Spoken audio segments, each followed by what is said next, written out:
Stephen King once wrote that nightmares exist outside of logic, and there's little fun to be had in explanations. They're antithetical to the poetry of fear. In a horror story, the victim keeps asking why, but there can be no explanation, and there shouldn't be one. The unanswered mystery is what stays with us the longest, and it's what we'll remember in the end. My name is Alan Wake. I'm a writer.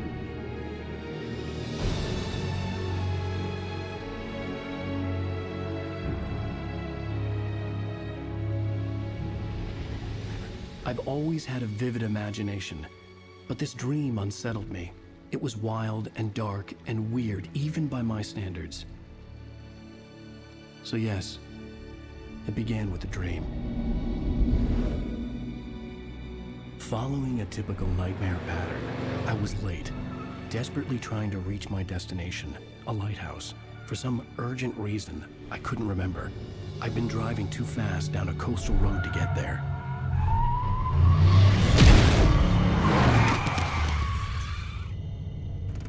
I'd seen the hitchhiker too late.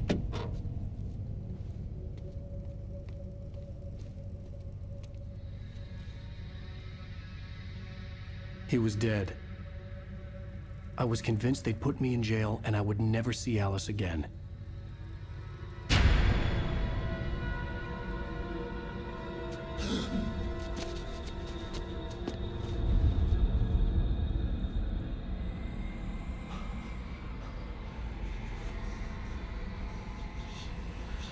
Suddenly, his body was gone.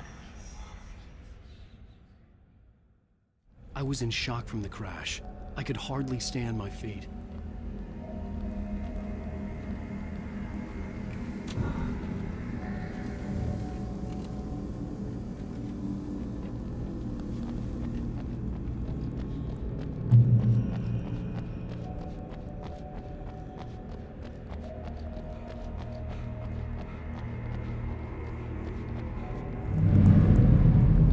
I had to go to the lighthouse. I knew there was something important waiting for me there.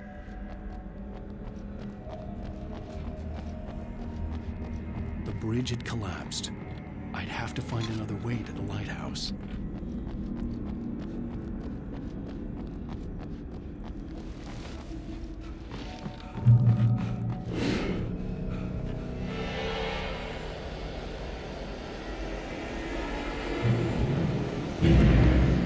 You don't even recognize me, do you, Ryder? You think you're God? You think you can just make up stuff? Play with people's lives and kill them and you think it adds to the drama?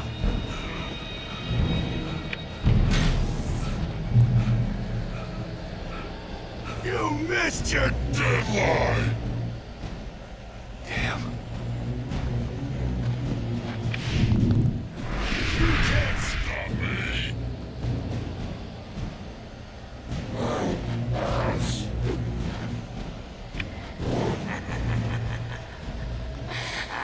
I realized that the hitchhiker was a character from the story I'd been working on. How does it feel to die by the hands of your own creation?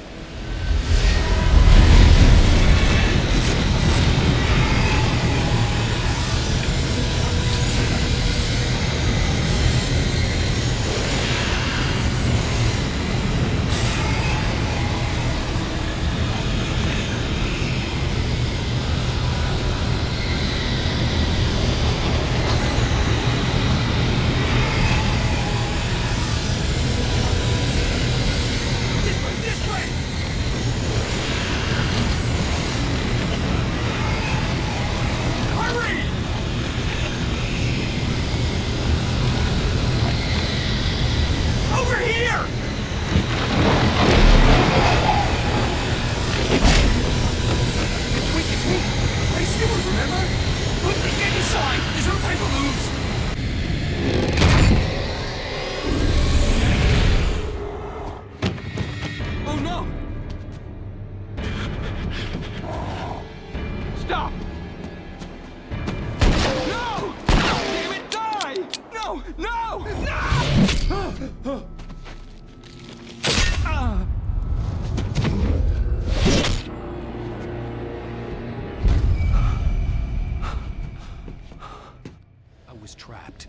was no way out.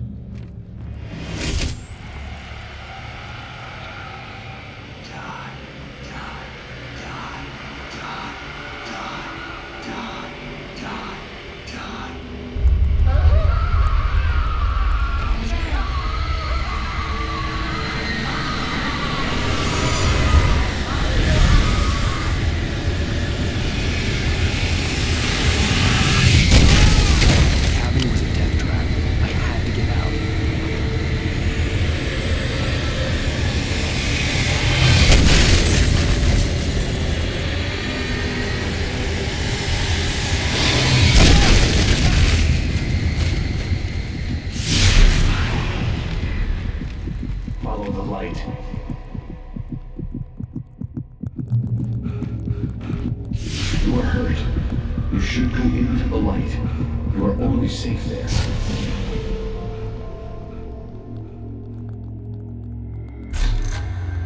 Well done. I have something important to tell you. It goes like this. For he did not know that beyond the lake he called home lies a deeper, darker ocean green, where waves are both wilder and more serene. To its ports I've been. To its ports I've been. Do you understand? No. Follow my light.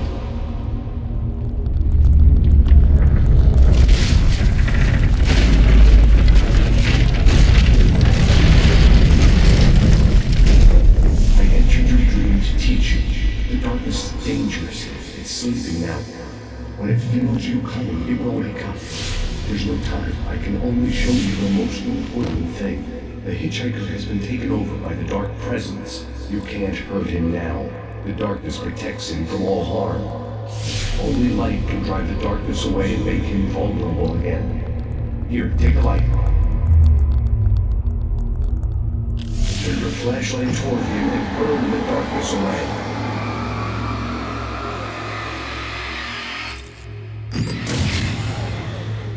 You did it. Now the darkness no longer protects him, but it's still inside, controlling him. He can't be saved. He's still a threat. He is still your enemy. Here, take the gun. Now you'll die.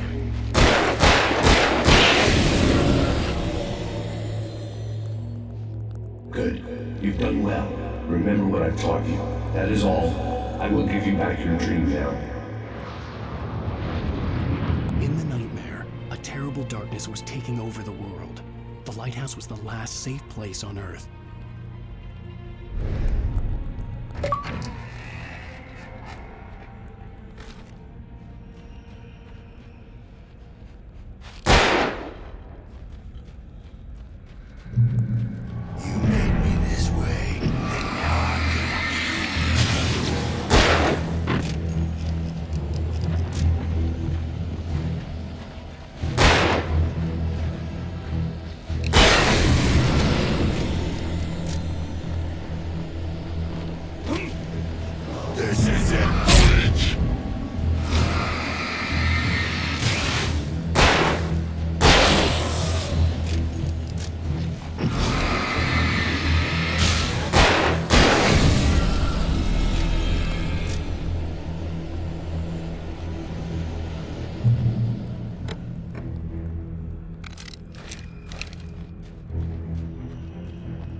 Baby, just another nightmare. Everything's fine. You dozed off. Right.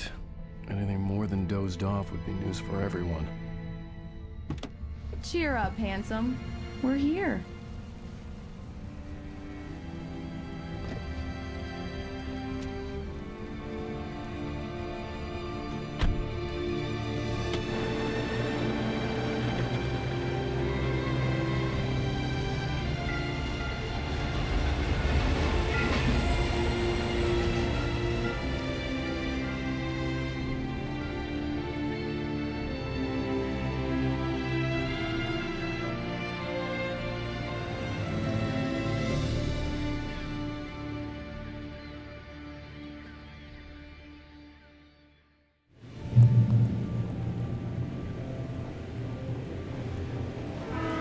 Let's act like we're on vacation. Go stand next to that old gentleman there. I want a shot of you with the town in the background. Sure. I'll even give you a title for the shot. A city boy, moments before he got eaten by a bear.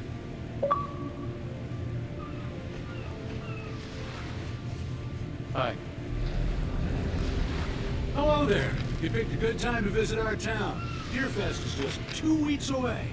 Deerfest, huh? Did you hear that, honey? You have a lovely wife. If you don't mind me saying. I'm Pat Gay. Nice to meet you. Yeah, I'm Alan Wake.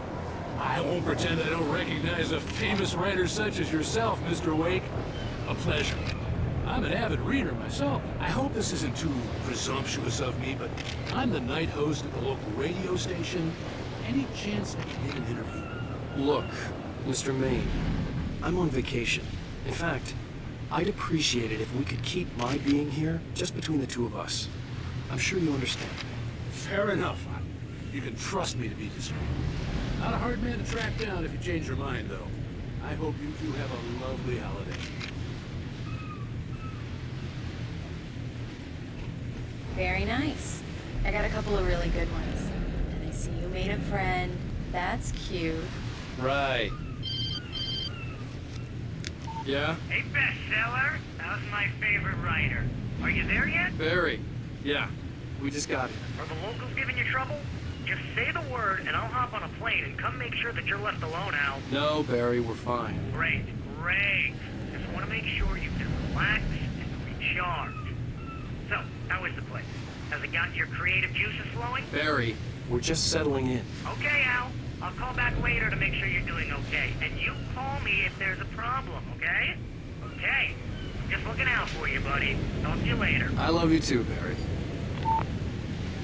You know he's going to be calling you every 5 minutes.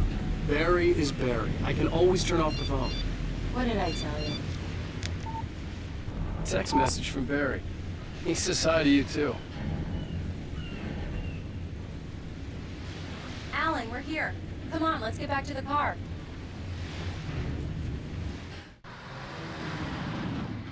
We need to stop at the local diner to get the cabin key from the landlord, a Mr. Carl Stuckey. He's waiting for us.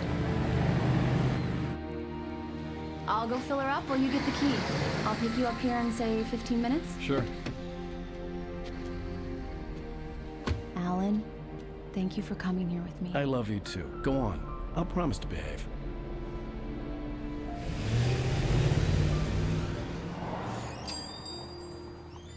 I'd forgotten there were still places like this. Towns where everybody knew everybody. Welcome to the Oh Dear Diner. Hi, I was wondering if you could help me. I'm looking for... Mr. Wake. Alan Wake. Oh, God! I am your biggest fan. I know people say that all the time, but I really am. I'm glad to hear that. Rose. Rose, I'm looking for Mr. Stuckey. Carl Stuckey? Carl? Oh, of course, Mr. Wake. He must have gone to visit the restroom. He'll be back in a moment. I can't believe it. I've got all of your books. I got the cutout from the bookstore when they took it out of the window. And you keep it here. Well, okay. Good for you. Do me a favor, Sonny. I could really use a tune right now.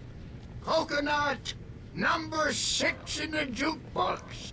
I'd do it myself, but both of my legs have gone to sleep. Bad circulation. Yeah. Are you serious? coconut again? You disgust me.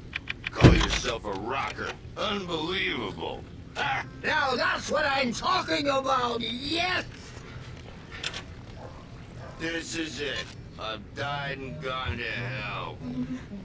Don't go in there, young man. You can hurt yourself in the dark. I think I can handle it, ma'am. I didn't want to wait. I wanted to find Stucky, to get the key and get out as soon as possible. The waitress was giving me a headache. Overeager fans always did.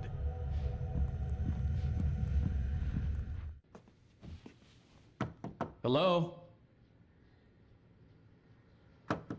Mr. Stucky? Carl couldn't make it. Unfortunately, he was taken ill. But I have the key for you and instructions on how to get to the lake.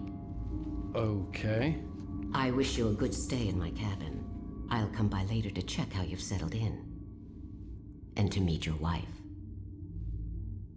I insist. Thanks.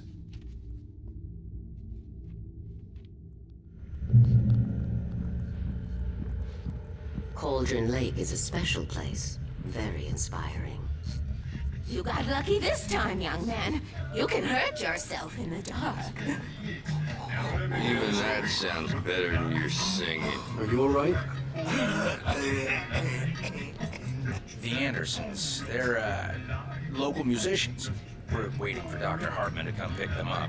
They wandered off from his clinic at the Cauldron Lake Lodge. Bye, Mr. Wake.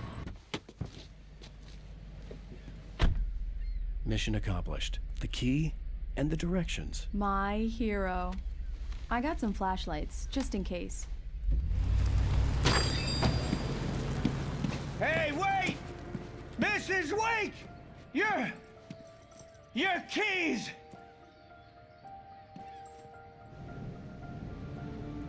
That diner was a real nut house.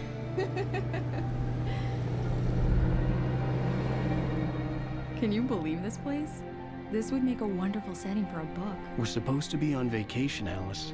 I'll figure it out when we get back home. Okay? Okay. We can talk about this later.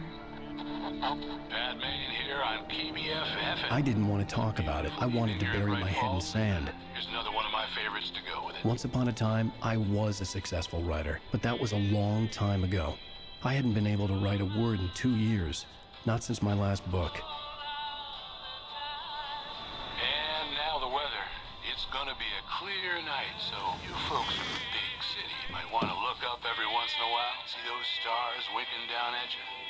It gets pretty dark out here, but they'll light your way.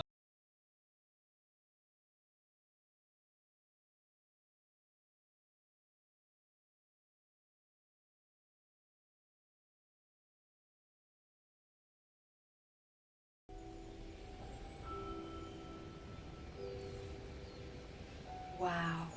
It's gorgeous, Alan. It's something, all right. Don't worry, honey. I'll get you inside safe and sound before it gets dark. And I've got the flashlight. I know. I'm okay. Alice had a phobia. The fear of darkness. I wanted to make sure we were inside with the lights on before sunset.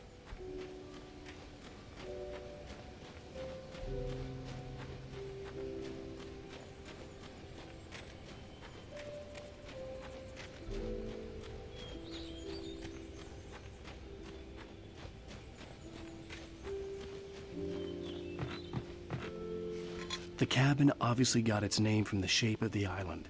It looked like a giant bird leg. Alice had mentioned that the lake was a caldera. There was a dormant volcano under it.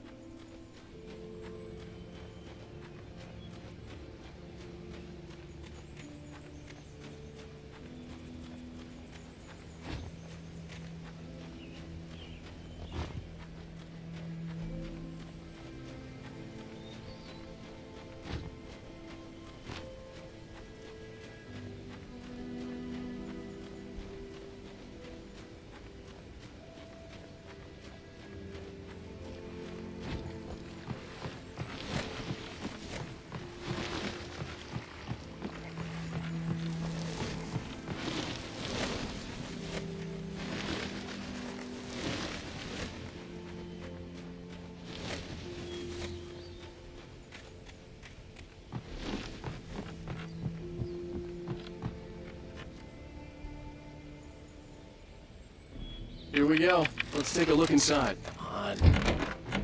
It's dark in there. We need lights. Can you figure out how to get the power on, honey? Hello? Anyone here?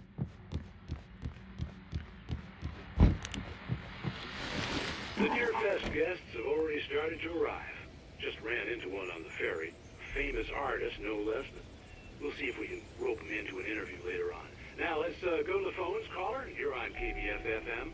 Hi, Pat. It's Rose. Why, hello, Rose. What's on your mind? I know who that famous artist was. It was Alan Wake, wasn't it? He's my favorite writer. Well, Rose, I just saw him at the diner. Oh, I am so excited he's here. I'm sure he's glad to be here, too. Well, folks, I guess the secret's out. This is Pat Maine on KBF-FM. And now, some music. Great. So much for keeping a low profile. The power cable goes to that shed over there.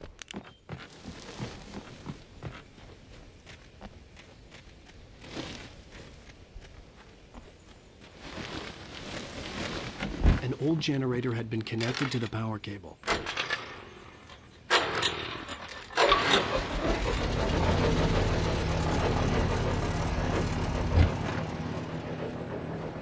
The lights are on! Good work, honey. I'll freshen up a bit and start settling in. Okay, I'll look around a bit. Sure thing! Have fun! The island. It was a beautiful place. I told myself I could rest here, sleep here, and forget about my work.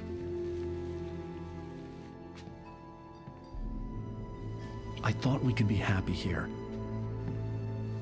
A site for a love story. Maybe it would be that again.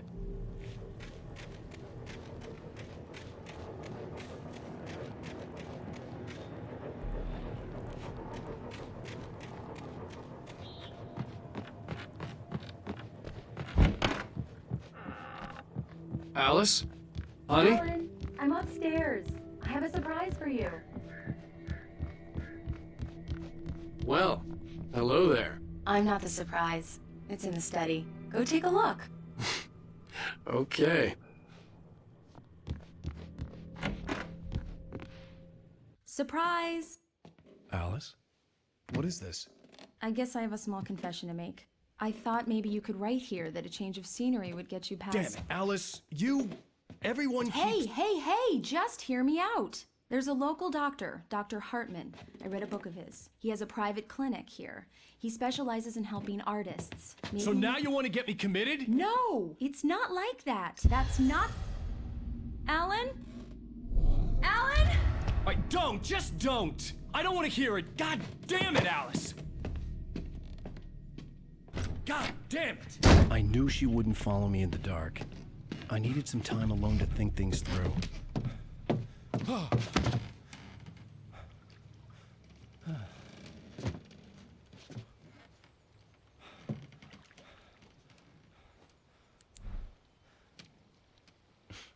Damn it.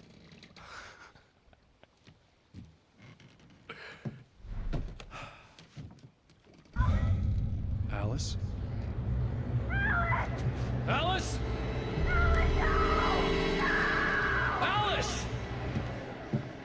The cabin had gone dark. All the lights were out.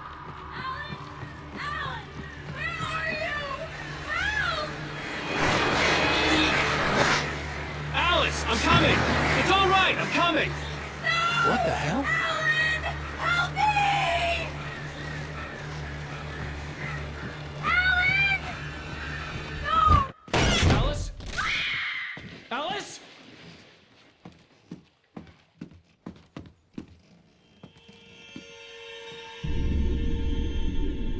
Oh no!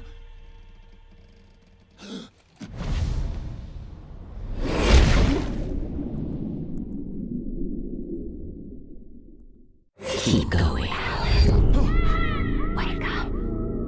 Alice?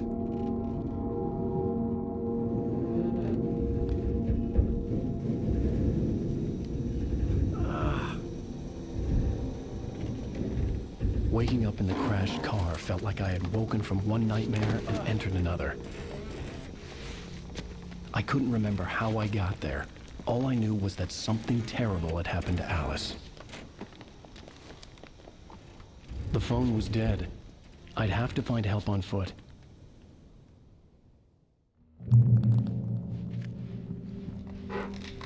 Among Alice's things was a book, The Creator's Dilemma, by a Dr. Emil Hartman. Seeing the book brought back my fight with Alice. I didn't like it, and I didn't like the guy's smug face on the cover either. The gas station was my best bet. They'd have a phone I could use. It looked like a long hike through the forest to get there.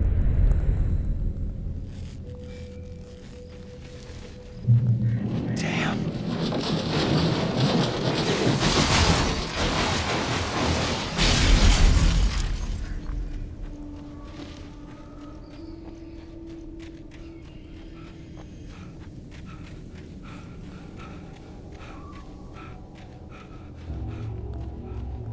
Hello?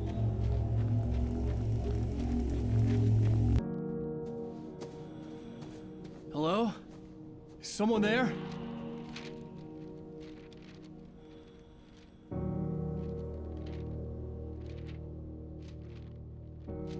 The loose sheets of paper were pages from a manuscript entitled Departure. That was the name I planned to use for the next novel I had never gotten started. I was named the author. I hadn't written it. I couldn't remember writing it. In the scene on the page, the hero was attacked by an axe murderer in the woods at night.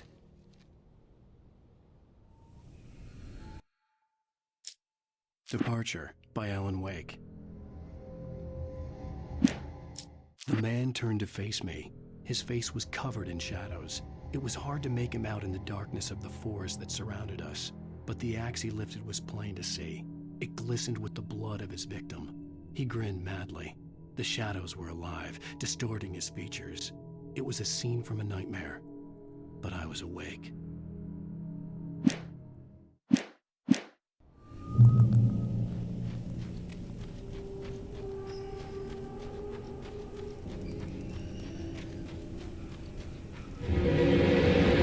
Anybody there? Please, I've been in an accident.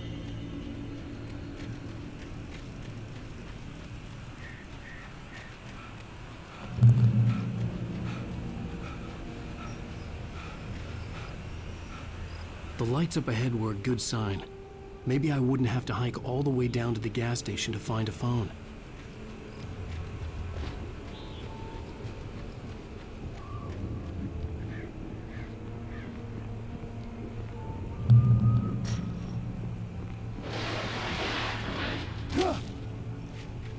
Anybody there?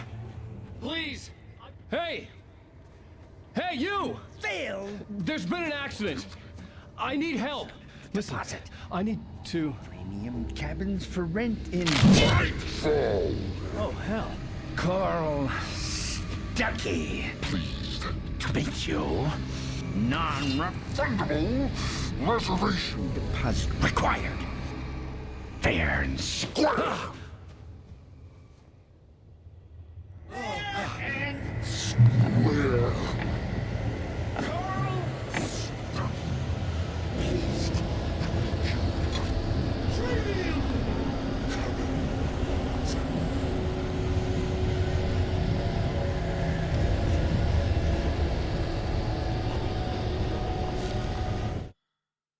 The Taken stood before me. It was impossible to focus on it, as if it stood in a blind spot caused by a brain tumor and eye disease. It was bleeding shadows like ink underwater, like a cloud of blood from a shark bite. I was terrified. I squeezed the flashlight like my life depended on it, willing it to stop coming any closer. Suddenly something gave, and the light seemed to shine brighter.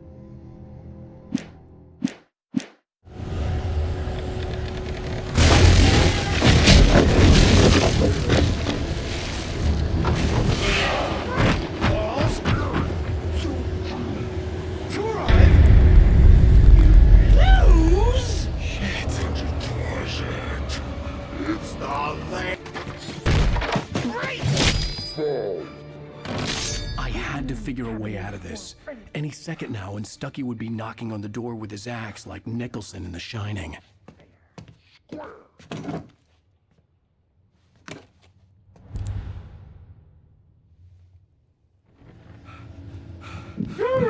your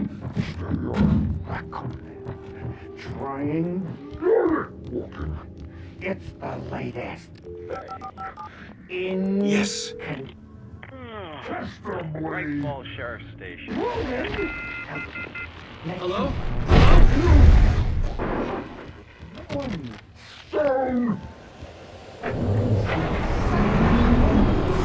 This is bad.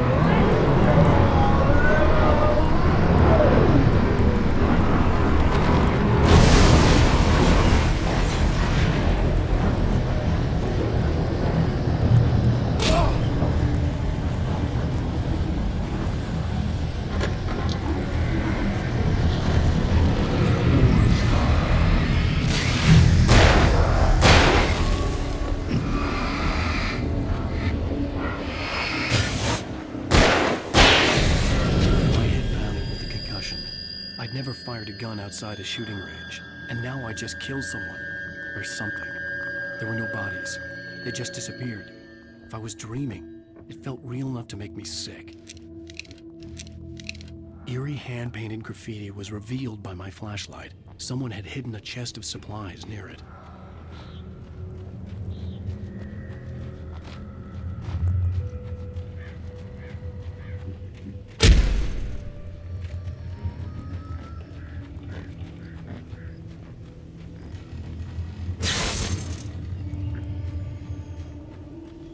The dark forest was the last place I wanted to go, but I had no choice. I had to get to the gas station. It's rabbit season.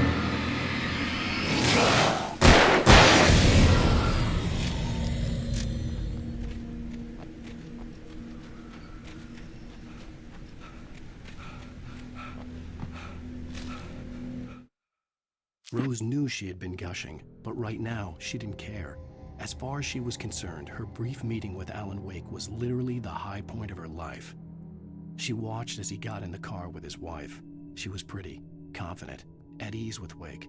Not like Rose. They were perfect for each other. She'd have given anything to be called their friend.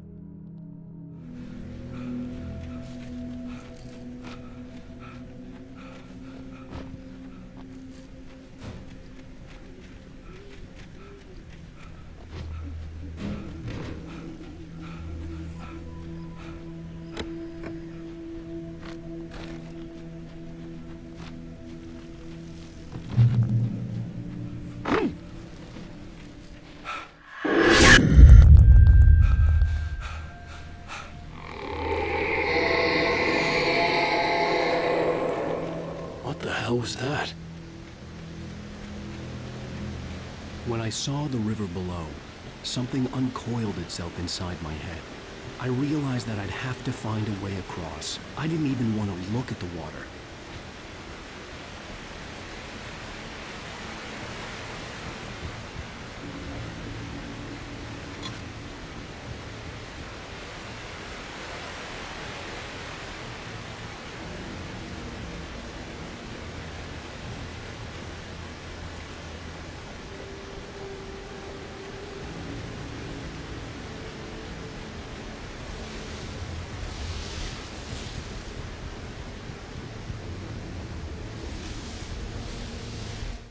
Barry Wheeler was bouncing off the walls.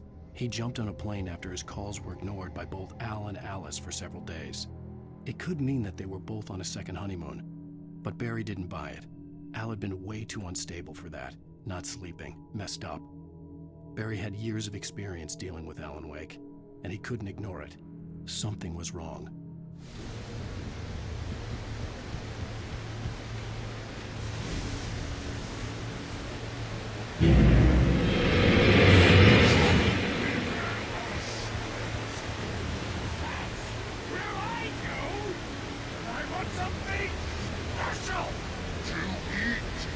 Stucky was still out there, in the dark, stalking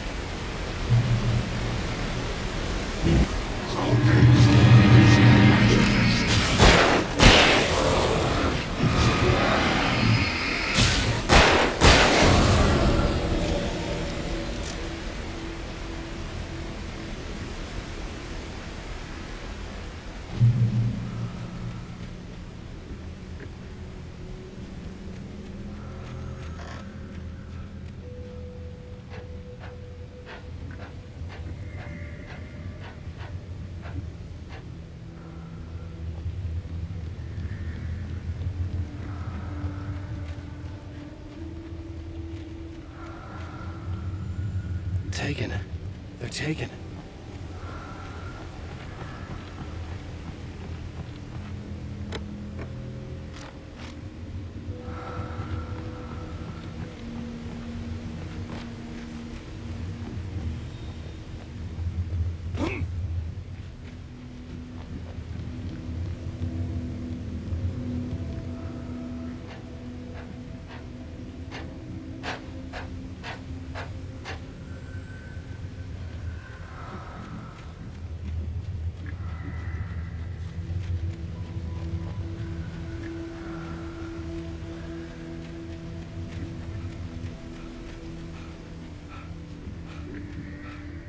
The staircase was broken. I had to make my way up some other way.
I heard them before I saw them, swooping down from the sky and screeching as they came.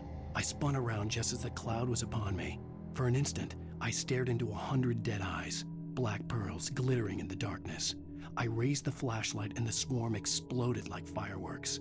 Feathers burned, turned into ash. I couldn't hear my scream above theirs.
Well, I was just outside for a breath of fresh air, and what a night. I know most of you are probably in your beds by now, but if you're still up and around, take a moment. Step outside for a spell and breathe in deep. The weather's absolutely still. The sky is crystal clear. It's like the forest is quietly breathing along with you. As you listeners know, I'm a night owl, and it's on nights like this I wish I wasn't cooped up in the studio. Makes an old man like me wish I could just roam wild. But here I am, and who'd keep you company all night long if I weren't? It looks like I'm not the only one staying up late. Caller, you're on the air. Hey, Pat, it's Maurice Horton. Hello, Maurice. What are you up to? Well, I was just taking Toby on his walkies. Oh, isn't it beautiful out there? Sure, but Pat, the reason I called is that Toby heard something rustling in the undergrowth and took off after it, and I couldn't find it. Probably a rabbit. Sure. Toby loves rabbits. Well, sure. Anyway, I figured that, if anyone runs into Toby, they could grab him. My number's on his collar. And Toby's a friendly dog? Toby loves people. Usually he comes back, but we were pretty far from home, and it sounds like he went pretty wild there. Great dog, but just dumb for his own good. Well, Maurice, it's out there now. Hope Toby comes home soon. Yeah, thanks, Pat. You have a good night now.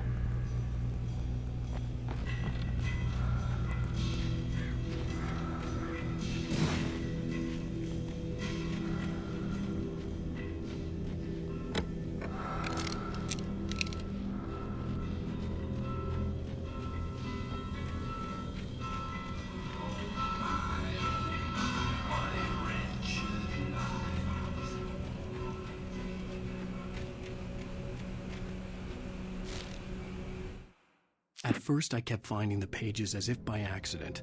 The book I couldn't remember was either a terrible and true prophecy or an act of creation that had rewritten the world. I began to hunt the pages feverishly, for they held the answer to the mystery. With it, I could save myself. With it, I could save Alice.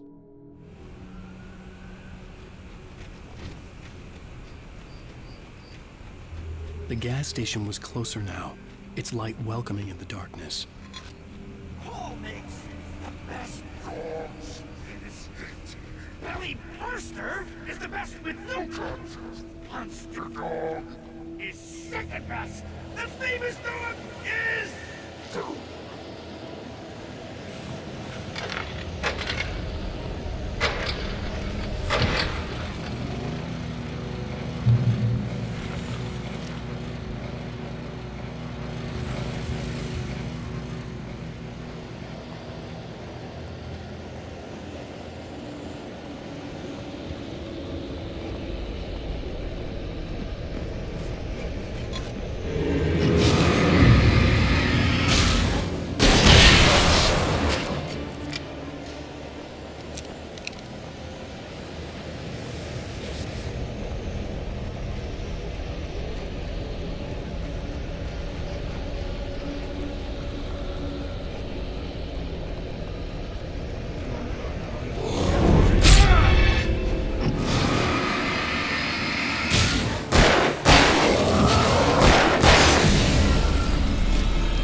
I stepped into the gas station's garage. It was dark and quiet.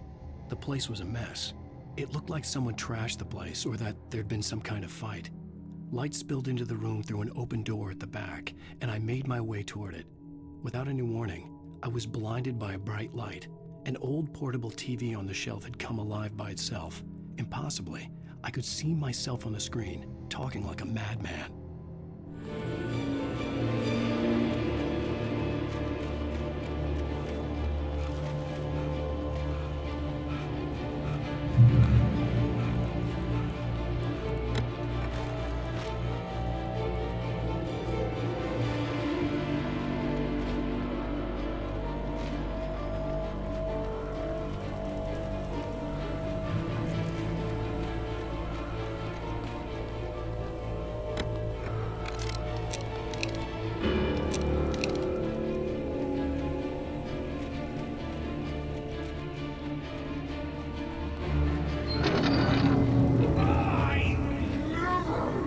Salad, though. A man like me needs a hefty meal. That's for today.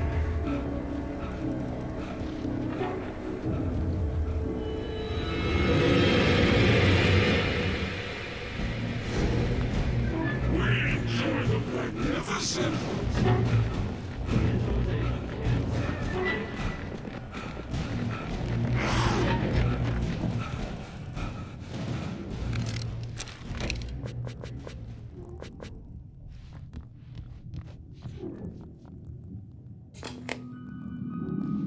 Science.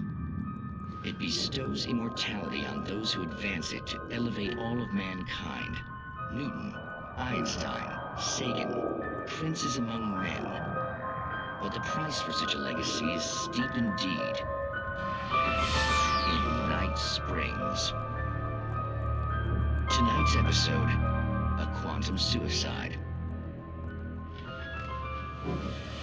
If our lives are already written, it would take a courageous man to change the script. Having called a press conference, Dr. Barclay Colvin is about to demonstrate that very courage.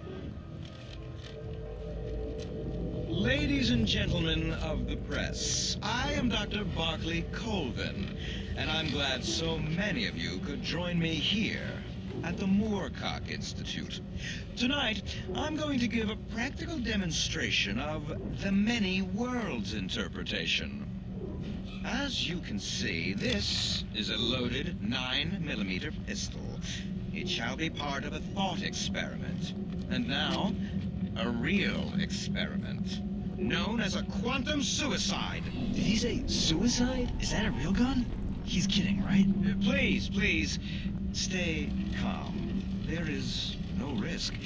Observe what occurs when I place the weapon against my own forehead. Now, you might think this round is merely a dud. Not so. Observe the flower pot. And yet, I myself cannot be harmed with this gun. With each pull of the trigger, 2 new realities branch off. One in which the weapon didn't fire, and one where it did. With my machine here, I have ensured that this reality is always the former. I have bestowed upon myself quantum immortality. Under no circumstances can this gun kill me. So wait. What you're saying is that every time you pull the trigger, in another reality, you die? Yes, of course, but that's completely trivial.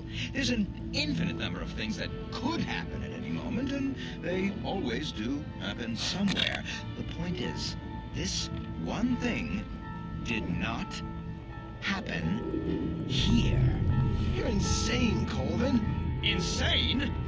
Insane? Hey, was this thing supposed to be plugged in? I stumbled on it. You fools! Gaze upon quantum immortality.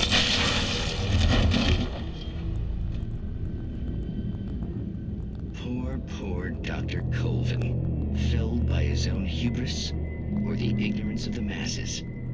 Perhaps he should have left the crate unopened, the decaying atom unobserved.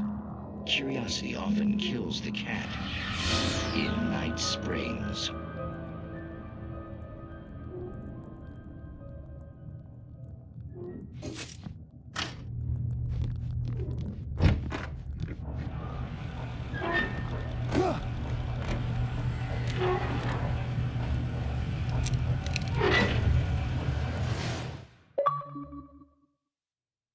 The cabin on Cauldron Lake? She asked. The sheriff looked at me suspiciously. The early morning light flooded through the office windows. I would probably never have gotten out of the woods alive without her help, but I couldn't tell her the truth of what I'd faced the previous night. She'd think I was lying or crazy. She'd lock me up, and she wouldn't help me find Alice.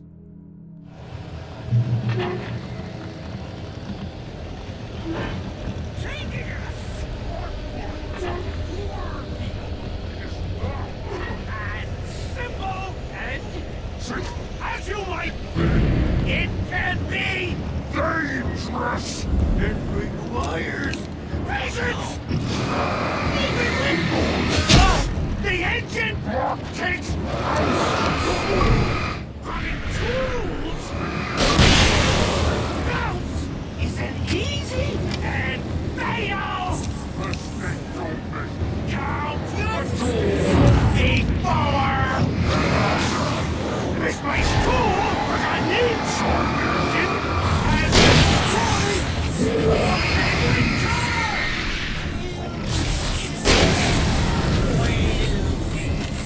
the job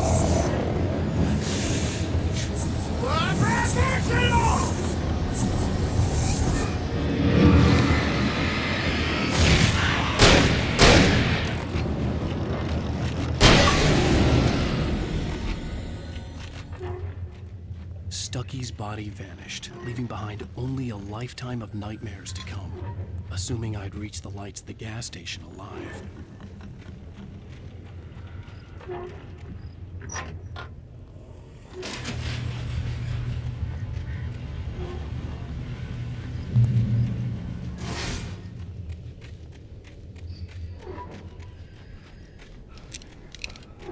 I recognized the parade float I had seen in Bright Falls when I first arrived with Alice.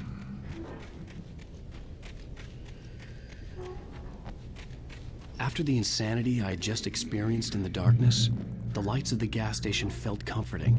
At least for a moment, the sane world reasserted itself. Stucky spat on the garage floor and tried to shake the cobwebs from his head. Ever since the couple never showed to pick up the keys, things had been fuzzy. A feeling caught his attention. Stucky looked up and stared as his brain tried in vain to process the horror before him. He stumbled back, knocking over a can of oil. A black pool spread across the floor while he struggled for a brief moment, then let go as the unrelenting darkness engulfed him, and tried to...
I had to get inside the gas station to find a phone to call for help. The garage was a mess. It looked like someone had trashed the place, or that there'd been some kind of fight. I'll keep writing. Outside there's only darkness. Outside the cabin, outside the story, there's only darkness. I can feel her presence in the dark. Just now, I could smell her perfume in the room.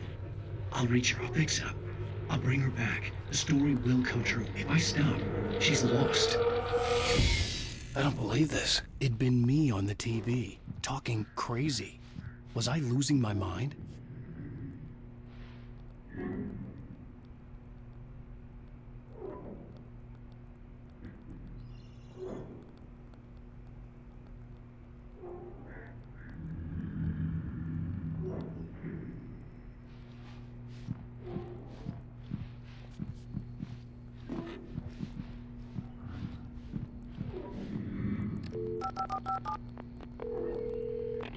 Bright Falls Sheriff Station.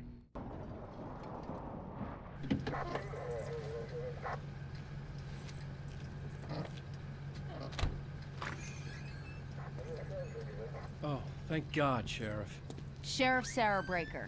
You are... I'm Alan Wake, but listen. I was in a car crash. My wife, Alice, she's missing. Calm down, Mr. Wake. We were staying in a cabin on the island, on Cauldron Lake. There's no island on Cauldron Lake. Not since the big eruption in the 70s. Please, I can take you there, okay? You look like you've taken a pretty bad knock to the head. Are you okay? Listen. We'll figure this out.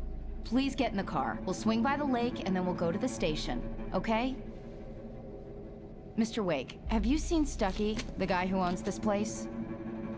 I realized I couldn't tell her what had happened in the forest. She wouldn't have believed me. And then she wouldn't have helped me with Alice.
Honey, I'm home.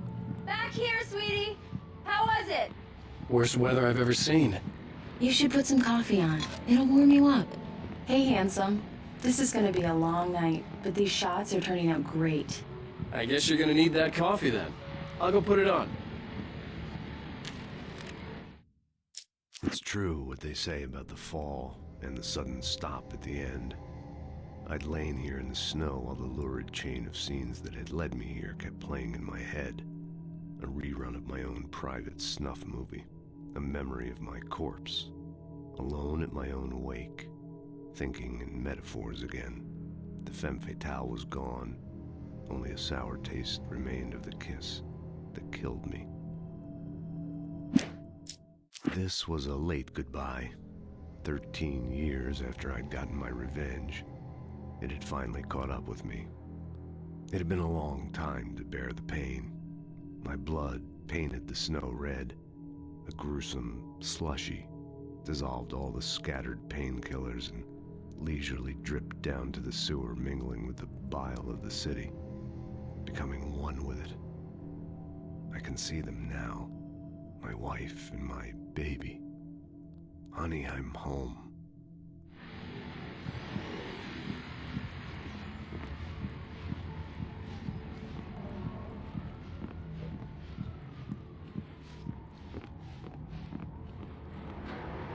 Coffee's on. Great, thanks. I'll need it if I'm gonna finish this by tomorrow.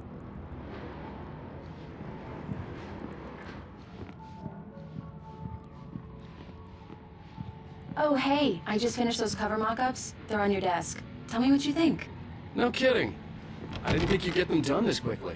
On occasion, I can perform all sorts of miracles, my dear. These look really good. Oh, sure, until Barry gets his hands on them. Which, by the way, will happen over my dead body. The last time was the last time. Oh, and speaking of Barry, he called. Alan? Alan, please check the fuse box. I'm right here. I'm on it, honey. Please hurry. Honey, it's a power outage. I've got the flashlight. Okay, hi. You okay? I'm sorry. It just really spooked me. Don't worry. We'll just break out the candles. I know it's stupid, but it's just... especially when I'm not prepared for it, you know? It gets to me. I love you. Tell me a story, writer. Okay. I used to have these nightmares when I was a kid. The dark really spooked me, too. When it got really bad, my mom gave me this old light switch. She called it the clicker. The clicker, huh? Yeah. If I ever got scared of the dark, I could just flip the switch and a magic light would scare the monsters away. Oh, sure. Here it is. Alan. Maybe it'll help you, too. Yeah, nice story, writer boy. You made that up right now, didn't you? No. Seriously. I love you, even if you are a liar. Thanks for this.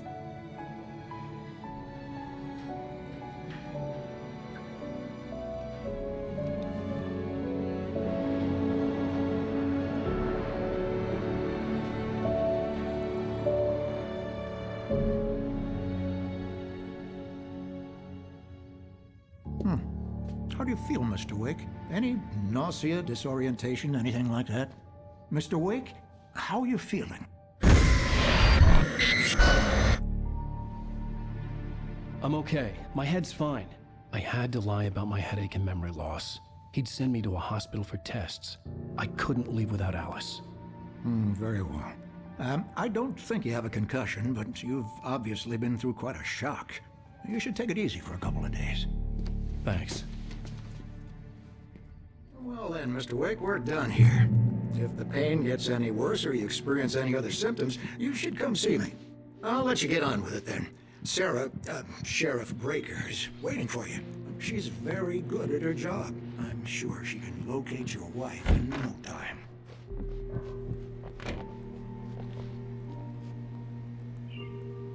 Thank you for testing the lights, Miss Weaver.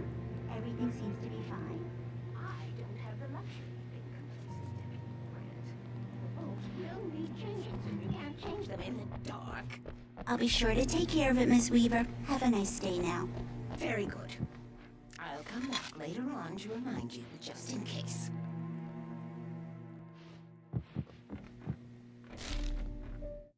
Alice looked through the viewfinder, lining up the shot. Cauldron Lake was breathtaking. Something caught her eye. A figure standing in the shadows behind the cabin, like a thin woman in a black dress. She lowered the camera and looked again. No one there. Just a collection of bushes that looked vaguely human-shaped. She shook her head and laughed. Mr. Wake, the sheriff is waiting for you in her office down the corridor.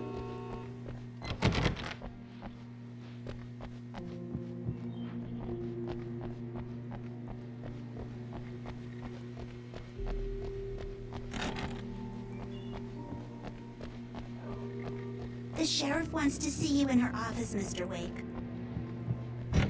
Come in, Mr. Wake. Your phone's on the desk. The battery was dead. It's charged now. Have you started looking for my wife yet? My men are already on it. Now, can you tell me what happened? I'm not sure. I can't remember. We were arguing. I walked out of the cabin. The cabin on Cauldron Lake? How did you end up at Stucky's gas station? I wanted to tell her what had happened last night, but I couldn't. She'd lock me up. Excuse me. I need to take this. Hello? Alice, please help me. Alice? Stop talking to the law. You'll do exactly what I say if you ever want to see your wife again. Who is this?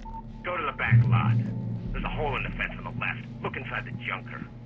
I left a little something there to convince you we're all on the same page here.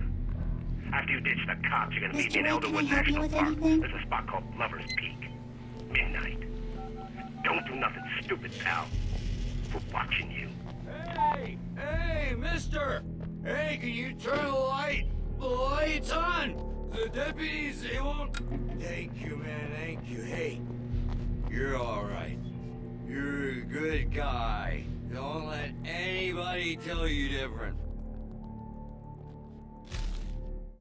In spite of its human mask, to describe the dark presence as intelligent would have implied human qualities on something decidedly inhuman.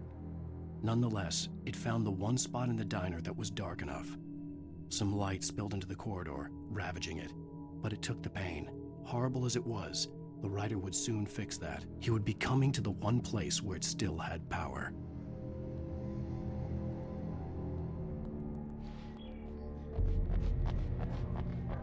The early morning light hurt my eyes and made my head ache. The man on the phone had said, go through the fence on the left. Well, folks, it's been another long night, and it's about time for me to sign off for a while. God knows I need my beauty sleep. Just one more item before I go. It's been a busy night for the sheriff's department. We've had a few broken windows, even a report of shots fired on Main Street. Deputies Mulligan and Thornton had to deal with two intoxicated young men who were celebrating the completion of their Deer Fest float. Now, folks, we get this every year. I know it's exciting, the big day's almost here, but let's save it for the party and leave the gunplay for the shooting competition, huh? There's no point in getting all worked up yet.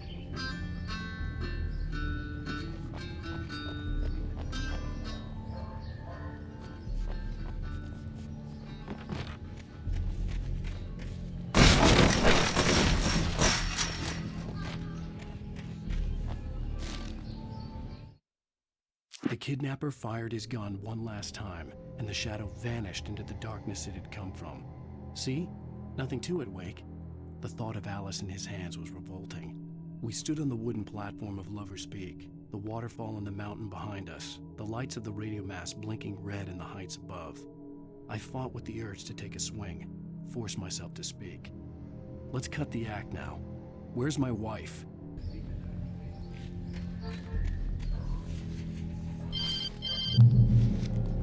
Barry? Ow! Ow! Thank God! Where the hell have you been? I've been trying to reach you for a week, you and Alice. I've been worried sick. I flew out yesterday. I'm here in Bright Falls. Barry, listen to me. I'm at the sheriff's station. Come and get me. I can't talk now. Ow! What the hell is going on? I had to get the sheriff to let me go. I needed to get to Elderwood National Park to meet Alice's kidnappers.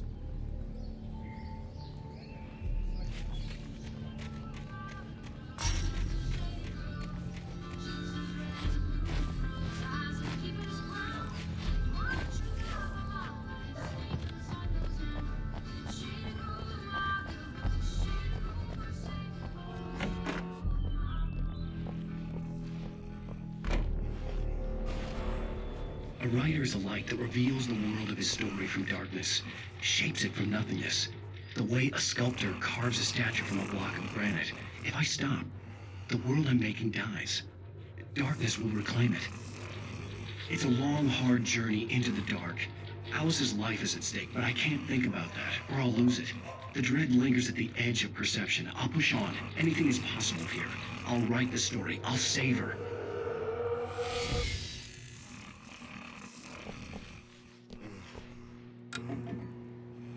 Marvelous, Sarah. I just wanted to settle all the damage the Anderson brothers might have inadvertently caused on their recent... Are you feeling any better, Mr. Wake? I'd like to leave. Am I free to go? Well, we still need to talk about... Am I under arrest? No, of course not. But I need to know where you'll be staying so I can get in touch with you. I'd avoid the motel. The Majestic is known for its roaches. The cabins at Elderwood are pretty nice, though. That sounds perfect. I'm Dr. Emil Hartman. I'd like to invite you to stay at Cauldron Lake Lodge. Did you talk to my wife? I had the pleasure of discussing your situation with her on several occasions. Did you set something up with her? I invited her here. My clinic is a place where... Oh, hey! Oh, my! Take it easy. Hey, nobody move! Get your hands off of my client! Who are you? I'm Barry Wheeler, his agent. If you have business with Mr. Wake, you talk to me. You yokels won't know what hit you once I sick my lawyers on your asses. No harm done, Sarah. I'm all right. I don't want to press charges. Mr. Wake, my offer still stands. Get me out of here. What the hell was that about, Al? We don't need a replay of that thing with the paparazzi. I thought they were gonna lock you up. I had to talk to someone. I told Barry everything. He thought I was certifiable, but when he heard about the manuscript, I had him. The fact that I'd written something, even if I couldn't remember it, was enough for him. He smelled money. And he believed that Alice had been kidnapped. Anything beyond that was another story. I had a midnight appointment with the kidnapper in a place called Lover's Peak, somewhere in Elderwood National Park. The plan was to rent a cabin. I don't like it, Al. I don't like any of it. It's not good. In fact, it's the absolute opposite of good. Mr. Wake! Barry, you found him. Hi, Rose. Oh, wow. I was just thinking about you, too. Great. I was just bringing Rusty some coffee. He's on the balcony, looking after Max. Poor thing. I really need to go. Great to see you again, Mr. Wake. Later! Who's Max? What an airhead. Jeez, Mr. Takes a swing at everybody. This is not her fault. She's a very nice girl and, more importantly, a fan. She even has a fan site dedicated to you. And she was very helpful when I was looking for you. Seriously, Al, what you were saying in the car, just listen to yourself. What, you shot a guy and his body just disappeared? When was the last time you slept? What, are you high? Have you been drinking? No! Look, Barry, I'm missing a week, and someone's got Alice, and everything's just... Do you understand what it sounds like when you say stuff like that? Don't get me wrong, it's a good story, could be a bestseller. But when you start confusing fiction with reality, you're buying yourself a ticket to the funny farm. Wait here.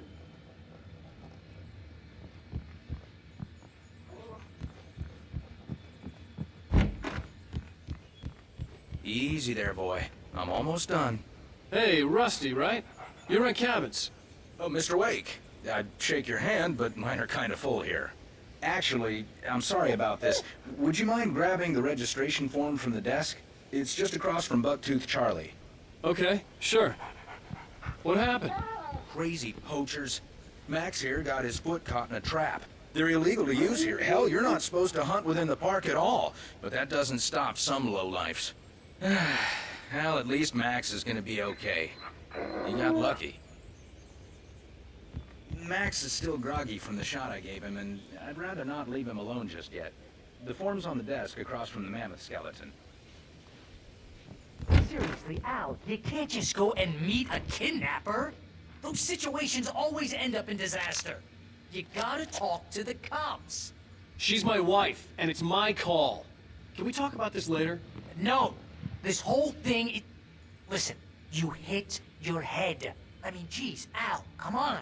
You gotta understand how crazy all this sounds. If you're trying to pull a joke on me, freak me out, it's working. Ha-ha, let's have a laugh on Barry. Well, you had me going there real funny, Al. You can quit it now.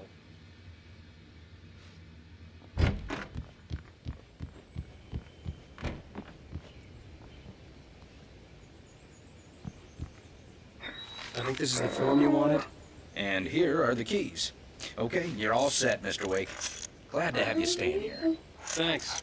Can you tell me how to get to Lover's Peak? Oh, sure. It's at the end of the nature trail. Just follow the paths, you'll get to it eventually. It's an easy walk. Nice spot, too.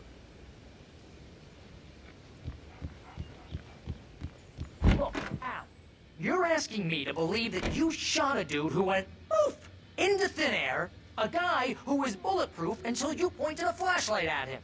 You hear that from people who end up spending time in padded rooms, strapped to their beds, wearing white shirts with too long tangled up sleeves, and eating a healthy diet of pills. Al, you make cruel jokes about people who believe that kind of stuff. You're the skeptic. You gave me an hour-long lecture on homeopathy last month. What was it? If there's no proof, it's pure bullshit. Period. Guess the laugh's on me then. Al, come on! I mean, okay, maybe something weird happened to you, okay? Well, thanks for the heartfelt vote of confidence. All I'm saying is you gotta throw me a bone here, bestseller. What would you think if it was me? There's no way you should be going out at midnight with a gun. No one asked you to come here, Barry. Either work with me on this or go straight back to New York. Your choice.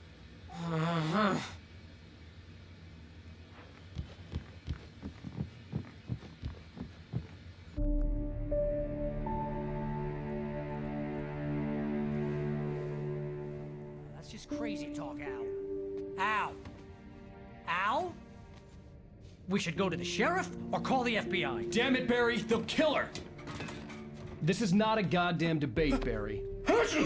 I'm going to Lover's Peak. He said to come alone. Okay then. I understand. You're my best friend, and I'm worried that you're not right in the head. Tell me what to do to help, and I'll do it. You stay here, and if I'm not back by morning, call the cavalry.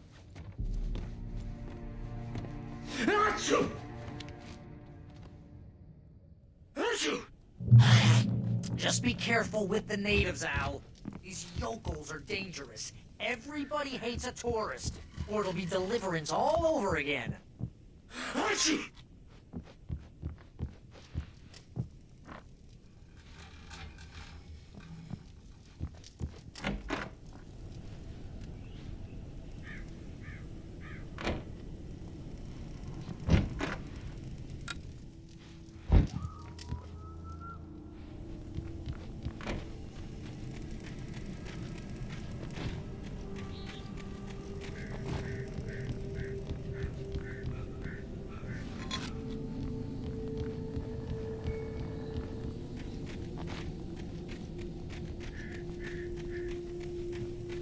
I'll wait here, Al. I'll hold down the fort. I'll be with you in spirit every step of the way, Al. Walking the door, Al. Barry had never gotten along with Alice, but he knew Alan loved her with an almost frightening intensity. And now something had happened to Alice. And here was Al armed with a gun and saying things people got put in padded cells for. It was as if his friend had experienced a massive psychotic episode and was now totally disconnected from reality. It scared the shit out of Barry.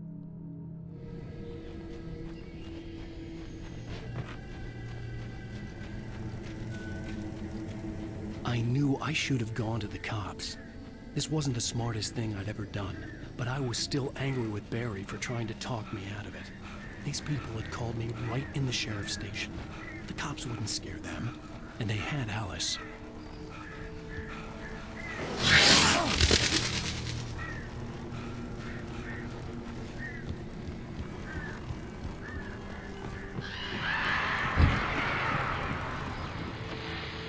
Welcome back to the show, folks. As promised, our very own Dr. Nelson has just parked his rear end in the studio. Doc, what's your Deerfest plan like? My plan? You make it sound a lot more organized than I ever seem to manage.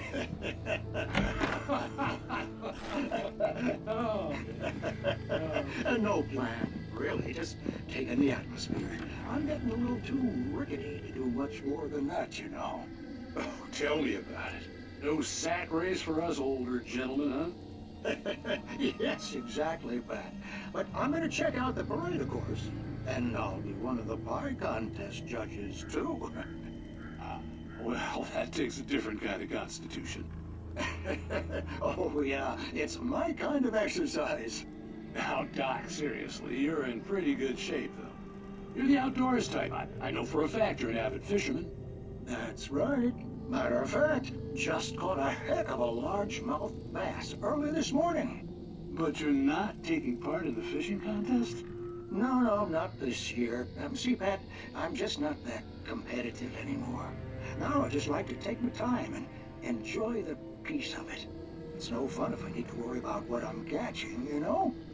Well, considering your track record, the participants are probably pretty happy you feel that way.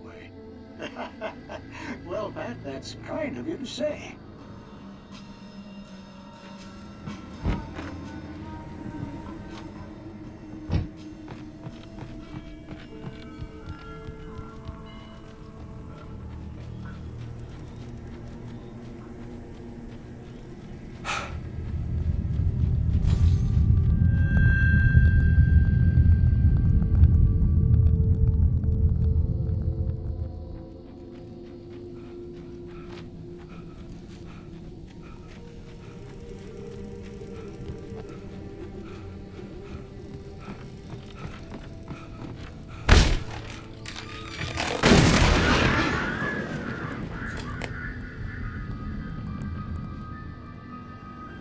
Crime and punishment. The cancer and cure of civilization. But some crimes are impossible to punish, especially in Night Springs. Tonight's episode, The Man in the Mirror.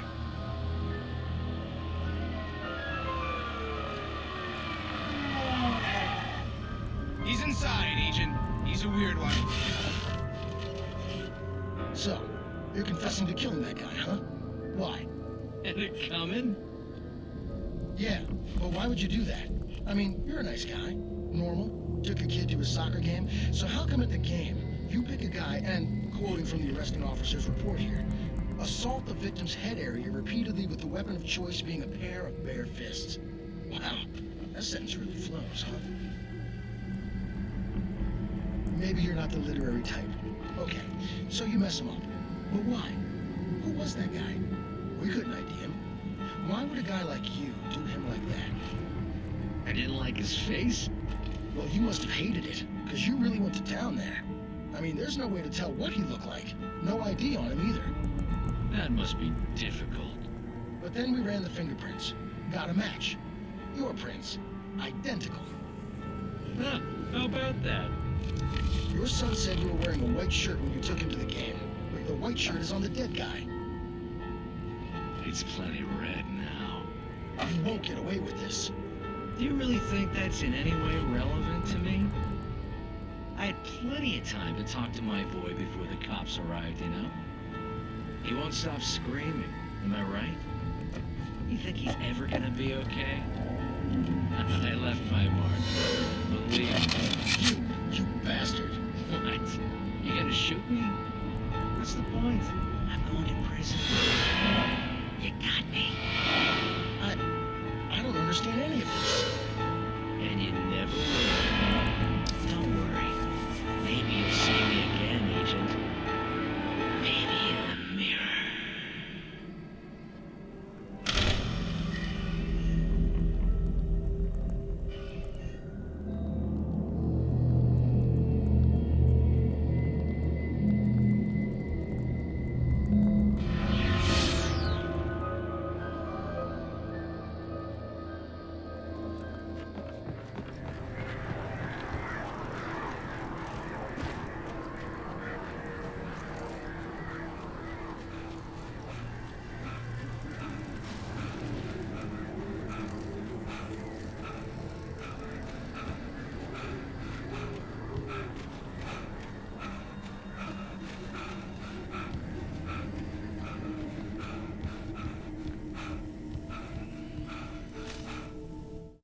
Rose knew that Rusty was in love with her, and she liked him too.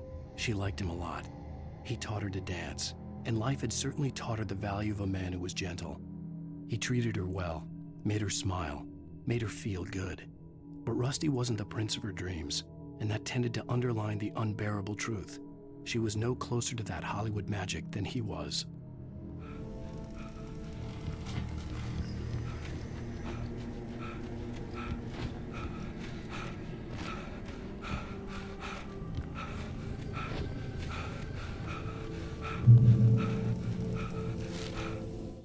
The air in the visitor center was heavy with an awful smell, as if some rotten drowned thing had crawled up from its grave.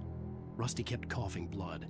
My eyes were drawn to the twisted shape of his broken leg. The attack had been vicious. Max whined in his cage. Rusty's eyes were wild with fear and terror. He gasped, "Mr. Wake, it happened just the way it was on that page."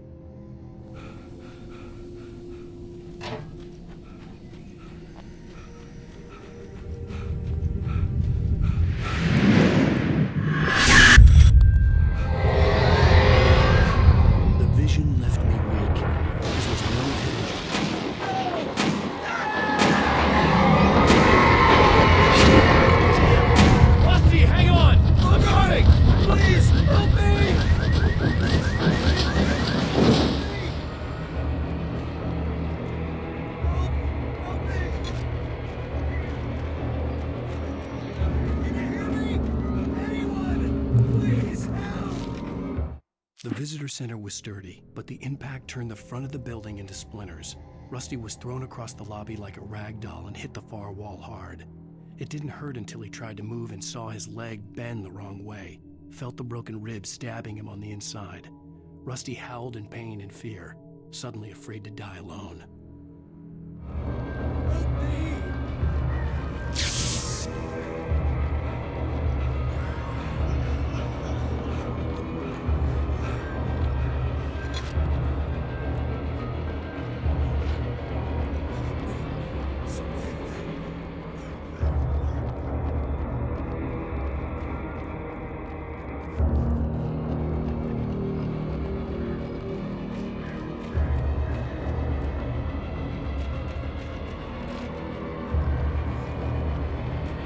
Ranger's office was locked. I'd need a key to get in. Hello? Back here. I'm back here. Hey. Mr. Wake? Oh, hell. It happened just the way it was on that page. I found. Came true. It knew. So dark. It'll come back for me. You must... The lights. In the office. I have the key. Okay, Rusty. Hang on. I'll be right back. Whatever did this couldn't be far. Rusty had found a page from the manuscript. It would help me understand what had happened. The only way to make sure that Rusty was safe was to get the power running and the lights back on.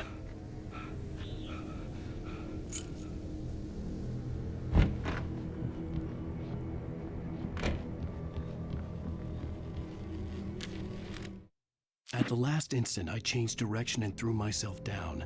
The axe splintered the trunk of a tree. I stumbled into the pool of bright light. My lungs burned. I was too exhausted to move. I tensed as I waited for the killing blow, but it never came. I raised my head. Nothing moved in the darkness beyond. For the moment, bathed in the cold light, I was safe.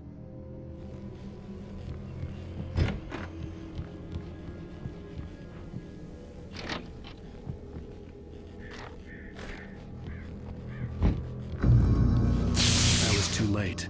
Someone had destroyed the circuit breaker. There was no way to get the lights back on.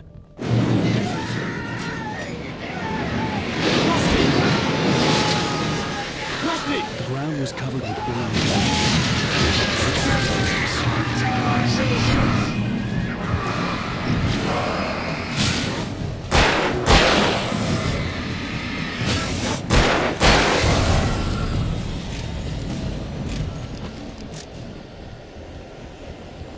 Something had torn a mammoth-sized hole in the wall.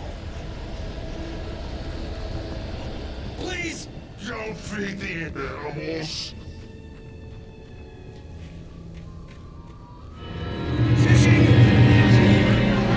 Those visitors! Who purchase a park? License to obey!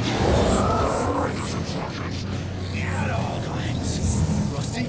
Rusty, no! Never. Go closer than 100 yards. Two bears and wolves never approach any other wildlife closer than 25 yards. Pets must be leashed. All times. Never leave your pet unattended.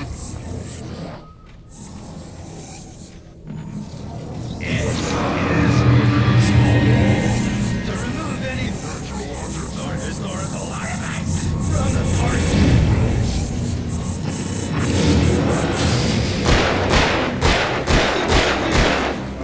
You may.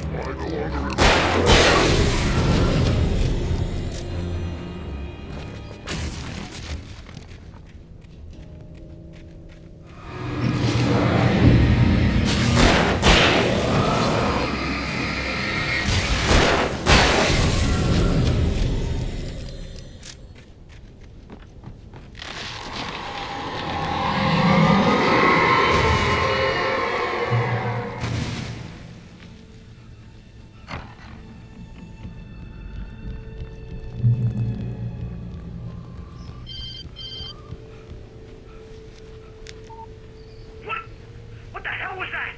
I saw from the window. I saw something. Forget about it, Barry. It's just me going crazy. Oh, jeez. Oh, jeez. You're not crazy. I wish you were crazy, but you're not crazy. Ow, be careful. Stay in the cabin. Don't open the door for anyone. I mean it. In that last instant of consciousness, Rusty thought about Rose. He was older than she was. Rose was barely out of her teens, but she made him feel young and forget what a train wreck his long-dead marriage had been. He still wore the ring. He'd been waiting for her to tell him to take it off. Now she never would.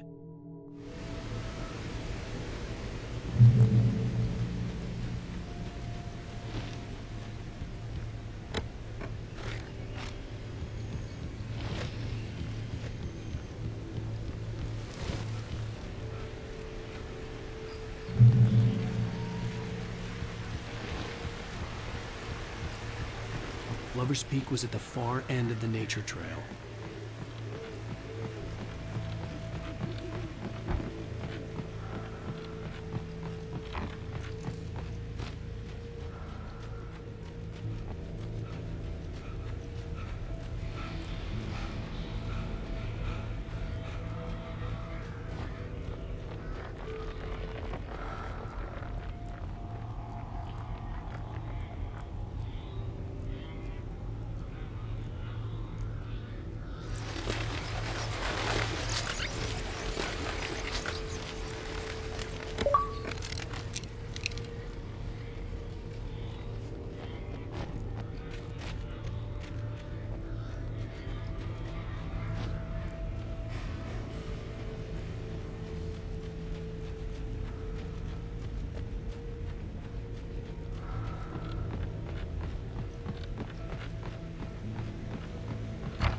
Nobody in Bright Falls seemed to know where Al was, but Rose, the waitress at the diner, had seen him. From what Barry could tell, Al pretty much fell off the face of the earth when he left the diner. Rose was just the kind of fan that Al hated, but she really tried to help. She was smart too, knew a lot about what was going on in the town, knew a lot about Al, even knew who Barry was. Barry liked her. That was no big surprise. When it came to women, Barry and Al rarely saw eye to eye.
I turned the corner, afraid of what the flashlight's beam might reveal. Suddenly, a roughly painted symbol of a torch glowed in the light. Behind it, hidden by a rock, sat a battered metal trunk. It was here for a reason, packed with supplies, batteries, flares, ammo, things you need to make it through the darkness of the night. Something left behind by someone who knew what I knew, and more.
Agent Nightingale didn't want to be in Bright Falls. These little communities revolted him, and he didn't like the trees or the coffee. He now knew that impossible horrors lurked behind the storefronts and smiles. He desperately wanted to turn the car around and just drive until he passed out or ran out of road and booze. But he had a job to do. He had a rider to catch, at any cost.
We gotta get moving. More of them coming.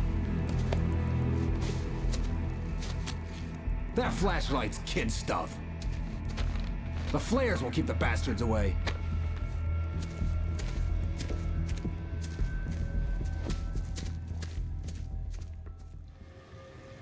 You can see them too? Hell, of course I see them. Come on, we gotta move. Why? Because that's the way the story goes. Yeah, but... Let's move! I lost my gun back there. Oh, I've got a gun. Just keep that light steady on him. It took a moment, but then I recognized him. He'd been on the ferry when I first arrived here with Alice. He knew my name. We were headed in the direction of Lover's Peak. There was no way this was a coincidence. He was the kidnapper. Come on, Wake! You better keep up!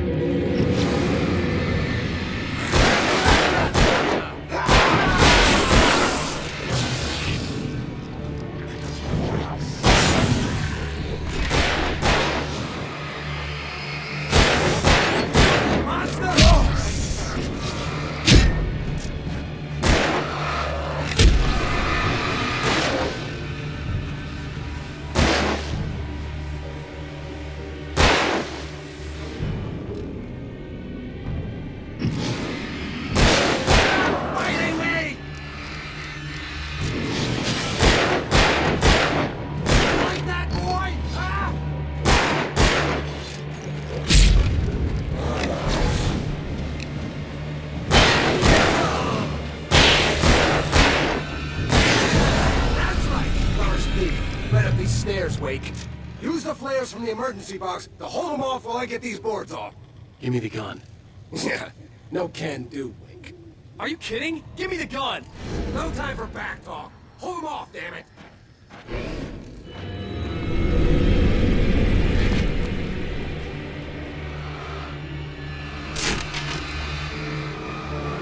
Just a little longer. Scare them off.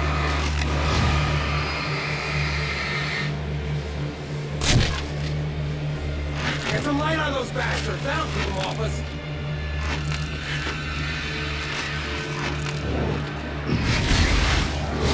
A little longer. Almost got it. Okay, it's open. Move it or lose it. That's right.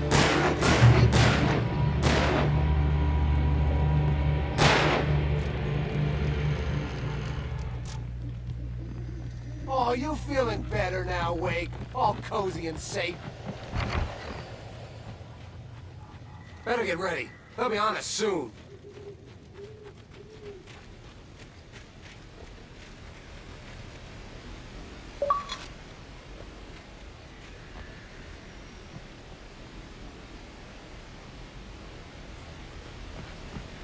This is it, Wake. The last stand. There's more flares here. Get ready.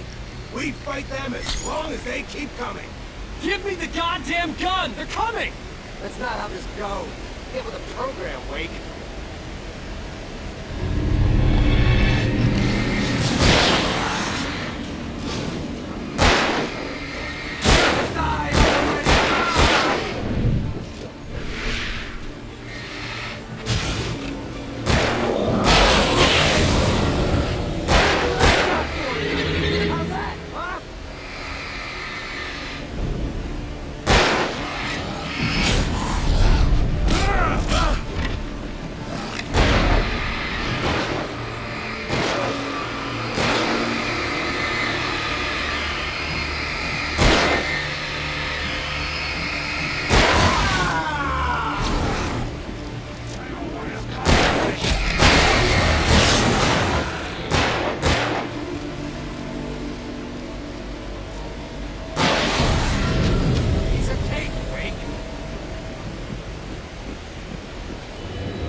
Let's cut the act now.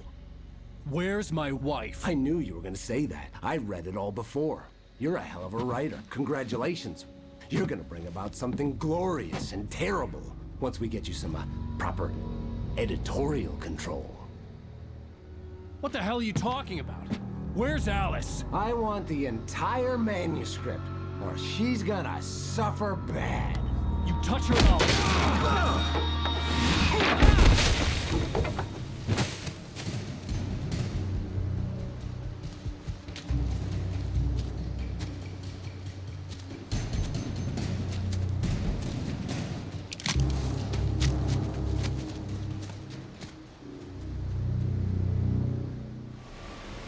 You're gonna give me the manuscript, or you'll be sorry. No! Come back here! I swear I'll kill you if you hurt Alice! Do you hear me? Come back here! He had Alice, and he wanted the manuscript because... On more than one occasion, Alice had tried to explain to me how it felt to be afraid of the dark. To her, darkness wasn't simply the absence of light, but something more tangible than that. It was something you could touch and feel. Worse than that, it was something with a mind of its own, something malicious and malign. For her, things changed when they were wrapped in darkness. They turned into something else, something foreign, and nothing was safe or innocent anymore. I'd never really understood what she meant, until now. I thought it held some magical power, but I had no manuscript to give him. I had to get back to Barry and figure out my next move.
hurt like hell. Stop.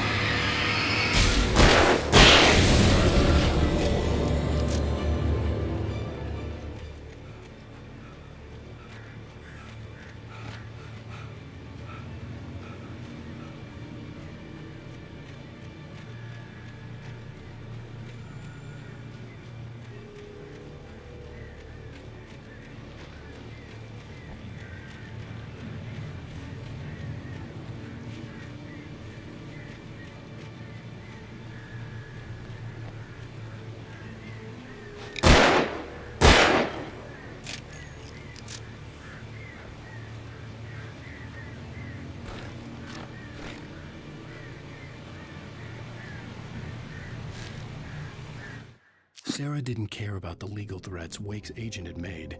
She let Wake go without argument, because there was something about him she couldn't quite put her finger on, something that reminded her of her father. She didn't think Wake would hurt his wife. Then she thought about the way he waded into Hartman, that hair-trigger rage flaring up without warning.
The night had been one desperate situation after another.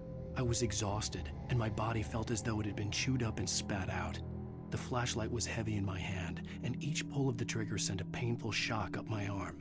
But I was finally out of the woods, and things were looking up. That's when I heard the chainsaw.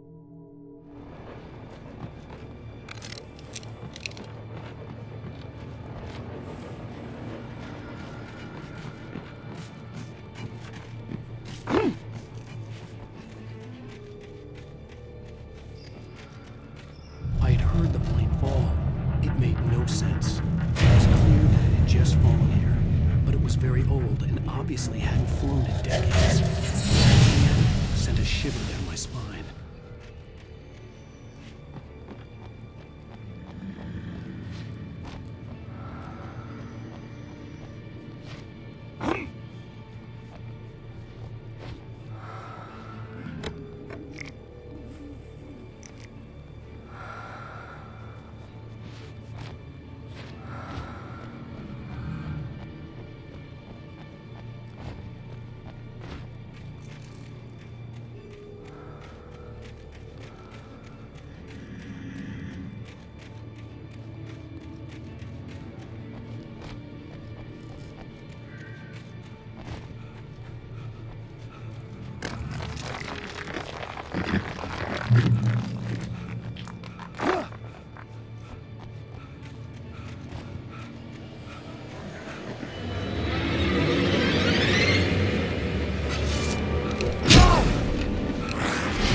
The logging site was a mess.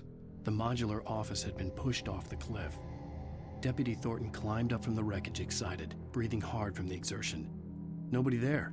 It's weird. Don't you think that's weird? Bored, Mulligan let out a mighty snort.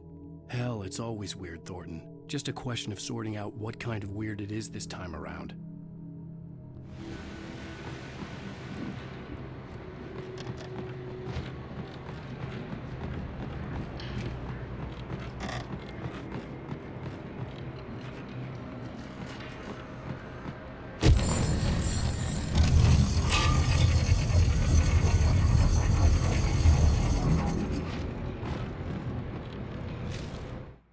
When Barry saw the darkness attack the visitor center, it made him a believer.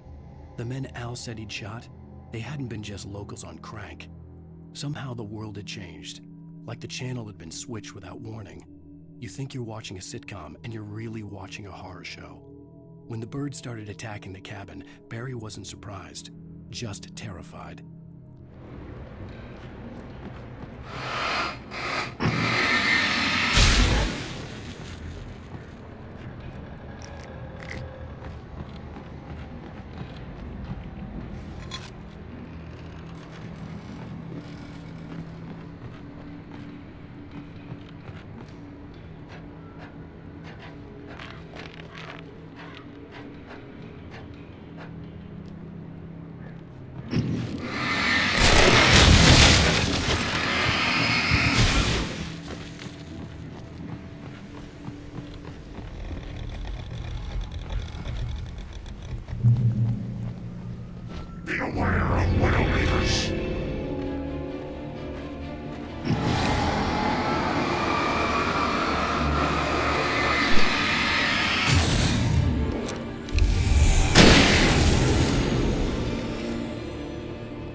Shadows stirred and the wind picked up as I ran through the forest.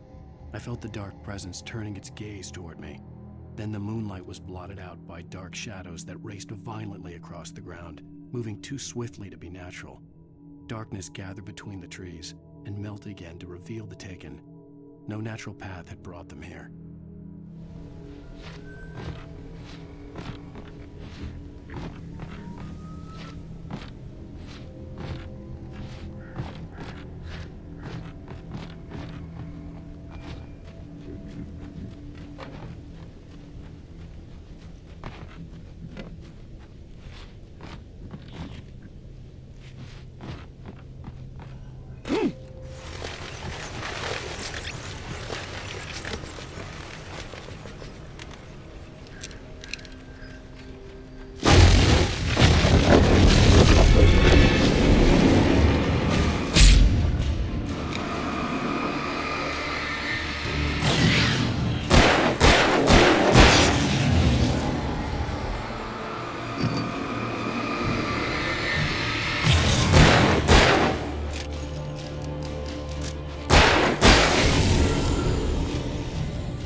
out of sight. I'm on my way. Don't open the door. What am I, crazy? Stay hidden. I'll be there soon. Just make sure you keep the lights on.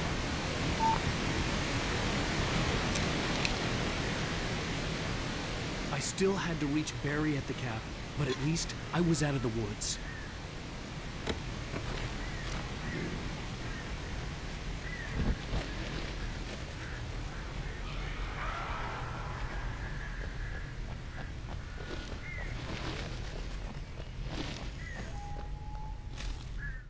The FBI agent's command froze me in place.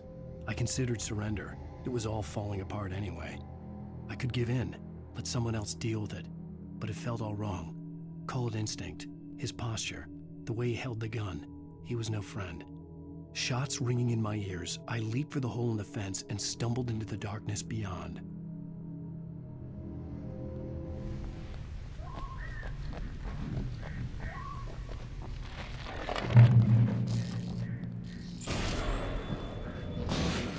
A story is not a machine that does what you tell it. A story is a beast with a life of its own. You can create it, shape it, but as the story grows, it starts wanting things of its own. Change one thing and you set off a chain reaction of events that spreads through the whole thing. The characters have to be true to themselves. The events need to follow a logic that fits the story. A single flaw and the magic is gone. The story dies. Alice dies.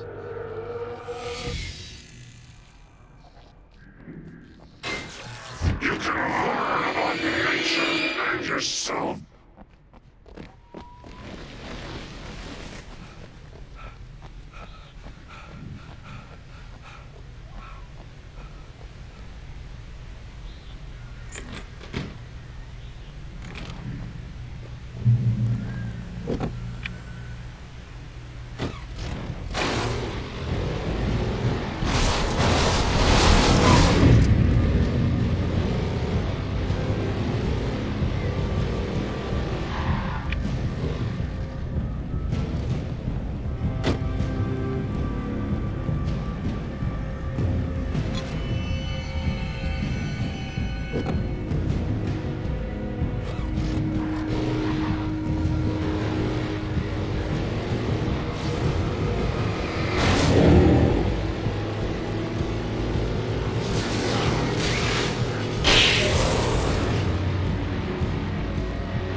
There was no misunderstanding. Cauldron Lake was where Alice and I had stayed, but there was no cabin and no island. I was missing a week. What had happened to me? What had happened to Alice? I had to get her back. I couldn't face life without her.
The flare gun was probably the best weapon I could imagine against the dark things I was facing.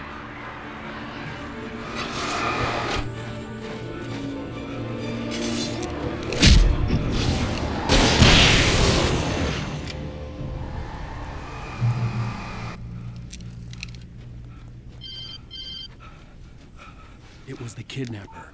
You son of a bitch! Where's my wife? Enough horseplay, Wake. You deliver the manuscript, and you can have your woman back. Simple as that. I don't... Listen. I'm gonna need time to finish it. I still need to write the ending. I need a week. Not done? I need a week. 2 days. The old Bright Falls coal mine is nearby. You can find it easy, city boy. The main building, there at noon. You bring the manuscript, you'll get your wife. If not, well, get me?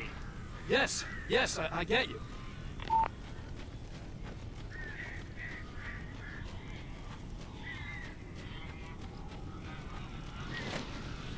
Barry had talked about birds over the phone.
can open the door now.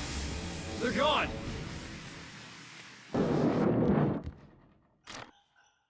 Hey, Al. I'm sorry for thinking you were having a psychotic episode, man. I sent Barry to the town to ask around about a man fitting the kidnapper's description. He'd go through the archives of the local paper. Perhaps he could learn something. Anything about the island and the cabin that had disappeared. The man wanted a manuscript. I had to try to write him one to get Alice back.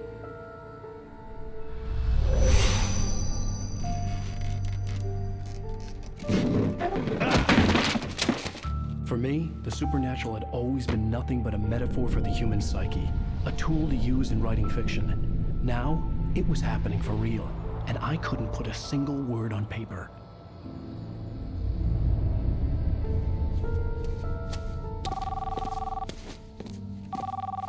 Barry Wheeler speaking. This is Rose. Rose? I found Mr. Wake's pages. Oh, you sweet, brilliant girl. Could you and Mr. Wake come get them? I live in the trailer park outside the town. We'll be there in less than an hour. Bye now. See you soon. Have a great day. Hope you come back soon. Welcome to the Oh Dear Diner. Good girl.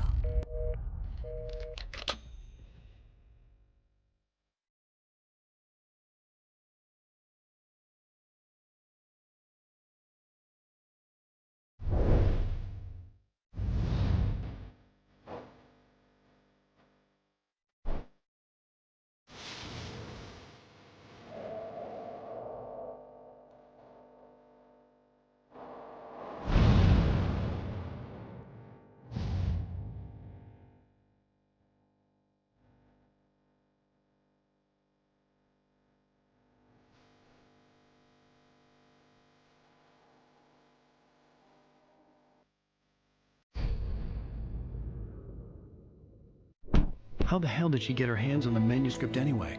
I don't know. She's resourceful. I told you were too hard on her. Listen, I found out all sorts of interesting stuff while I was digging around. Yeah. Mr. Wake, it's Sheriff Breaker. We have an FBI agent here, Agent Nightingale. FBI? He's anxious to see you. You'd better come to the station. Okay, I'll be right over, Sheriff. Let's make this quick, huh? Help you folks? Name's Randolph. I'm the manager. We're looking for Rose. Works as a waitress down at the diner? Rose, sure. Nice girl. Who wants to know? I'm Alan Wake. The writer, huh? I heard on the radio you were visiting. Well, I'll show you her trailer. That Rose, she's a nice girl. Always pays her rent on time. As I was saying, Al, I found all sorts of weird stuff from the local newspaper's archives. This place is crazy. Disappearances, mysterious deaths, urban legends come true, and get this, most of this stuff takes place around Cauldron Lake. Well, you ain't wrong, mister. The Indians thought the lake was a doorway to the underworld. I'm the God-fearing type myself. I don't hold with that sort of thing. Yeah, okay. Anyway, there was an island there owned by a guy called Thomas Zane. Now, some of the articles I found about him make him out to be a famous writer, but I ran a bunch of searches, couldn't find a single thing he wrote. Zane was heavily into diving, so much so that the place came to be called Diver's Isle. But the volcano under the lake erupted in 1970, and Zane went down with the island.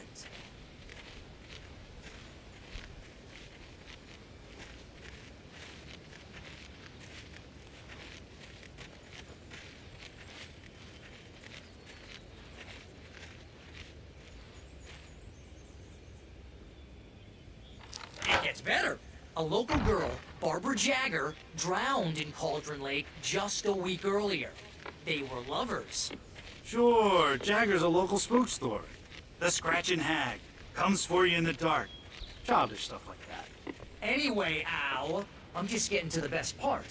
All of the articles about this stuff were written by Cynthia Weaver. I asked around, and she's that crazy bag lady you met. What, the lamp lady? She can be a little loopy, but she's not homeless or anything. Yeah, anyway, she knew both Jagger and Zane before they both died, and she had some kind of a breakdown.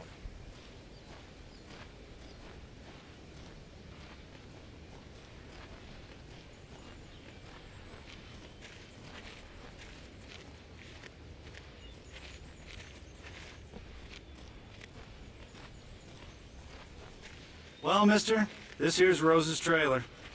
You mind me asking what you want with her? We're just here to talk to her, pal.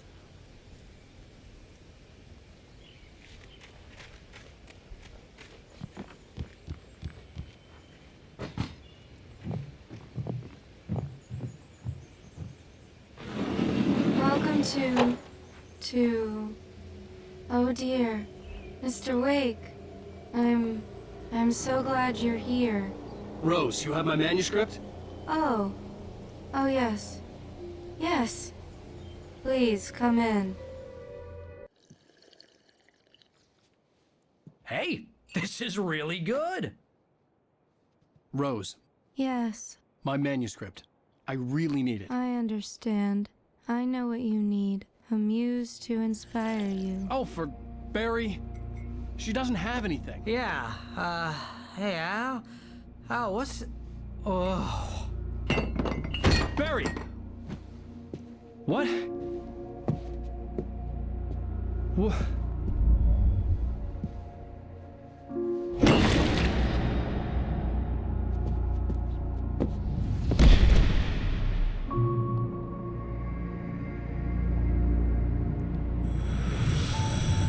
It's coming for you, hiding in my barber's skin.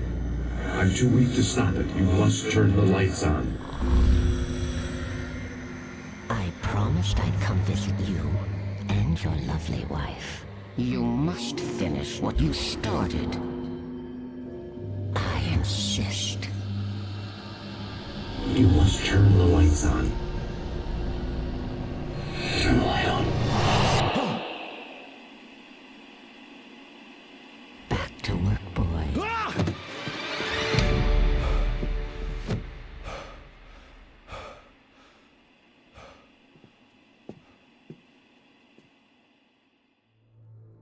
I felt nauseous, hungover. Only anger kept me going.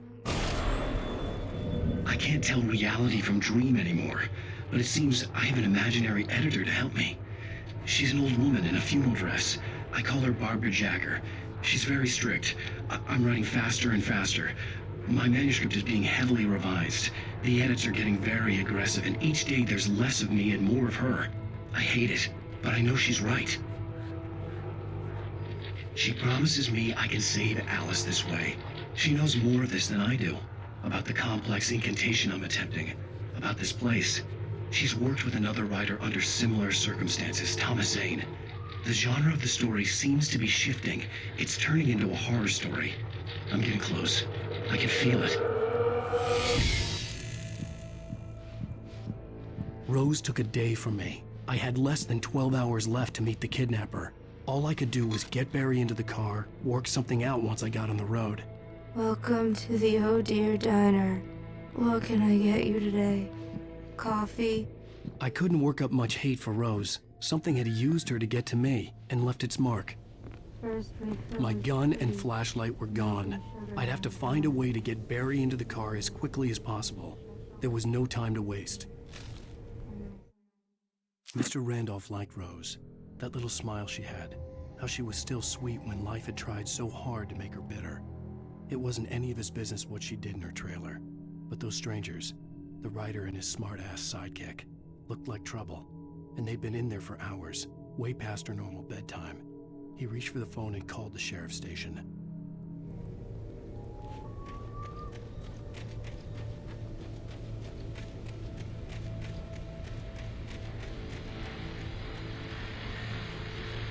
I just stepped outside to catch a breath of fresh air, let me tell you. The weather's getting heavy. Nights like this make me especially glad I'm here talking to you and not home in bed. Once the weather takes a turn like this, I can't sleep at all. It's all tangled bed sheets and dark thoughts, punctuated by the occasional plunge into nightmare. Is it just me? Well, perhaps it is. But I hope I can make the night a little bit easier to get through. Caller, you're on KBF FM. Hey, it's Walt Snyder. What's on your mind, Walt? Well, I am the way you are, but, I can't sleep either, you know? I just been staring out the window here, trying to make sense of it all, but, I ain't been drinking either, you know? I just Well, you sound like a man with a problem, Walt. I had argument with Danny. Danny, and, then I got in trouble with the law, I'm just, I heard something like that, Walt. yeah, well, Danny's my best friend, and, they let me on bail today, and now I'm just alone here at the window, waiting, man, and there's something in the air tonight, man. I was just outside looking up at the sky above our broadcast tower thinking the same thing. What are you waiting for, Walt? I don't know. Something's gonna happen. I think I better go. Well, Walt, maybe... No, thanks, Pat. Well, good luck to you, Walt. Hang in there. Let's take a little break, folks. This weather's really something else, huh? How can I be sure?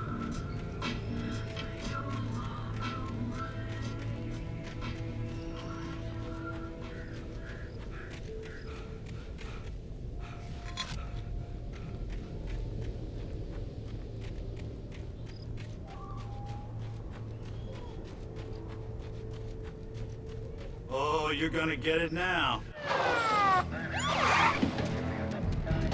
God knows what you've done to that poor girl. This is Agent Nightingale, FBI! Get him up, Hemingway! You're under arrest! You move a muscle, I'll unload right in your goddamn face! Stay right where you are, Slade!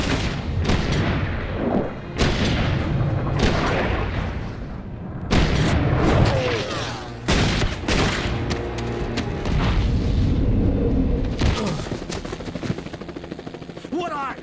I'm standing right here, you goddamn maniac!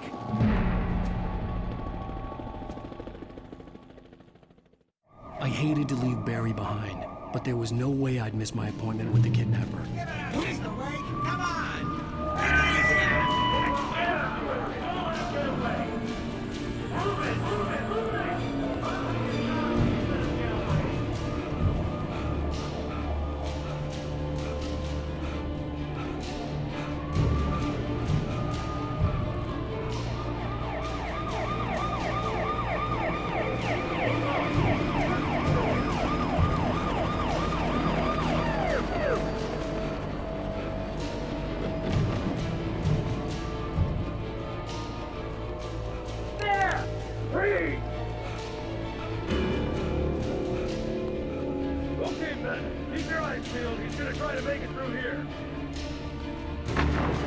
Oh, damn.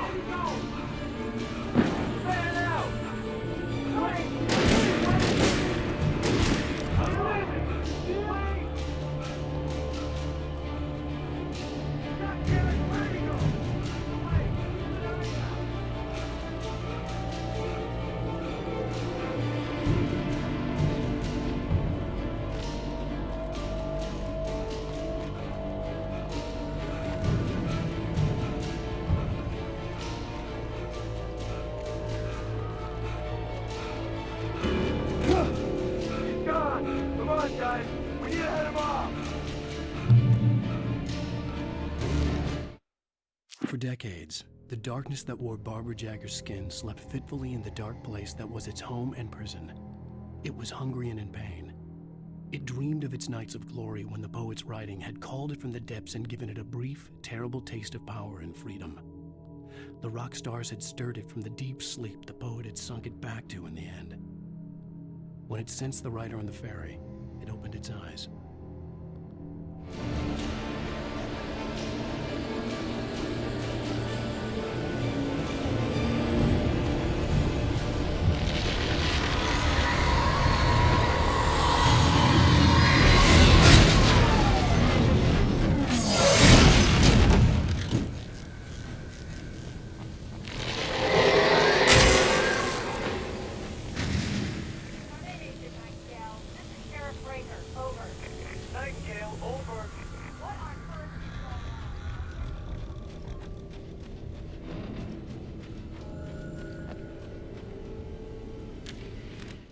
Rose didn't know how the strange old lady got in her trailer, and she looked wrong somehow.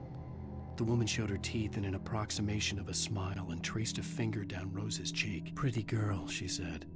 Rose felt as if she was falling asleep, but her knees didn't buckle. The crone spoke in a whisper, her words ice cold and dark in Rose's ear.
This horror was everywhere I went, circling me.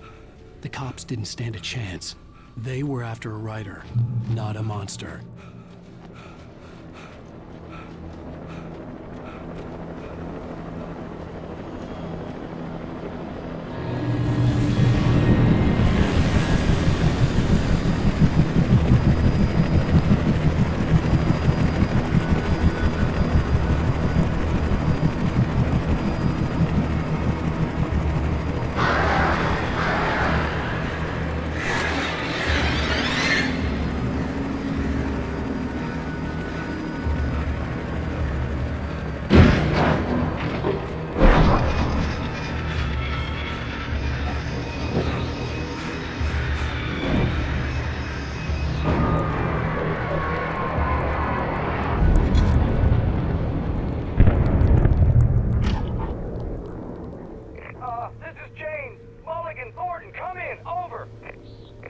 Thornton here.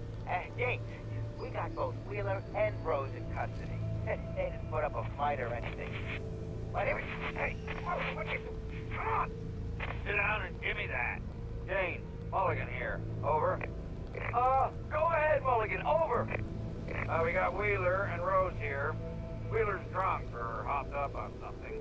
Speaking of which, that Fed had a pretty distinctive whiff of Otis Scotch about him, you know what I mean. Over. I don't have anything on that, Deputy Mulligan. Over. Well, whatever. Anyway, Rose is just being plain weird here. You better get Doc in to take a look at both. Over. Gotcha. You better get them here quickly. The, Fed's gonna want to interview Wheeler. Over.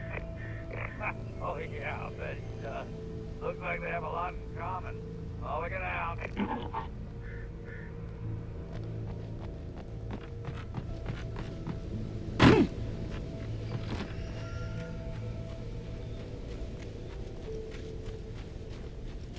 I imagined that the broadcast tower in the distance was part of the local radio station.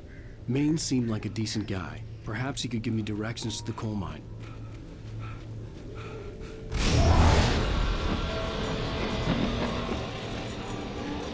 Unnatural shadows clung to the gate. The darkness that was after me was trying to stop me. I wouldn't get through without a light.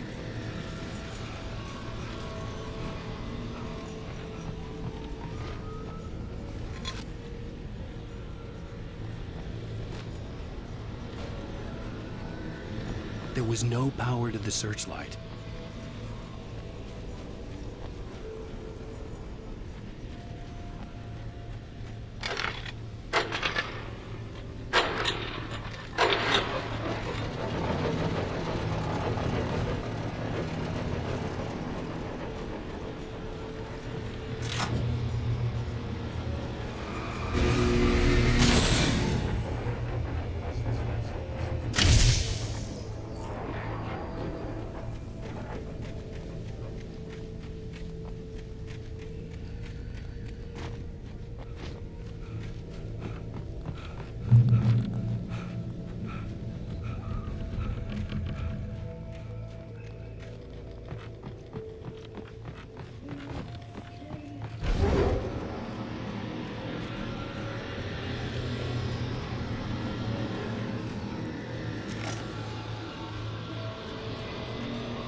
took me a moment to recognize the flashback blades. They were an ideal weapon for my situation. Team 1, come in. Over.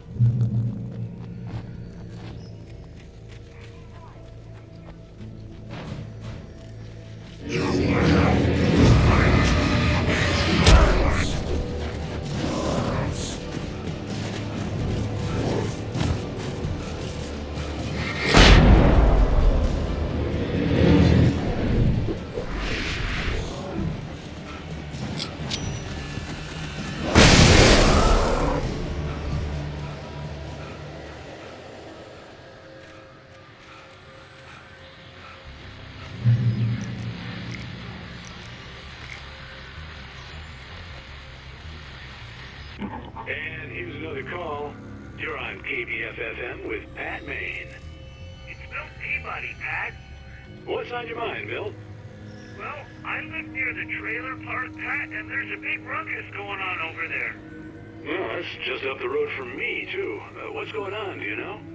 I don't know, but there's a bunch of police cars there, lots of sirens, a helicopter buzzing around, and I think I heard some gunshots. Gunshots? Yes, sir, like from a pistol. So can you find out what's going on? Because it's just next door and they're popping off guns there. They're still shooting? No, it was maybe 10, 15 minutes ago. It sounds serious, Pat. I'm telling you, it don't sound like no party. Well, I'm certainly going to give the station a call, Milt. Okay. You'll hear it here as soon as I hear from them. Okay, thanks.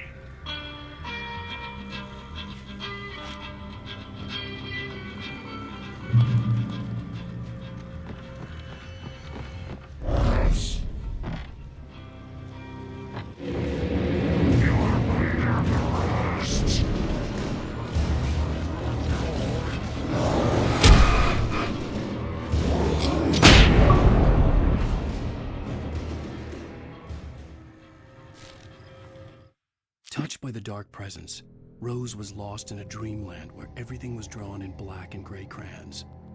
The old lady had promised her that all her wishes would come true. She would be Alan Wake's muse. She was smiling so hard it hurt her face. She crushed a bottle full of sleeping pills into the coffee. Deep down inside, she was screaming in terror.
I hope Maine could lend me a car to get to the coal mine. Oh, hello, Lorna. What do you have for us?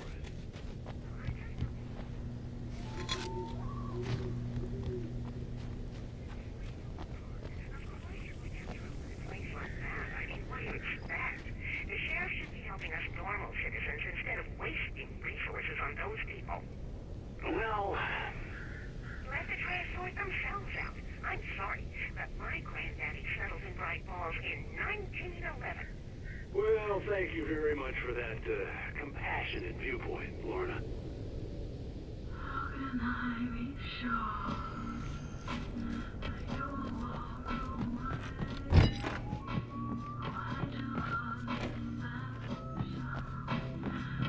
Oh, here's a little surprise. The famous writer Alan Wake just walked in. Folks, I'm going to see if I can talk him into an interview. Come on in, Mr. Wake. Oh, I'm so glad you could find the time to do this, Mr. Wake. Nowhere to run now, Dan Brown. You back away from me. Don't hurt. Whoa. Everyone calm down. Put the gun down. We're all friends here, right? Cool your jets, Nightingale. We got him. Judas Priest! What the hell's the matter with you? There's a civilian in there.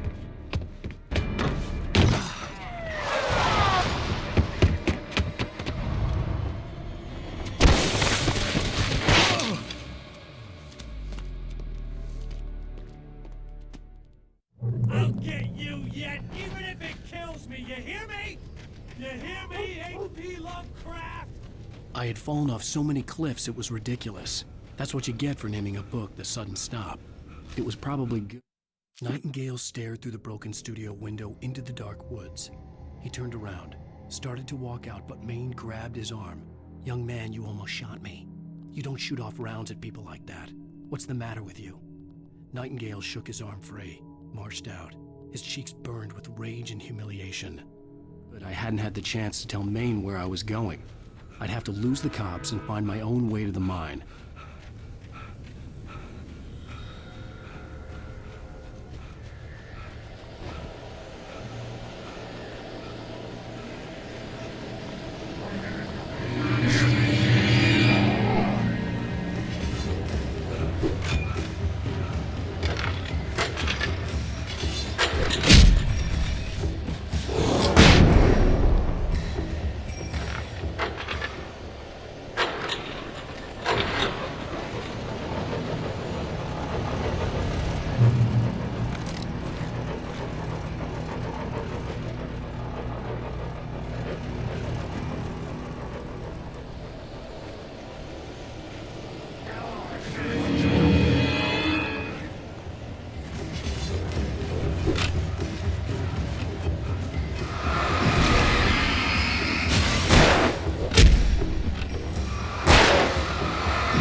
Danny had stepped out, but what stumbled back in was something else.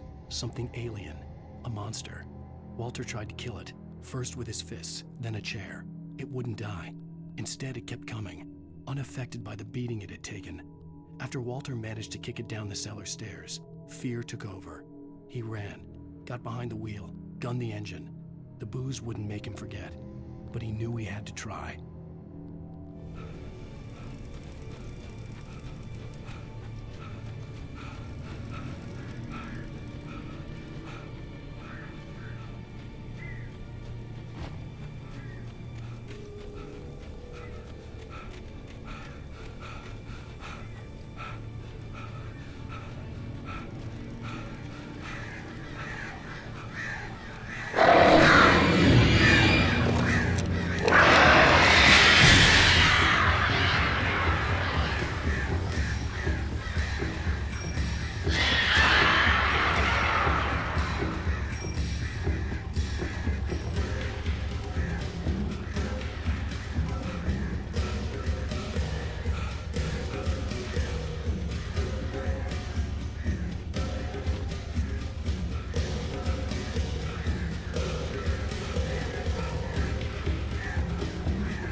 There was no sensible reason for the power company work lights to be here. It was almost as if they'd been left for someone like me to use.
The bulldozer's engine roared to life. Mud and rocks flew as it fought for traction.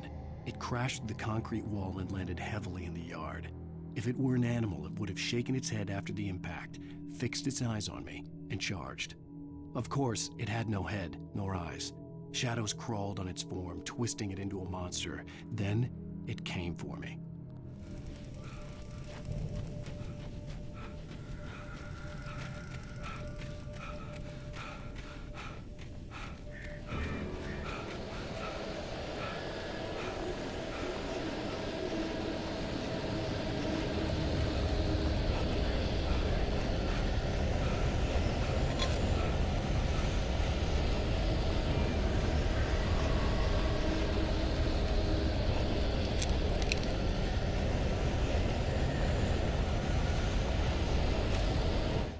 Sarah trusted her gut, and her gut said Agent Nightingale was an asshole. He felt wrong, and it wasn't just the smell of stale booze. It was in the way he flashed his badge, pulled rank, the look in his eyes when he wanted answers. Where was Alan Wake? What was this about an accident? Where was his wife? And most importantly, why did she let Wake go? He wouldn't answer her questions. Federal business was all he'd say.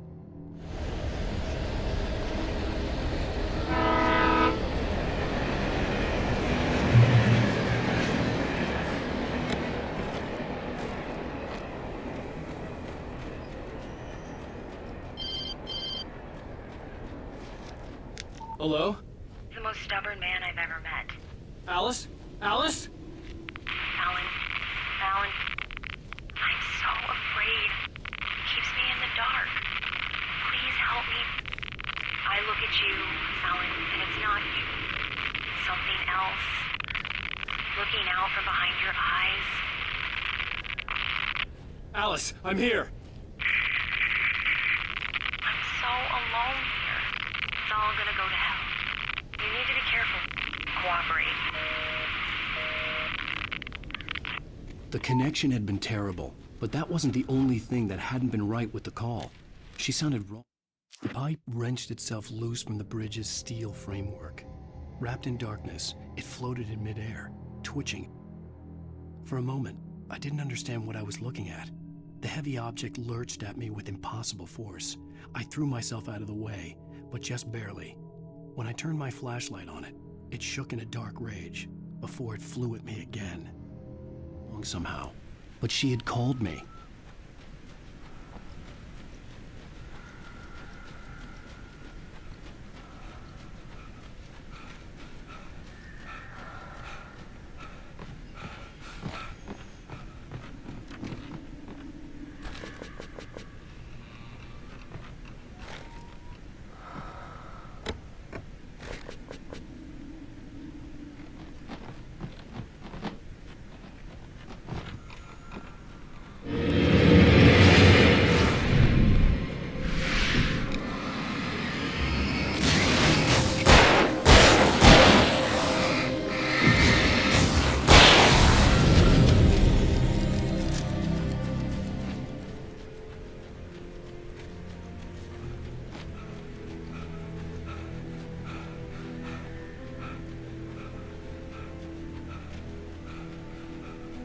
I could see a railway bridge up ahead, and a warehouse of some sort on the opposite shore.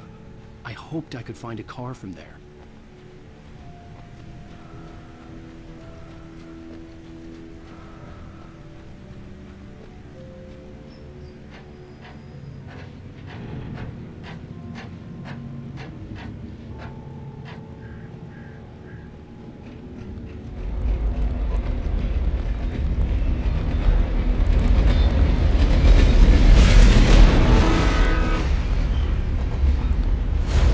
That was pursuing me was growing stronger, and it was taking over everything in its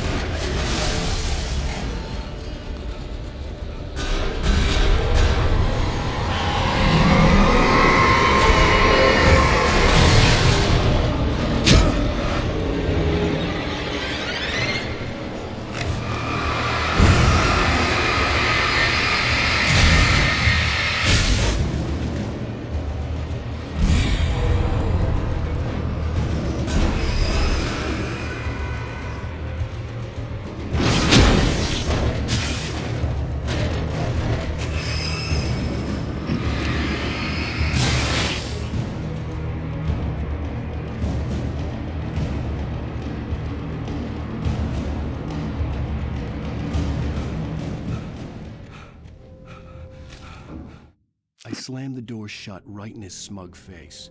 He pleaded for me to open the door. True to form, the asshole actually thought I would obey. I had no sympathy left, no guilt either, not for him. I took a moment to savor the scream. I bet I had a smile on my face. It was all that I had time for. The dark presence was inside the lodge with me. As a teenager, just starting to get interested in writing, Stephen King had been a source of inspiration to me. I thought about all the inanimate objects that had come to life in his books. No one is safe in a good horror story, certainly not the protagonist. That's what makes them fun. This was anything but. The darkness could possess anything, and it was getting closer.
We take the facts of our existence for granted, unaware that they are merely a thin veneer of desperate self-delusion, covering a vast cosmos of madness and horror.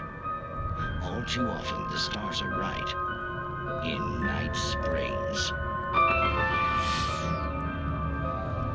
Tonight's episode, A Family Occasion. Journalist Alvin Derleth's trip to study the local customs of an insular community in Night Springs has been less than successful. Until tonight. Well, I'm glad you changed your minds about this. Ancient customs, local mythology. My editor loves this kind of stuff. Well, Mr. Derleth, we don't want to feel like we're on exhibition.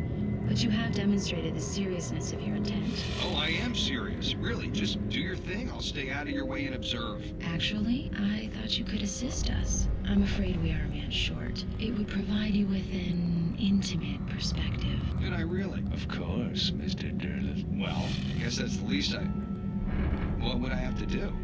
Oh, here. Let me show you with a kiss.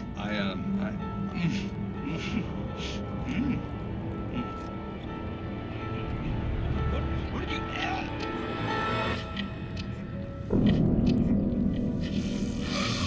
Oh, Mr. Derleth, love well please, Nixie Perka, the dweller in flesh. Your body shall host 1,000 young, and all shall be glory.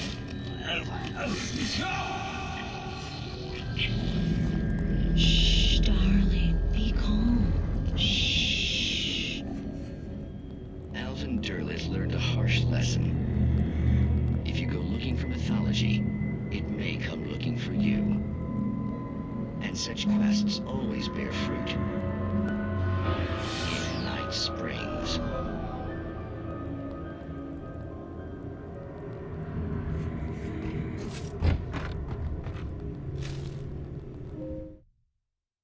The darkness surged towards me, sucking everything loose from the ground into its depths, tugging at my clothes. I saw the flare the kidnapper had dropped and threw myself towards it just as I felt my feet leave the ground. The darkness embraced me with the force of a tornado. Somehow I managed to light the flare. The darkness roared and cast me away. I fell toward the dark waters of the lake far below.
never been this glad to see the sunrise.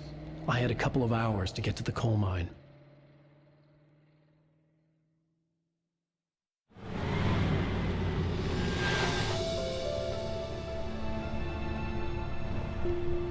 The coal mine wasn't far now.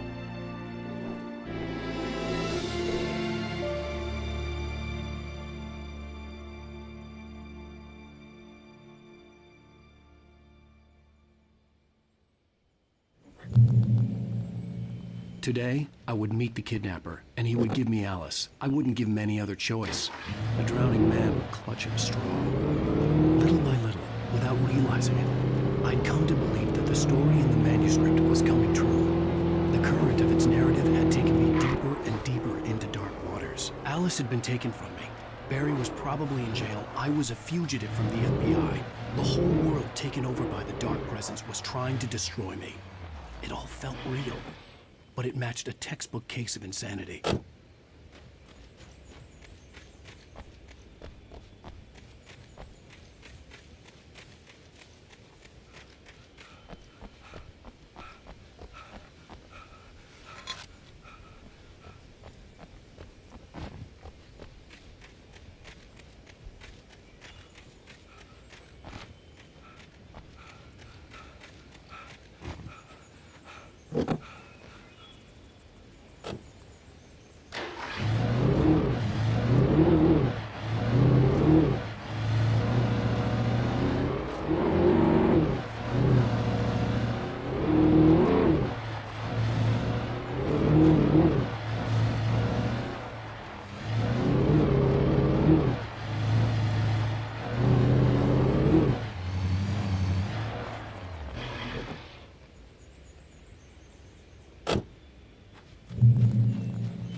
This is Pat Main, and you're listening to KBF-FM. Folks, I want to apologize for kind of abandoning you to that looping music track last night, but I was detained.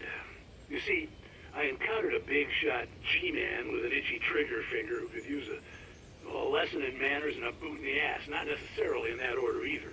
Now, folks, I know I'm not being very informative here, and I apologize for that. I really should just keep quiet, but I'm just so peeved right now, because some people just shouldn't be carrying badges. I'm just glad that our Sheriff Breaker was there to straighten things out. And if someone I met last night is listening, let me just say, I'm sorry if my mouth got you in trouble. I'm pretty sure you're not the bad guy here. Godspeed, son. I hope you know what you're doing. Now, on a lighter note, I'll be talking to Dr. Nelson all morning. But first, a little music.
Welcome back to KBF-FM.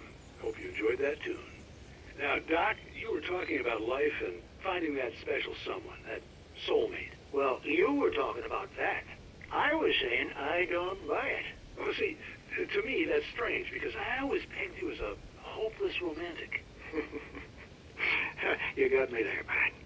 But I think love's where you look for it. And you need to do a lot of looking, sure. But the idea that there's that one special person out there for you, and if you miss that chance, it's gone forever, and you're forever incomplete. I mean, isn't that depressing? Or heck, childish even? There's plenty of fish in the sea. And Apparently, a fisherman has a fishing analogy for everything, but what you're saying, isn't that a little harsh? Well, no. What I am saying is that your potential for finding that connection isn't limited to what's essentially a chance encounter. How's that harsh? Yeah, well, I guess that's a nice thought, but let me say something personal here. Okay. Now, well, I don't disagree with you exactly, but I can't really fit that together with what I feel, what I felt for someone, because she was the one. She was. And I let her drift away from me. Maybe I didn't put in the work, I don't know, but, well, since then, and it was a long time ago, but since then, there hasn't been anyone, not like her. And I'm not saying I dwell on her or haven't moved on. I like my life. I'm not living in the past, but I do miss the way she completed me. You can't argue with the heart, Pat. I'm sorry, folks. I had kind of a scary experience last night, and let's just say it's shaken a few things loose.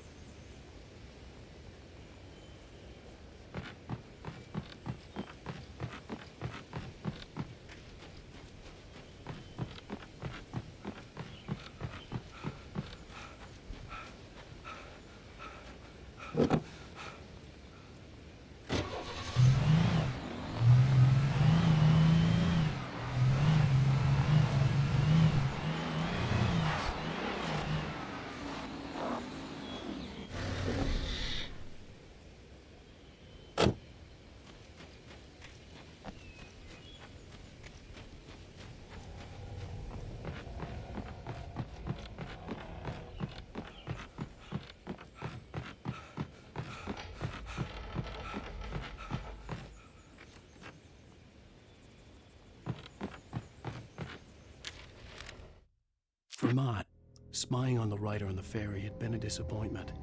His boss had made Wake out to be something special, but Mott hadn't been impressed. He'd gotten a good long look at the wife, though, and he liked what he saw. Mott had fantasized about goading Wake into a fight, but it hadn't happened. Still, he'd get his chance to see if the writer had anything in him. He'd been promised as much.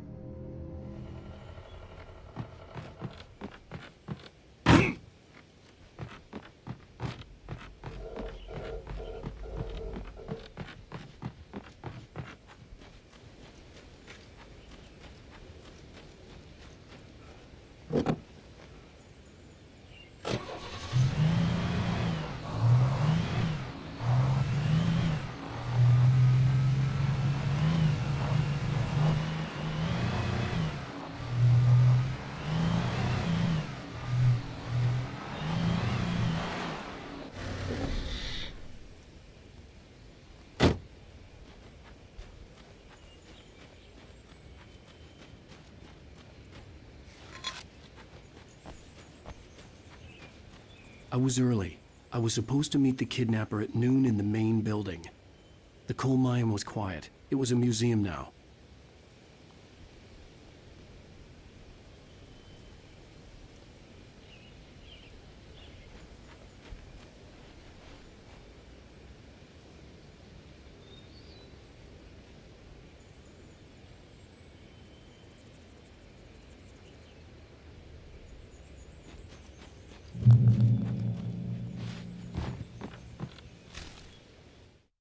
With Nightingale gone and the night wind blowing in through the broken studio window, Maine stared at Sarah. The sheriff looked away.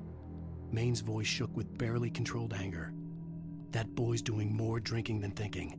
I hope you know what you're doing, Sarah. He's got a sickness in his eyes. You take my word for it. He wants Wake for a reason, and it's not for anything good.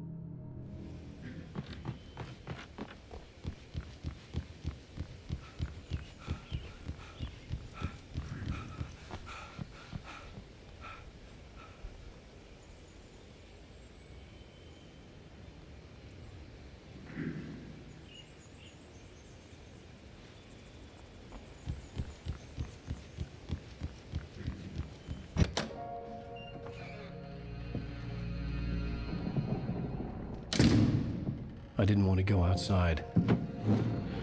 Cops had to be looking for me. The noon sun turned the place into a sauna.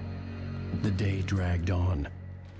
Different scenarios ran through my mind. Ways of how I'd torture the kidnapper to get Alice back. Or the different horrible things he could have done to her. I imagined her dead. I had no way of knowing she was still alive. It was killing me. I was running on blind hope. It was all a waste of time. The bastard never showed up.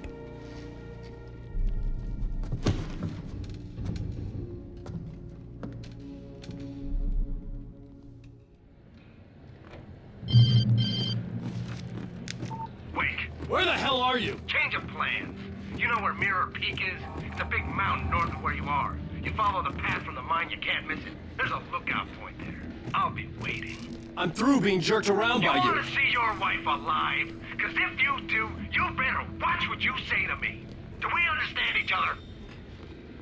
I want to talk to Alice. Yeah, and I want the manuscript. Don't keep me waiting, Wake. Hello?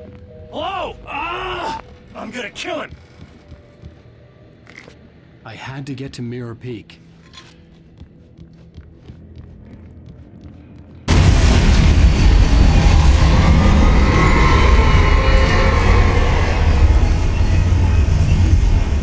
It was close.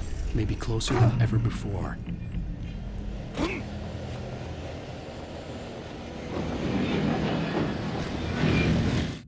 When Thomas Zane fell for Barbara Jagger, it happened fast. She was young, vibrant, and beautiful, full of life.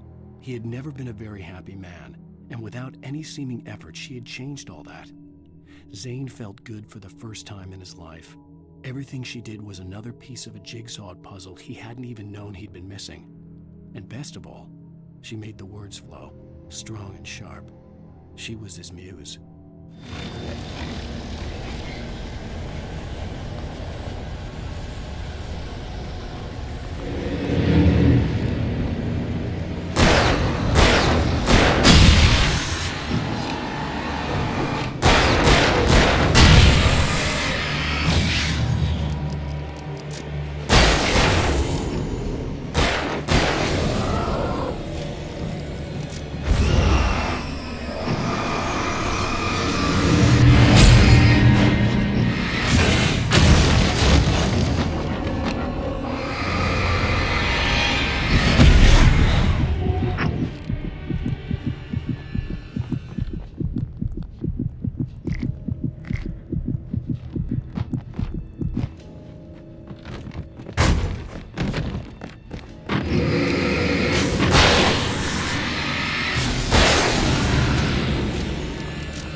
Some of the taken retained echoes of their former selves, but these were just the nerve twitches of a dead thing. Nothing remained but a shell covered and filled with darkness. In most cases, these puppets were enough for the purposes of the dark presence. But for anything more elaborate, as with the writer, it was different. It needed his mind. And so rather than taking him over completely, it merely touched him.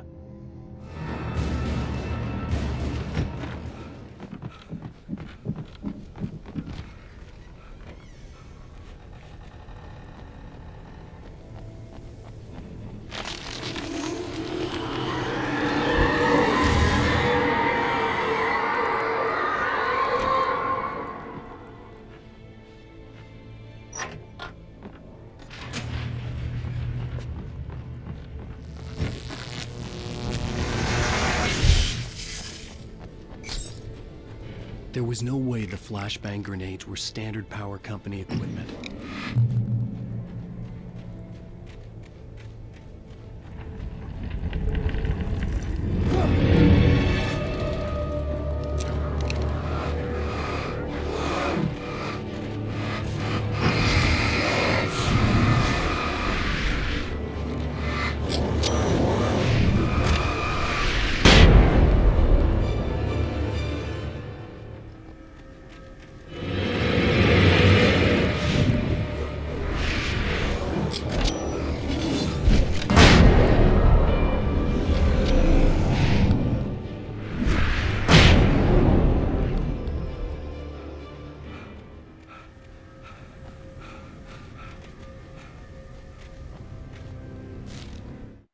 I stared through the bars of the jail cell. Barry stood behind me, swaying on his feet, looking as ill as I felt. Agent Nightingale stood on the other side of the bars with Sheriff Breaker. Nightingale had a stack of manuscript pages in his hand. He seemed unhinged as he gloated. "Well, I've got you now, Raymond Chandler. It's all here. All the evidence, including conspiracy to murder a federal agent."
I had no real plan.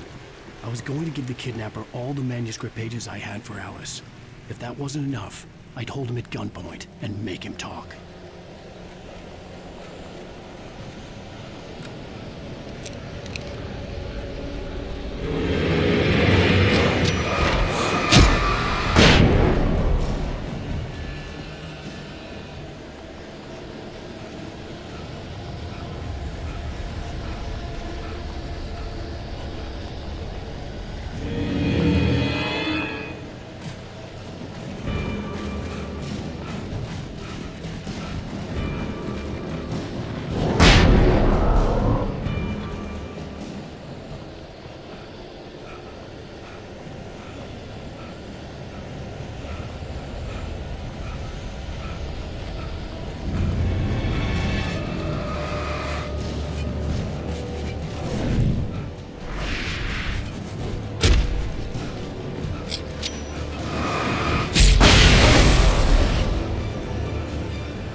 dark presence was moving ahead of me in the same direction I was going. A cold feeling settled itself in the pit of my stomach. Was it going for Alice? The graveyard shift may cause cancer.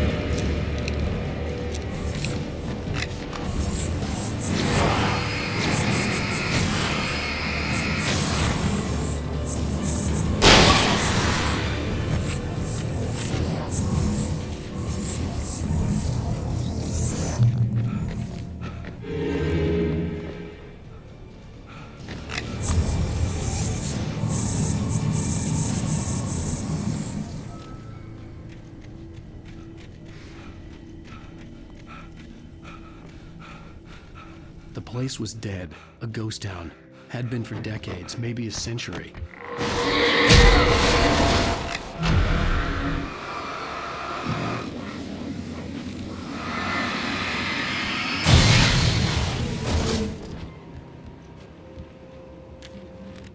Things were never as simple in real life as in fiction.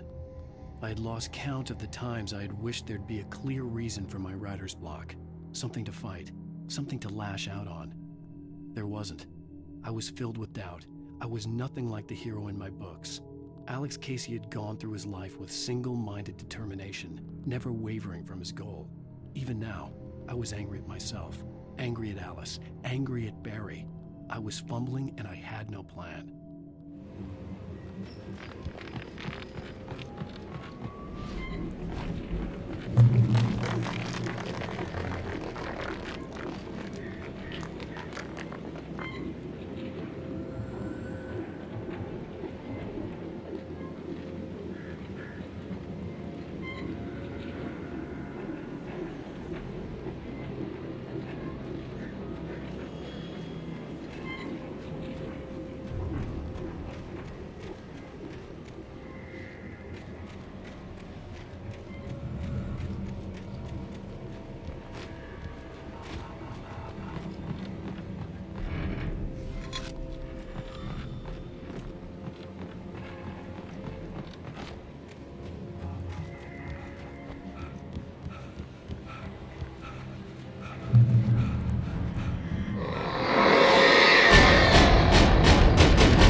Anything outside of writing is a struggle. I feel ill. I managed to make my way downstairs. There's a shoebox filled with books and papers by Thomas Zane. It's very hard to focus, but I managed to read some of it. He's a poet, and a good one. He writes of muses and creators summoning fabulous things from a magic lake using his powers to shape the world of a realm of gods and dreams and demons, dark things that wait for a chance to slip through, wearing the flesh of men as disguise. Zane writes about himself, his girlfriend being taken over by a dark presence, about growing scared of the lake. Zane believes it's a mirror to the gaping void of darkness above, where some Lovecraftian presence lurks. I crawl back upstairs. I'll borrow these things for my story. They ring true. They fit.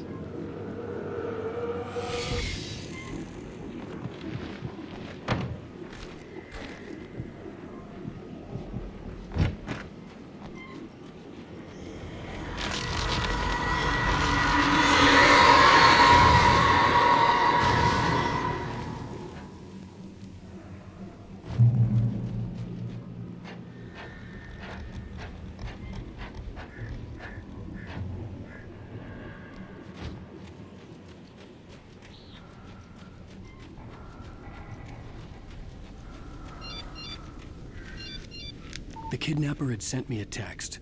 The message was full of spelling errors and insults. It was telling me to hurry up.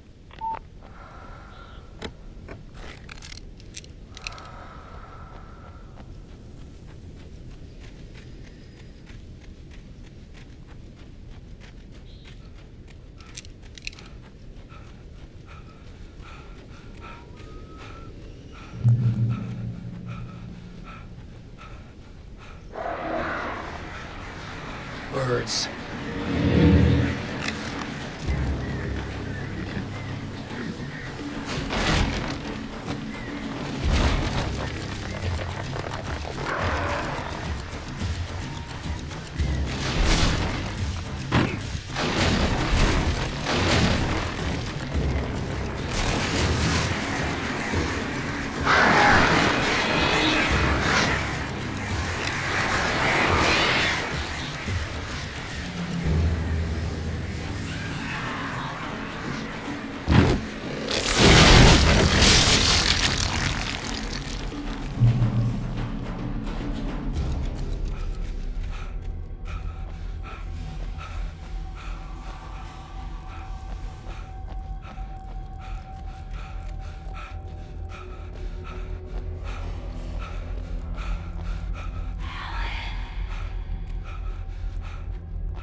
Without warning, the headache stabbed at my brain.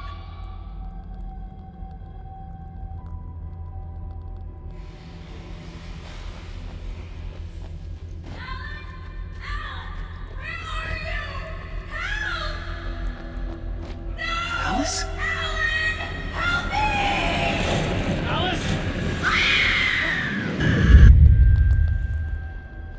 I'm losing it.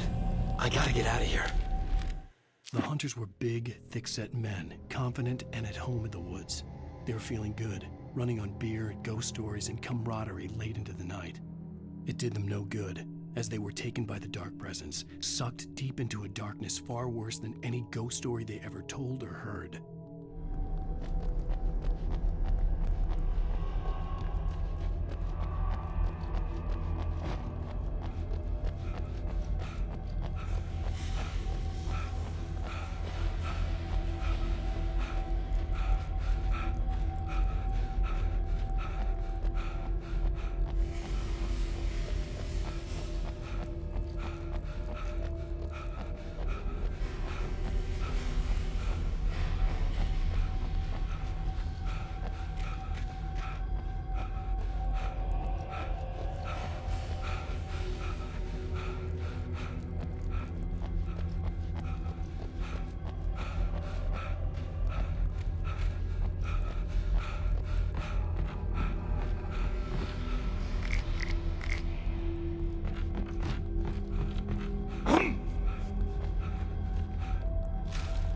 Even behind the closed doors and curtains of his grimy room at the Majestic, the local motel, Nightingale could feel the locals' eyes on him, the unrelenting pressure of their judgment.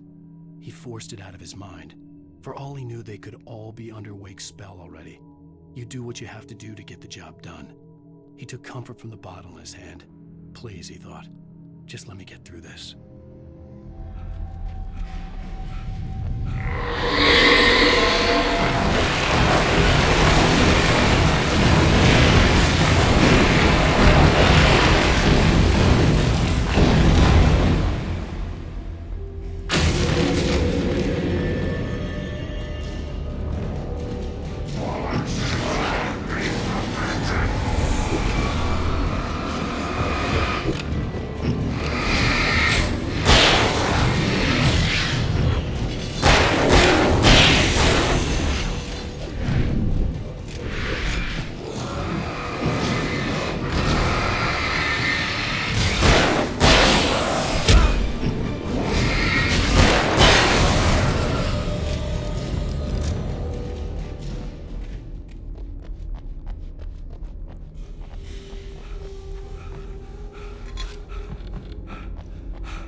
I'd have to make my way up this mine shaft in order to go on.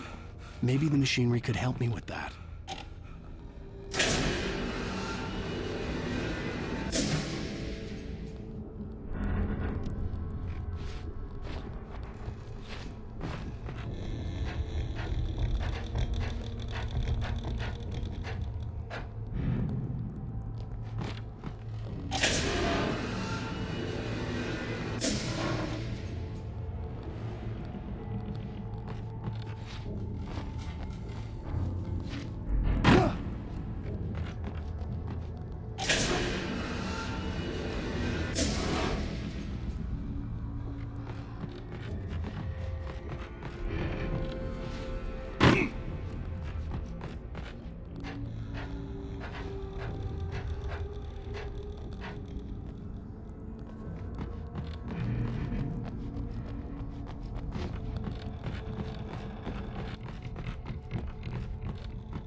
Lightning flashed behind the windows of Cauldron Lake Lodge.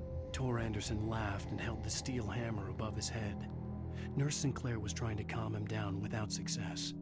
Tor grinned madly and shouted, "My hammer's up. Here's a friendly poke from Molnir, wench." He brought the hammer down with all his might on Sinclair's head. "We're on a comeback tour, baby."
Maud had checked all of Stucky's rental cabins.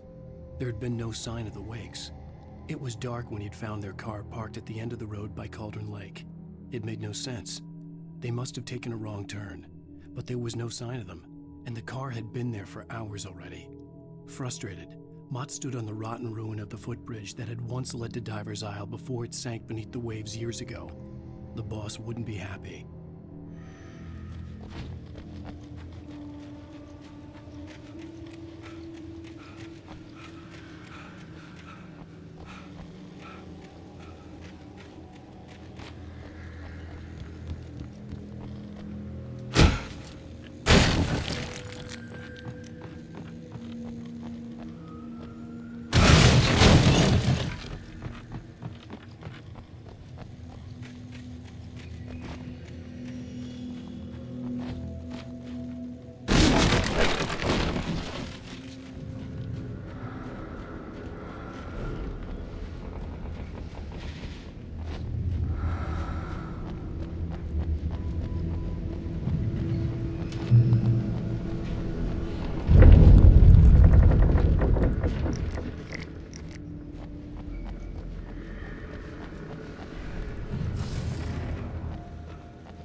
I could see Cauldron Lake. I thought I could make out the spot where the island and the cabin had been. There was a light near it. It had to be a boat.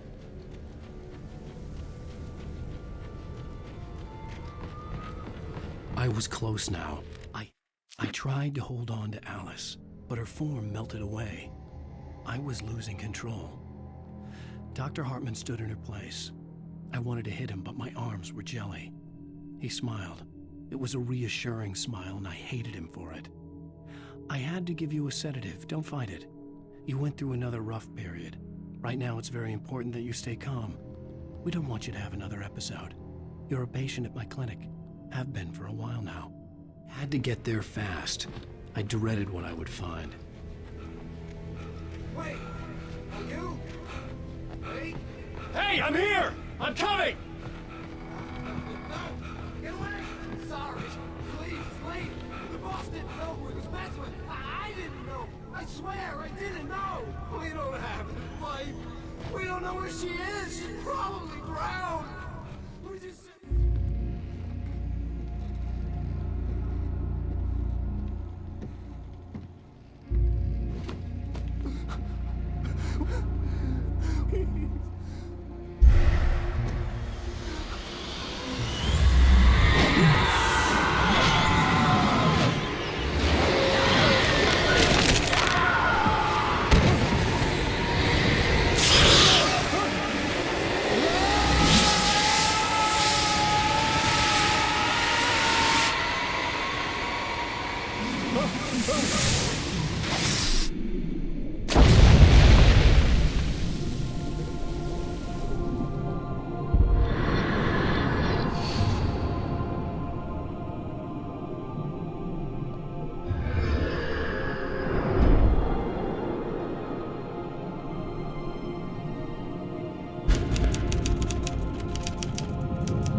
just a nightmare. Alice. There you go, Alan. Hartman. I fell. I had to give you a sedative. Don't fight it. You went through another rough period. What? Right now, it's very important that you stay calm. We don't want you to have another episode. You're a patient at my clinic.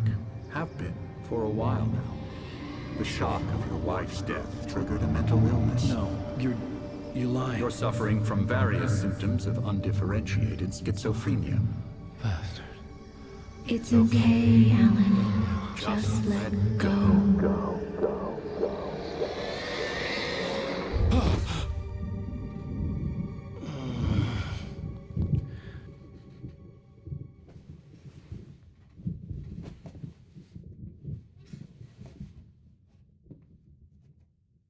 I felt groggy.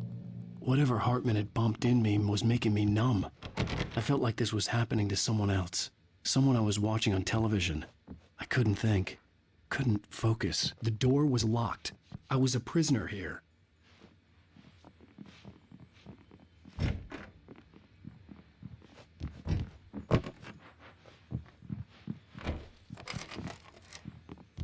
Good evening, Alan. Are we feeling better now? Feeling calm? Yeah. I see you brought your pet gorilla with you. So sure, I'm calm. I get the message. Loud and clear. Why, right. That's the spirit. You're being very brave, Alan. I understand you're confused. I would be more concerned if you weren't suspicious of me. I don't blame you for it. Big of you. Now, why don't you come with me? We'll reacquaint you with my clinic and go over everything you might have forgotten. Little walk and some fresh air? Yes, it will do you good. This corridor is for patients. Most of them aren't here right now. Jack took them out for a fishing trip, except for the ones who are particularly vulnerable, of course. I encourage creativity as a part of the recovery process here at Cauldron Lake Lodge. I specialize in treating artists. I bet you do. Splendid, Alan. I honestly believe we can get this thing under control if we work together. This way, Alan.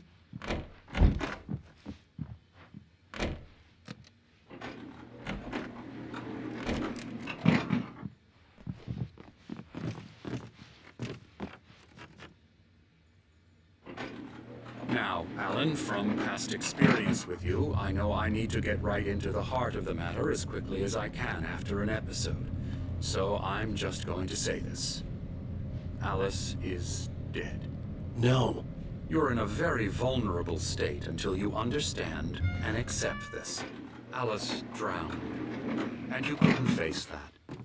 You're suffering from hallucinations, paranoid delusions, unusual thinking, an obsession about light and darkness, a feeling that everything revolves around you, your thoughts and dreams. Your mind has constructed an elaborate fantasy scenario in which your writings are affecting reality.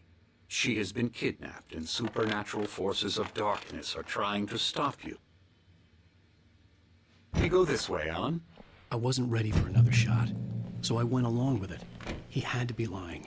But under the influence of the drug he had given me, I had to fight not to believe his words. It's all in your head. You've been making it up. Apart from the tragic accident with your wife, no one has been killed.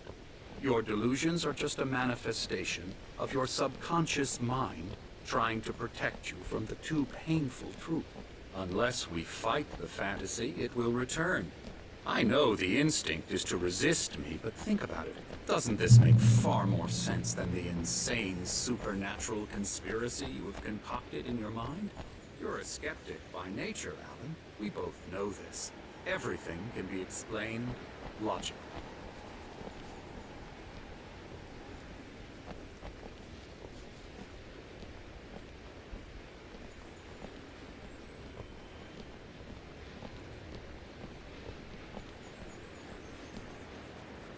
I never get tired of this view.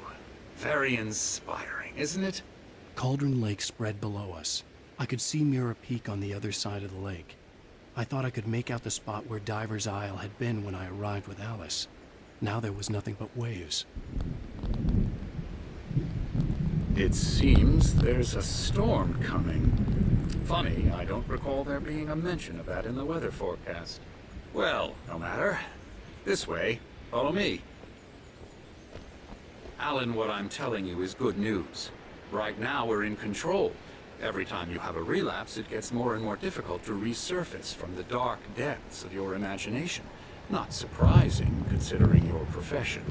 Imagination is what you work with. After all your nightmares, this should come as an immense relief to you. If it doesn't, why is that? Because I'm lying?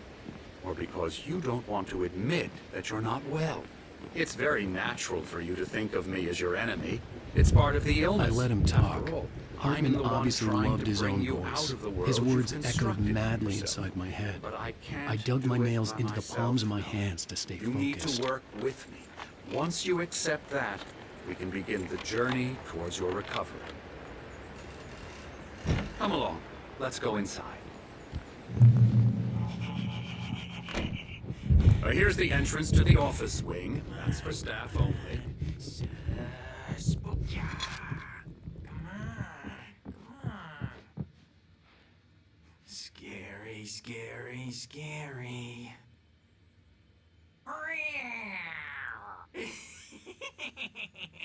Emerson.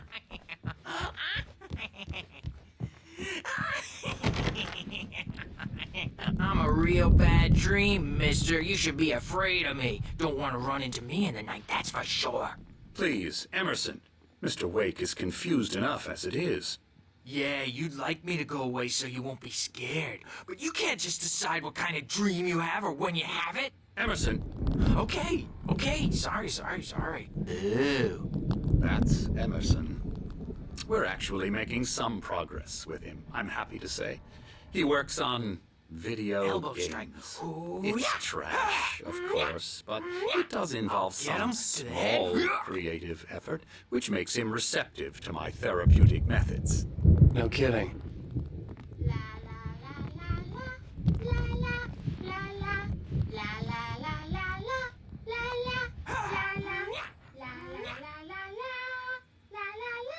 Come, Alan, this way. Now, you might have noticed the typewriter in your room. You've been writing as a part of the therapy. As soon as you feel up to it, you should continue.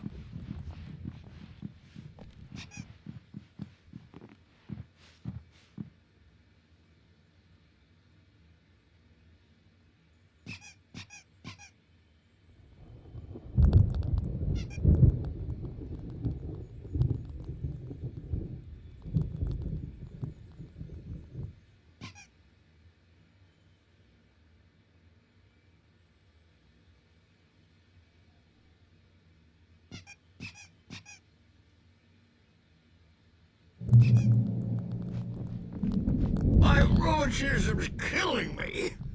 There's a storm coming. Oh, what a storm.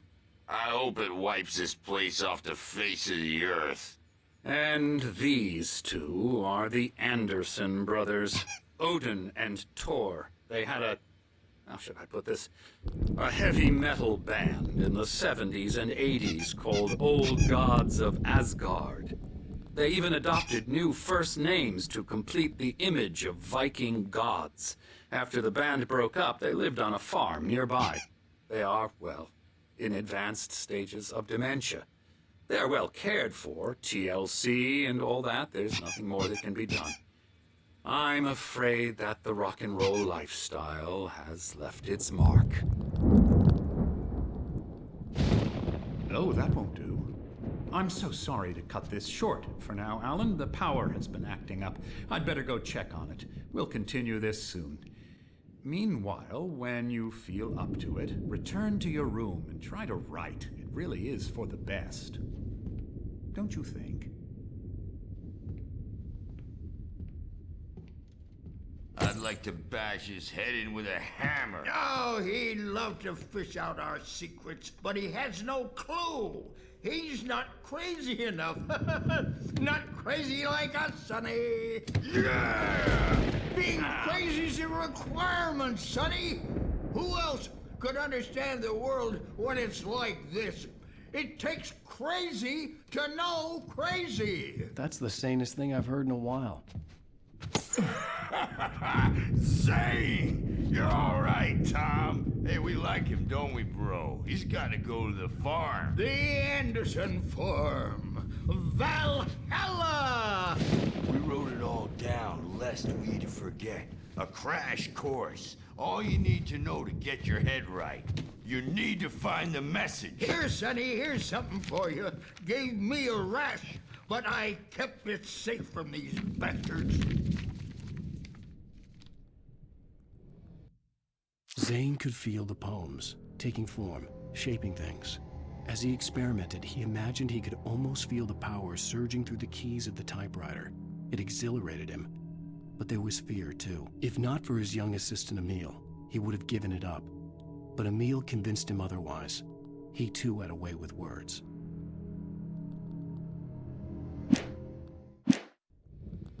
My head was clearing up, or according to Hartman, I was sinking back into the fantasy. I was convinced he was lying to me about everything. Crazy or not, the Andersons made more sense. Yeah, good thing he's not overreacting or anything. Well, he's the boss. I may need a hand here later on, Birch. The storm's bound to make Something's really wrong. jumpy. You know how they go. I'm not myself. It's hard to think that there's a shadow inside my head. I can only focus on writing. Everything else is a blur. I'm trapped in this cabin. Have been for days, but it's always dark outside. My editor is real. I saw her again. She's not human. It's not human. A dark presence is wearing the old woman's face. She was covered in clinging shadows. There's a hole in her chest where her heart should be. I think I've made a horrible mistake. I don't think I'm any closer to saving Alice. It's been lying to me, using me to get the story it wants, and the story will come true.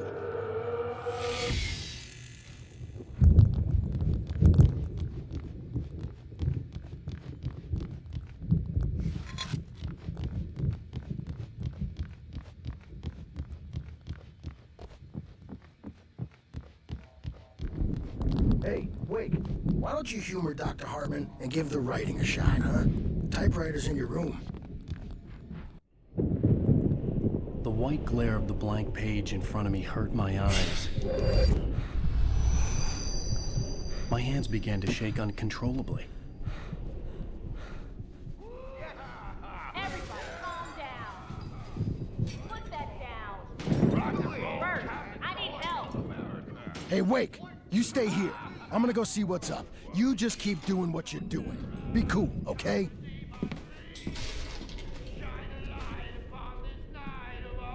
I didn't know what the chaos was all about, but it could be my only chance of getting out of here.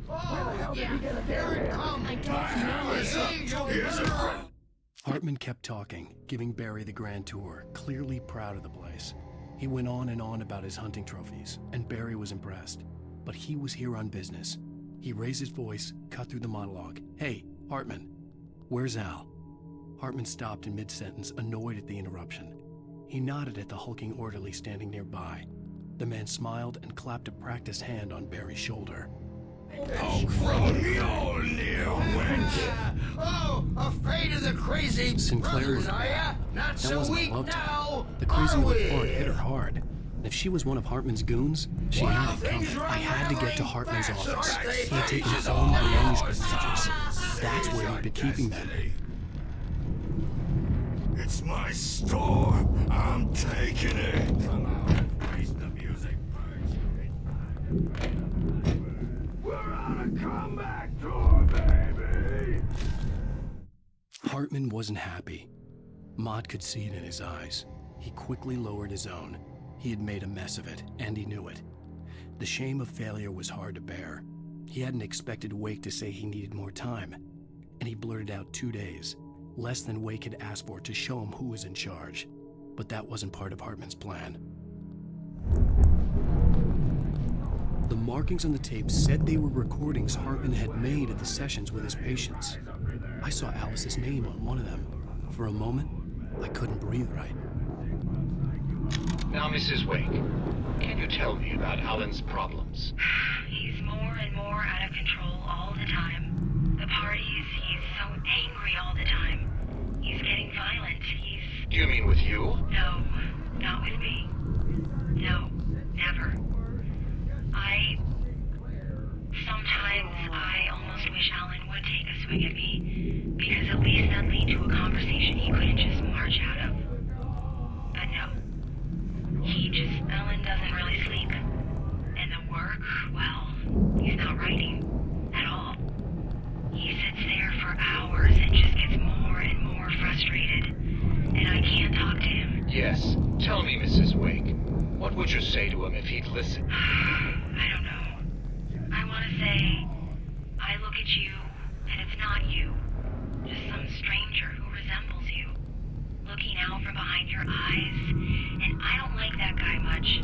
And now it's all gonna go to hell. But you don't ever say this. No.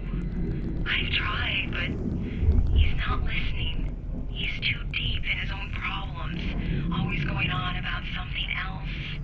I'm so afraid I'm gonna lose him, and we're not even talking anymore. He doesn't let me in anymore. He just keeps me in the dark. I'm so alone here, even when he's home. Please help me, Doctor, because I'm at my wit's end. Well, if you can just get him here, I'll absolutely do my very best. Yeah, but Doctor, you need to be careful with him. He's not just going to listen to you and cooperate. He's the most stubborn man I've ever met. Well, I'll be sure to bear that in mind. Hearing her voice, what she was saying made me happy and sick and guilty all at once. Worst of all, I recognized the words. The phone call from her. It had been a cut-up of this. Just a recording. Rudolph Lane's case is interesting. He was completely blocked, and frankly, I was about to discard him as useless. However, once Wake arrived and started writing, something changed in Rudolph. He's producing extraordinary work, increasingly dark pieces. Unfortunately, he doesn't respond to direction at all, and it's my belief that he's not so much a creator as an illustrator, perhaps, a recorder of sorts. I hadn't considered the existence of such a role before, let alone its implications, but the paintings he has produced are informative. At least he's easily controlled and useful. I wish I could say the same about Wake. It's frustrating that the best subjects are always so damn difficult to deal with. I'm buying that. I was tailing Wheeler, and this is the only place he could have gone. That means Wake is probably there too! Agent Nightingale, this is private property, and I will not allow you to disturb my patients. Yeah? I can get a warrant. How'd your fragile little patients like that? Oh, I'm thoroughly intimidated by your mighty authority now, Agent. Listen, you smug snob. How would you like it if I busted through this gate and knocked you around a little? Agent Nightingale, first of all, I'm recording this conversation, so you might want to watch what you say. Secondly, you're not dealing with a hick now. I know the law, and if you can get a judge to grant a warrant, I'll be glad to cooperate. But you won't get one. Be advised that any further communications with me are to be made through my lawyer. I don't believe this. Good day, Agent. Yeah. Let me out of here! Hartman, do you hear me? I'm gonna sue your crazy quack ass to shreds! Barry? Ow! About time! Barry, man, am I glad to see you. We need to get to Hartman's office. It's right next door. You okay? Yeah. I mean, no! The cops found me at Rose's trailer, but they didn't hassle me too much. I'm obviously a victim in this, and I demanded to be treated as such. Or else...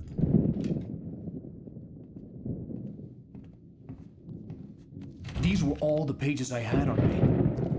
And more.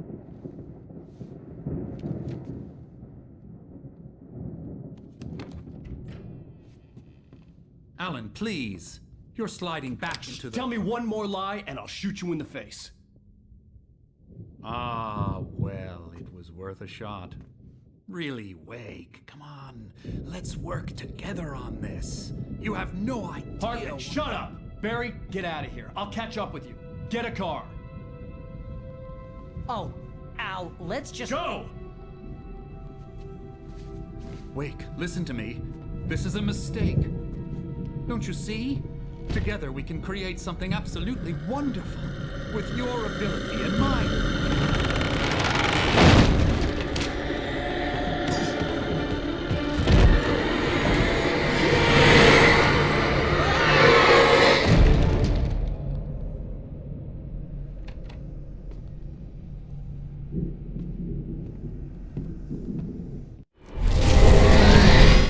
Hartman followed the fall of Alan Wake with his binoculars. When the rider hit the water, he ordered Jack to take the boat to him. The spot was easy to see in the dark, even with all the extra lights in the boat. The flare floated and kept burning even in the water. Jack turned the radio louder as the engine sputtered. The music was rough and clanking, something the Anderson brothers would no doubt have enjoyed. But Hartman chose to ignore it. Wake was finally within his reach. Presence would be on me in a moment. I had to find a way out.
Hartman knew he was no creator.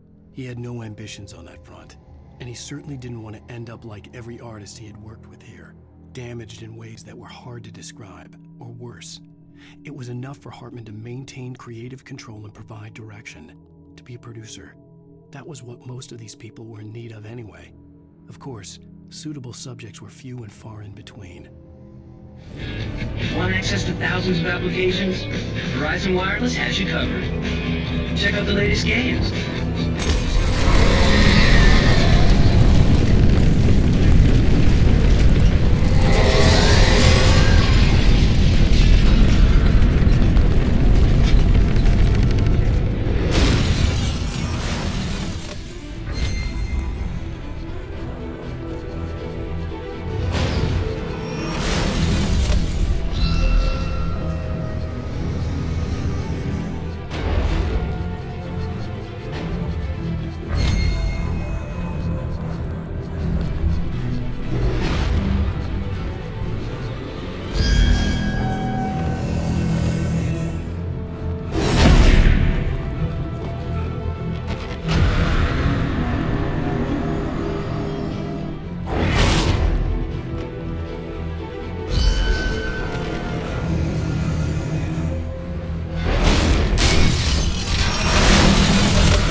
car, or the gate's locked. You're gonna have to go through the hedge maze over there. Barry, I don't have a light. Take this, Al! Oh, God! Look at the house, Al! Look at...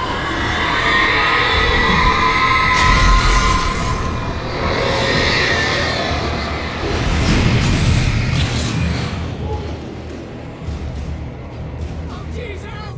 The house looks bad! Let's get out of here!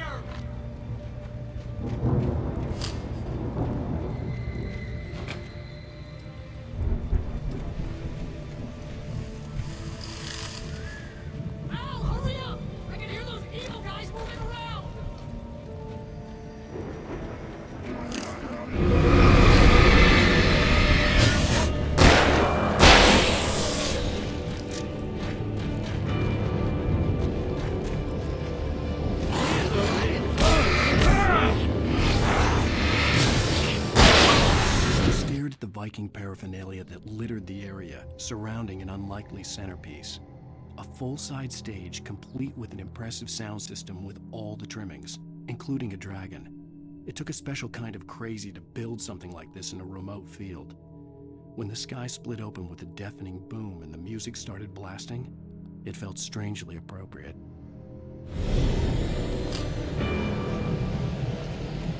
Be careful!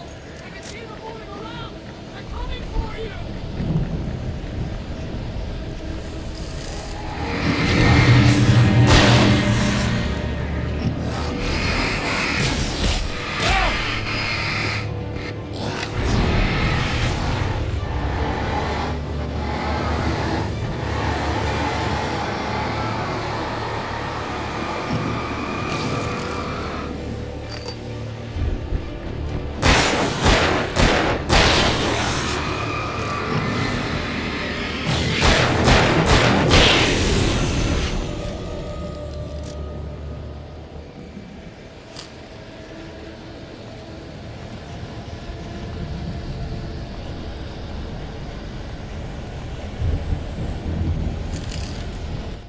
Hartman hurried down the corridor. He had disliked leaving Wake when he was surely at his most susceptible to therapy. But this was not an ordinary storm. Wake had been writing, and he had woken something up in the depths of the lake. Now, it was coming for him. Hartman had naturally prepared for a situation like this. The idiot brothers would keep Wake distracted while Hartman double-checked everything, just to be sure.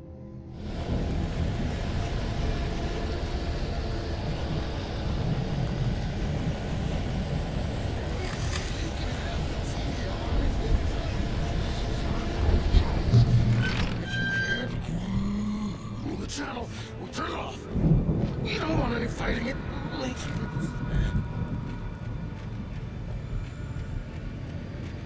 You get 2 pills in the morning, and then you'll be nice and cool.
Mott knew that Wake was smarter than him.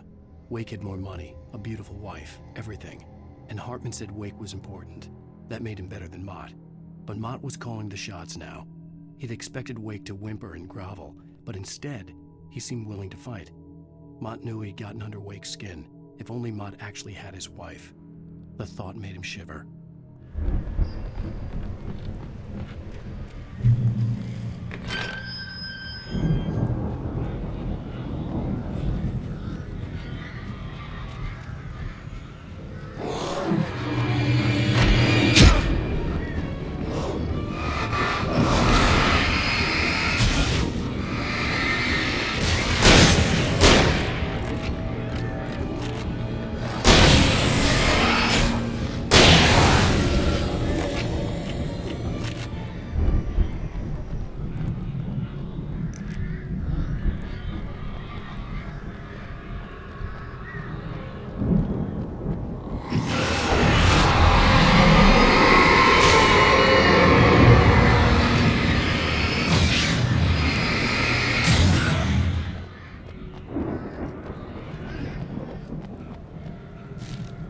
For the moment, Barry was just glad he had survived the fall. He had been separated from Al, and there was no easy way to climb back up. He told himself he'd be okay in the gloomy forest at night. He would just have to wait for a while for Al to find his way down. Barry turned when he heard the heavy footsteps and saw the movement. The man-shaped shadow lunged at him from the bushes, an axe held high. Barry screamed and threw up his hand. The world exploded.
Hartman watched as Wake's features slackened. The man was bullheaded, no doubt. Even lying on the bed, he'd almost broken Hartman's nose the second time. But with a little time, he could break Wake down, give him proper direction.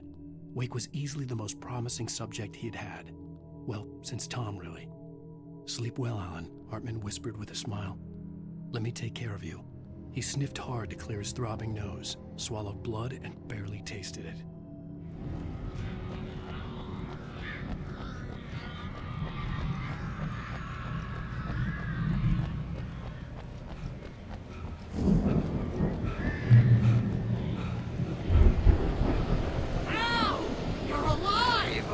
Let's get out of here. Can you open this gate?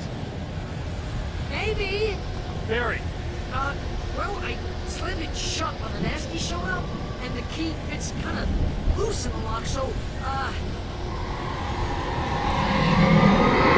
Barry! I'll find it! Don't worry about it!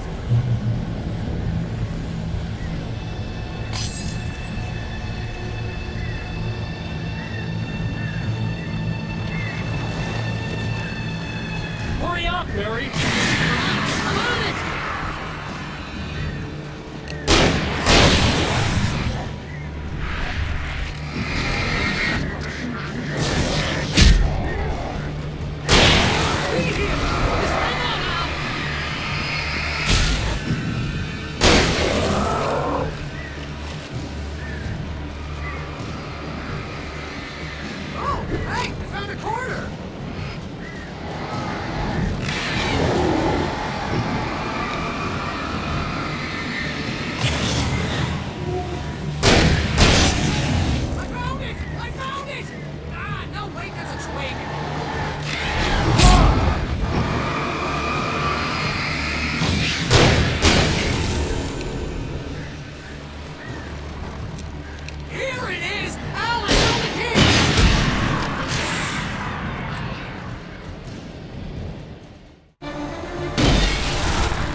for the nearest "You're now leaving Bright Falls. Come back soon" sign. We're going to the Anderson farm. I knew you were gonna say something like that. You know what? You owe me big time for this. When this is through, if we make it, I don't care what anybody says, I'm done with darkness. You're gonna buy me a tanning bed as a gift, and I'm gonna live in it.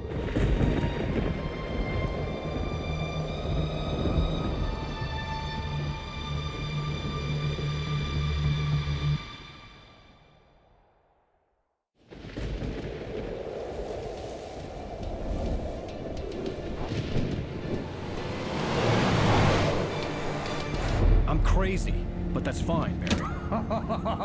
Oh, you got that right, Al. You're barking mad. You are by far the craziest... But maybe that's inevitable when you deal with crazy stuff like this. It helps.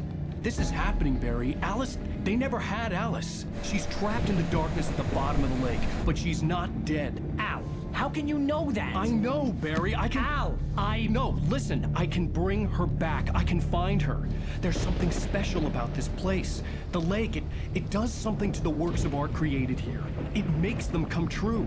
But there's a catch. The dark presence, whatever that thing is, twists it to its own ends. That's why all of this is happening. It's using my manuscript to take over everything. Al, I believe you. It happened to Thomas Zane before it happened to the Andersons. I believe you. Crazy or not, you're not delusional. Weird shit's going down. That's a fact. I'm on board, man. I'm with you. The Andersons knew about it, but they were too far gone to tell me with all the drugs they were on. But they wrote it down. There's a message somewhere at their farm, Barry. We just need to find it. Look out!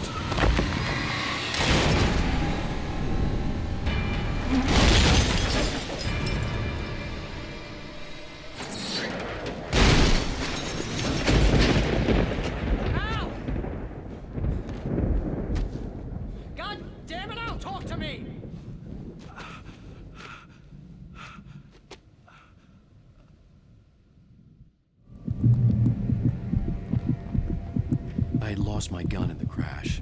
Barry was nowhere to be seen. Barry! Barry! Oh, man, you're okay! Jeez, it's good to hear your voice! I was trying to get out of the car, but the ground gave way. Man, what a drop! Don't worry, your cutout is fine. Forget that! Are you okay? I hit some bushes, didn't get a scratch. There's no way you can climb down, though. It's like a sheer wall. Al! There's something moving down here! Barry, it's a taken! Use the flare, Barry! Yeah! Barry, are you alright? I'm good, Al! I'm great! Guess you never mess with anyone from New York City! Find your way around to the farm, Al! I'll be waiting! Barry, just wait for me, okay? Al! I'm not staying here! It's suicide! I'm going to the farm! I'm gonna go ahead and secure the area. You can catch up. Don't worry about it. I'm on the case. Now he's Rambo. This would turn into a disaster if I didn't catch him.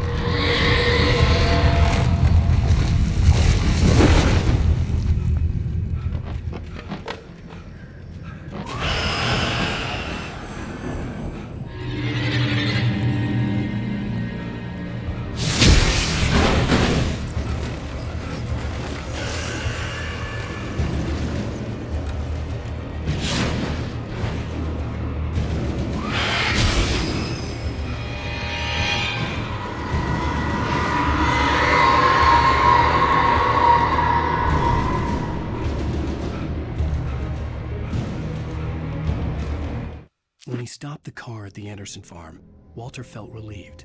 Oblivion was close at hand. The brothers wouldn't miss a jar of moonshine or two in the booby hatch. But then he saw the man on the porch, and he knew who it was. Driving for his life and knowing it was useless, he didn't realize he was crying until he couldn't see the road for the tears.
Agent Nightingale stared at the passed-out rider. The man was sleeping off one hell of a night. Nightingale felt a stab of envy at Wake's oblivion, but he had a job to do. He put the gun to Wake's head and almost became a murderer. His hand shook and his throat felt tight and dry. Biting his teeth, he tried again to pull the trigger. He lost the nerve. Wake stirred. Nightingale would have to settle for an arrest.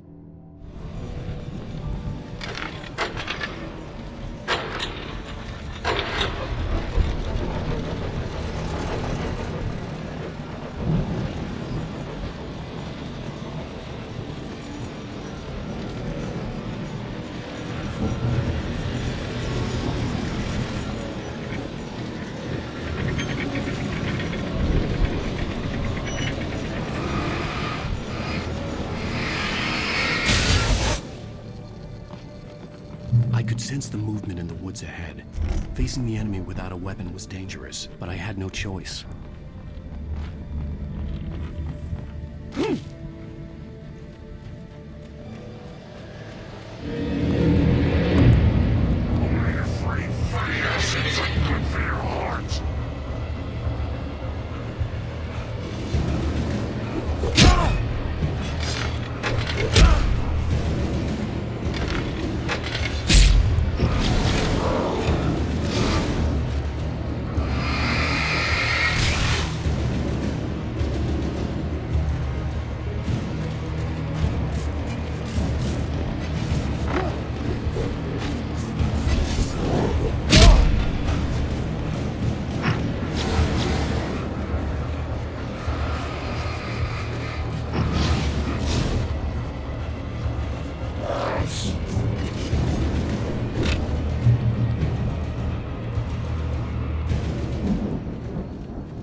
Driving away from the farm, headed in the same general direction as I was. For all I knew, it was Barry, caught in the consequences of leaping before looking.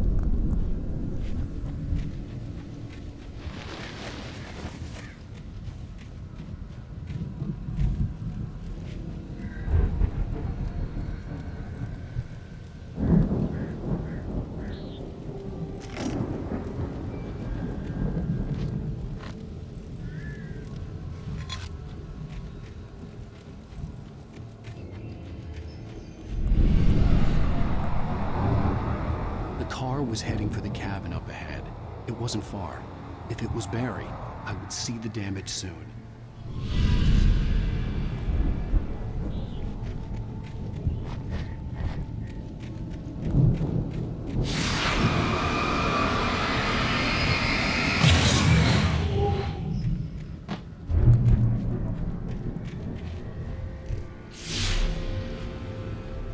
I'm trying to deliver each page to the right time and place.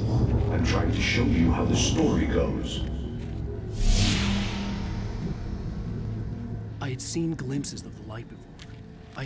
The dark presence followed the choreography laid out to it in the manuscript, growing stronger and stronger, moving like a storm from one scene of destruction to the next. But it was still bound to follow the story and chained to the dark place it came from. When the story reached the end it longed for, it would finally be free. Needed in my dream. It was a strange spaceman or a diver in a bulky suit. He was the one who'd been placing the pages on my path.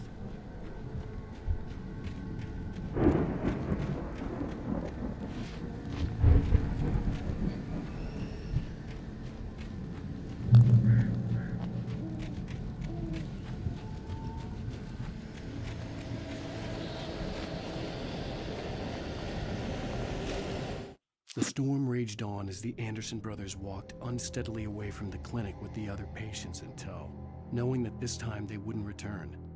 The darkness around them seethed with horrors, but Tor and Odin were unafraid. Their eyes glinted with guile. They knew every secret path, and there was blood on their hands. They had fought these shades before.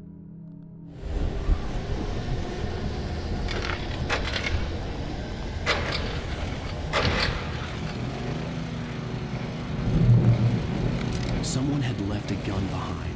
Now I had a fighting chance of reaching the farm.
no sight of the driver.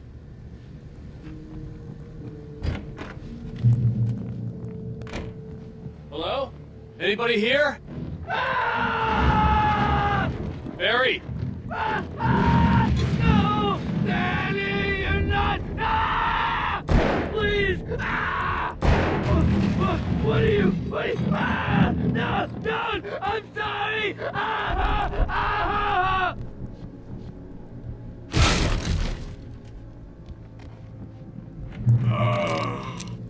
I know you.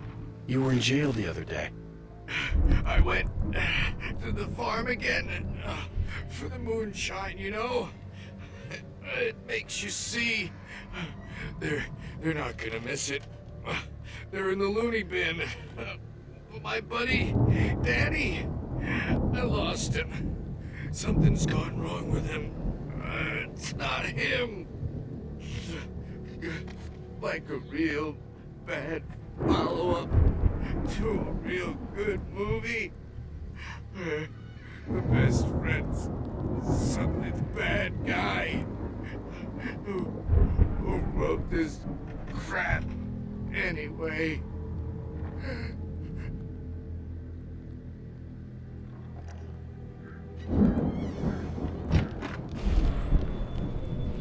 I've run through every possible course in my head. If I continue like the Dark Presence wants me to, the story I'm writing won't save Alice. It's a horror story, and it's going to kill her, and me, and everybody in this town. No one will survive. Darkness will consume everything. This is what it's wanted all along. It will be free, unstoppable. It used Alice to get to me, dangled her in front of me to keep me going. It was never going to release her. I'm going to change this. I'll escape. I've written myself into the story. I'm now the protagonist. This feels like a terrible risk, but it's the only way to save Alice. I'll be bound by the events of the story just as much as anyone else who's been woven into it. The story must stay true for this to work. There have to be victims along the way, near escapes, cliffhangers. In a horror story, it can't be certain that the hero will succeed or even survive. He almost has to die. I'll write my own escape into the story next. I need help. Zane's going to be the one who will help me. I'll make it happen.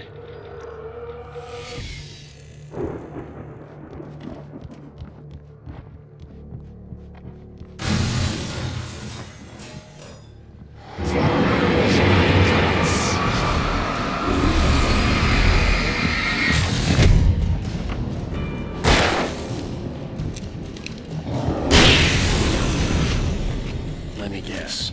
Danny, huh? The front door was locked. The farm was still a good distance away. I'd need a car to get there fast.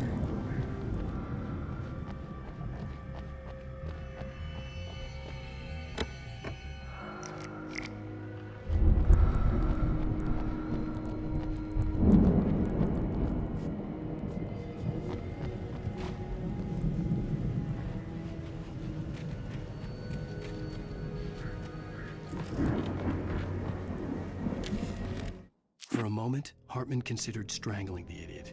Mott was mean-spirited, but easily manipulated, an emotional infant who lived for his approval.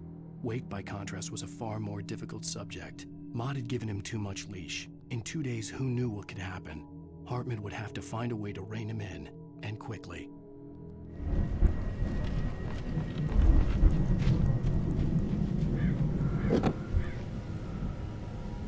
If Barry wasn't up here, he was probably in trouble down at the farm. For a moment, I felt bad for doubting him. After all, I'd made it this far myself. But Barry was Barry.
I'm sure everyone's noticed that storm we all felt coming is finally here.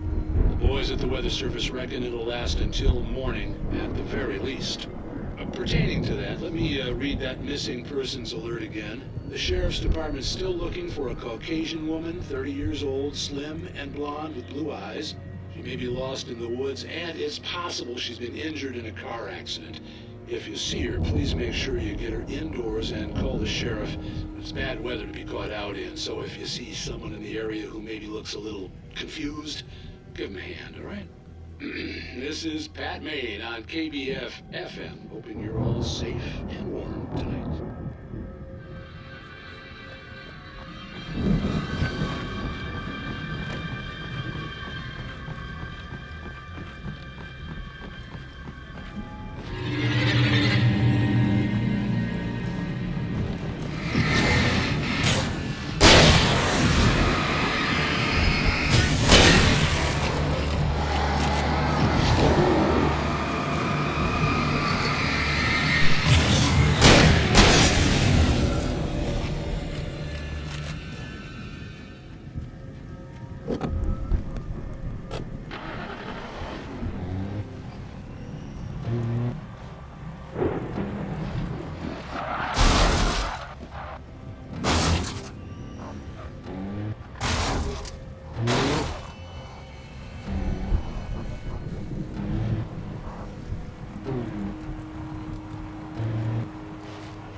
Stay away from my daughter!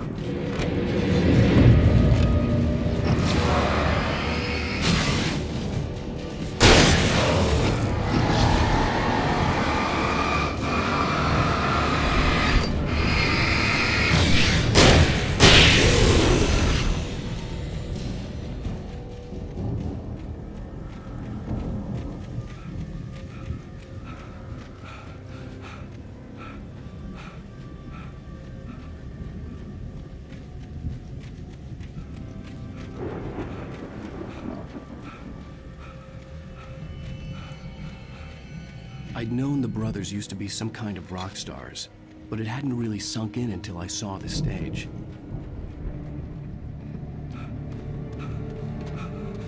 Ow! Run! Incoming! There's too many of them!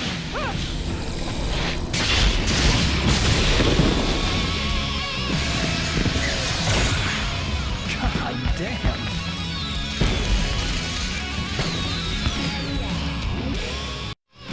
So glad you decided to go it alone. Shut up and shoot!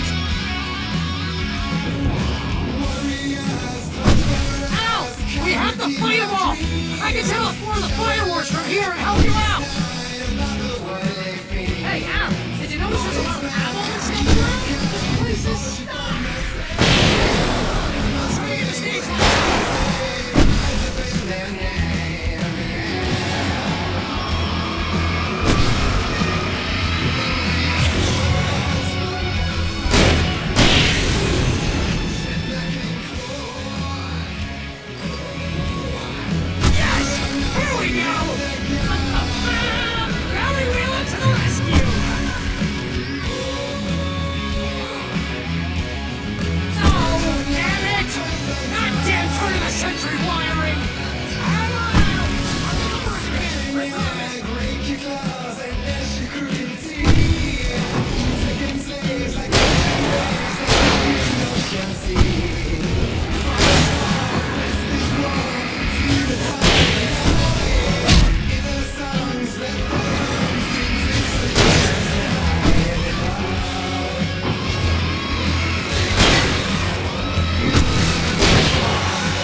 Please, please, please!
Deputy Mulligan tuned Thornton's chatter out.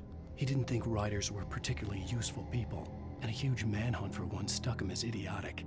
Certainly not worth the missed opportunity for coffee and pie. It wasn't even clear what the man had done, except run from them at the trailer park. Mulligan knew he wasn't alone. The sheriff's patience with the Fed was running out.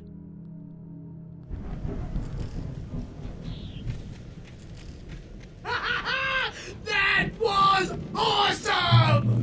Bright Falls, rock and roll capital of America.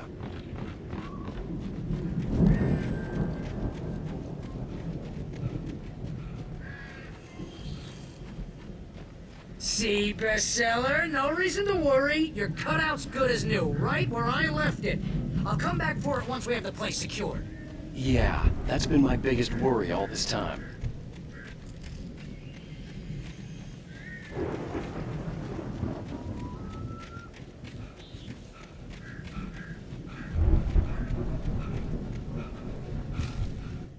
As the deputies hauled Wake and Wheeler away, Agent Nightingale eagerly examined the stack of papers Wake had been carrying. It was incomplete, a collection of random pages, but there was enough. He saw his own name in there, among others. His hand shook with emotion. Finally, it was proof. He had been right all along.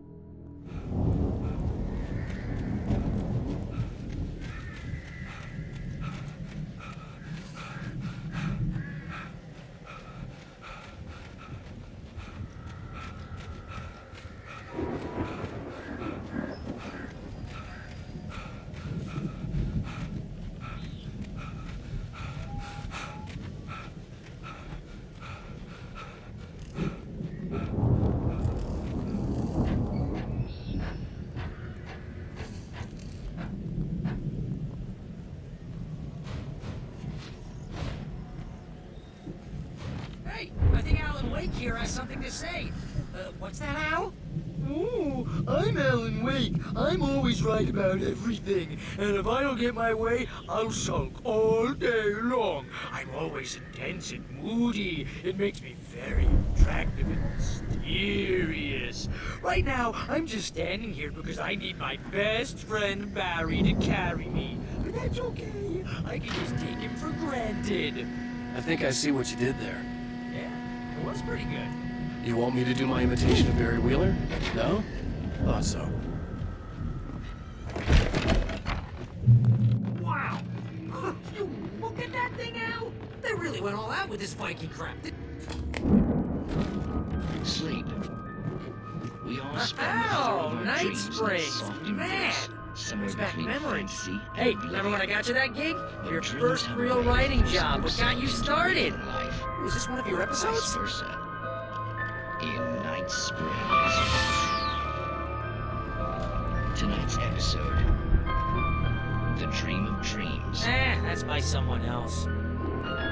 We join Mr. Jones as he explores the endless dreamscape, only to be brought to a sudden stop by a decidedly mundane situation. A long line of people. Hey, Jones, right? Listen, we're gonna have to wait until His Highness over there is good and ready. Oh, wow. Who's that? You don't know him? What are you, new? He's the guy dreaming us. Well, not just us. He dreams everything. All of this. But wait, no. I'm the one who's dreaming. I'm asleep. Isn't this my dream? Oh, yeah. Sure. Get real, pal. You're just another dream. I'm a dream. You're a dream. The weirdo in the diving suit is a dream. And the girl made of smiles and sunshine is definitely a dream. But I'm pretty sure I'm dreaming this. Well, maybe you're a really confused dream. What am I, a shrink? All I know is I'm going with the smart guys. And they say that's the guy doing the dreaming. Right there. I don't know what that means. It means we keep him happy. No sudden falls. We make sure he has his clothes on when he goes out in public. No chases where the monster is nipping at his heels and he runs like crazy, but his legs don't seem to get him anywhere. None of that. Because if he wakes up in a cold sweat... Oh. Yeah, precisely. So we wait till he wants to move on. Keep things nice and calm. Hey, something's happening here. Yeah? What's that? What? Can't you hear that? Oh, God help us, it's an alarm clock.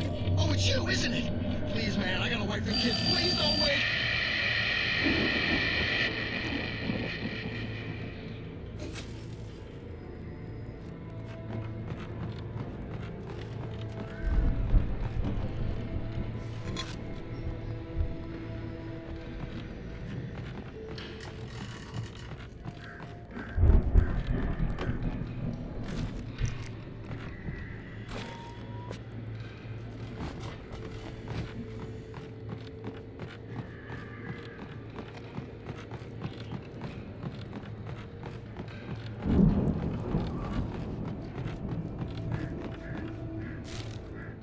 It's 1976. Madness reigns at the Anderson farm. Contrary to all logic, the headiest ingredient of their moonshine is unfiltered water from Cauldron Lake. The Andersons feel like gods. Odin can't stop laughing. He contemplates cutting his eye out. Tor runs across the field, naked, shrieking, hammer in his hand, trying to catch lightning. Their songs have power. Something ancient is stirring in the depths, coming back. The Viking boat looked imposing, almost like a battering ram.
Those geezers had quite a production going on. Ooh, you know what, Al? If we make it through this alive, I'm gonna start representing them. Yep, sell this stuff online, maybe get a reality show going, release a new single. Be careful, Al!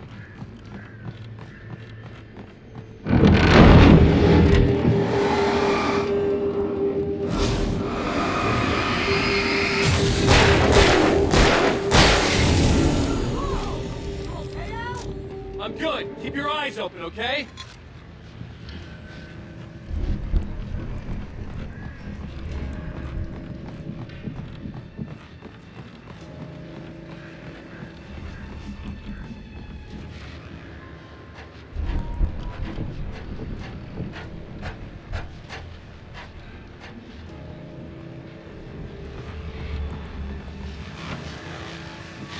As you regular listeners know, I tend to work through the night, but I'm not the only one. Deputies Mulligan and Thornton are taking a couple of moments off their busy schedule to join me here in the studio. Boys, how busy are you now? Deerfest is almost here, isn't it? I bet that keeps you in business. Pretty busy, yeah. Actually, Pat, we've been real busy with other stuff, which concerns an ongoing investigation. We can't talk about that, Thornton. I wasn't gonna say anything. I was just saying we got, other irons to fry. And how would you compare your workload to last year's? Things have seemed relatively peaceful to me, but people do tend to get a little wild this time of year. Oh, it's wild, Pat. It's pretty wild. There's been all sorts of trouble this year. Vandalism, fighting, public disturbances. A lot of people gone missing, too. Yeah, it's pretty much the usual stuff, Pat. Just, a lot more of it. Now, is it just me, or does Deerfest get wilder every year? People seem to be more drunk, at least, or they start earlier and younger. Oh, it's definitely not just you, Pat, but... Definitely, Pat. Hey, I'm talking here, Thornton. Oh, shoot, I lost my train of thought. Not just me. Oh, yeah, it's wilder, Pat, but actually most of the trouble seems to be coming from grown men. People who ought to know better, Kids are doing fine this year.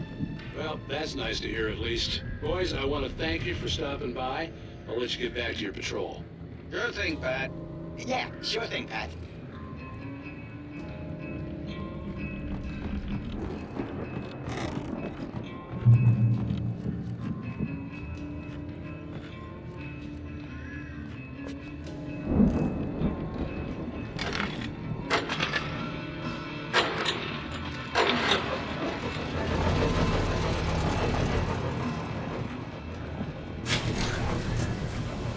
See the building that had to be the Andersons' home on the other side of the field. It wasn't far now. I wasn't worried about trusting the ramblings of two burned-out geriatric wrecks. They had the goods.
Al?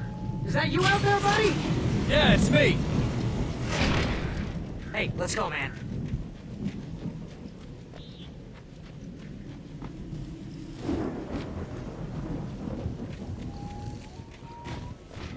I think we're gonna have to work together to open this gate, Al. Looks pretty heavy.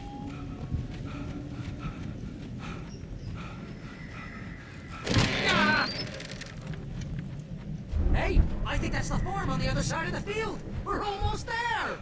This farm is a crazy place for crazy people. We should feel right at home then.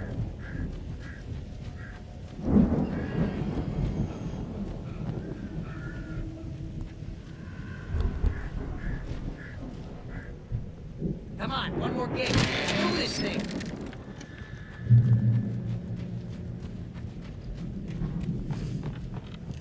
The lights are out. Guess we better check the fuse box.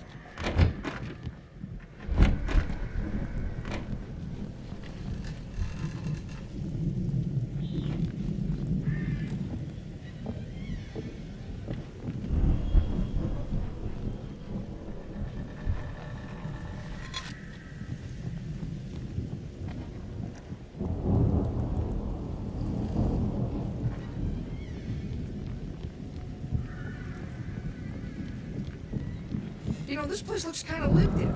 I thought the Andersons were in the booby hatch. Again, Alice's screams rang in the stillness of the night. I saw myself run toward the cabin, flashlight in my hand. I followed my past self. I was an out-of-body observer, a time traveler in a crazy drunken dream. This was the beginning. The night Alice had disappeared. The mystery of what had happened during the missing week was about to reveal itself.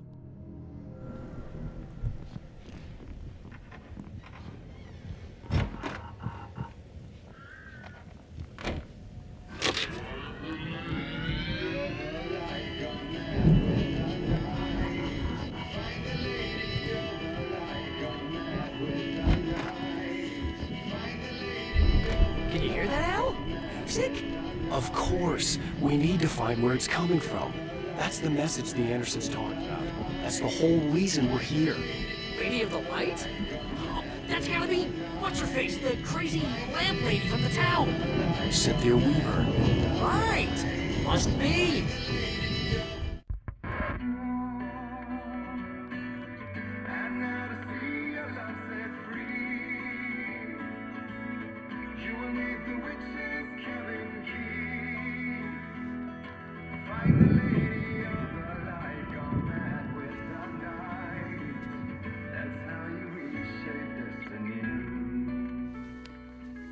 Okay. We need to find Cynthia Weaver. We'll stay here for the night and head back to town as soon as it gets light. Hey, Al. Lots of hours before dawn. Might as well get some rest. And by rest, I mean drunk. Come on, Barry, this is... Yeah, what the hell?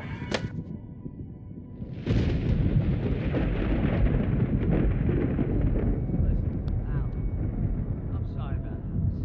No, seriously, because I know we don't get along, but we're gonna find her, right? And even though you're a crazy bastard, I'm gonna stick by you, no matter what, ever, Al. Sure, like a brother. I'm a writer, goddammit. Correct.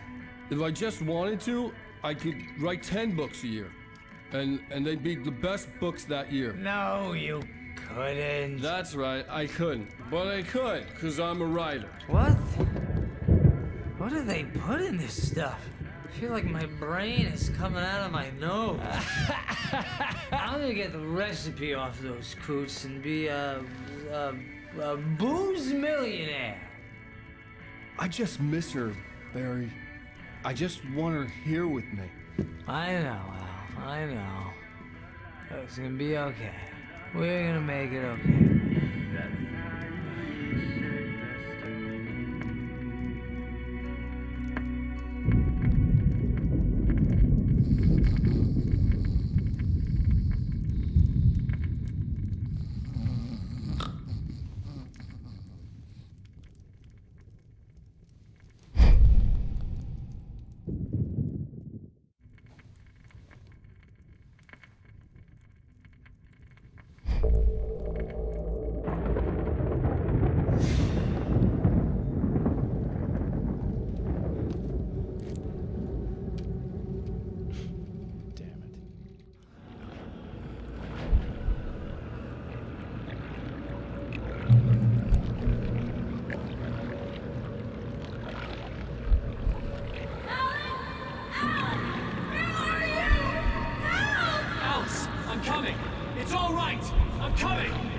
It was a crazy drunken dream. And yet, it was more than that. It was the truth, a suppressed memory unearthed by the Andersons' moonshine. I was there, an out-of-body observer. This was the night Alice and I had arrived at Bright Falls, the night Alice had disappeared. I had a chance to find out what had happened. I remembered being surprised to see the cabin dark. Alice would have never turned the lights off. I remembered thinking I caught a glimpse of her form underwater, sinking into the darkness. Diving after her was the last vague memory I had of that night. After that, the next thing I could remember was waking up behind the wheel of the crashed car and finding the first pages of the manuscript. Beyond this lost memory, there was nothing. I had to follow the footsteps of my past self to find out what had happened that night. I couldn't find her in all that blackness. I must have thought she drowned.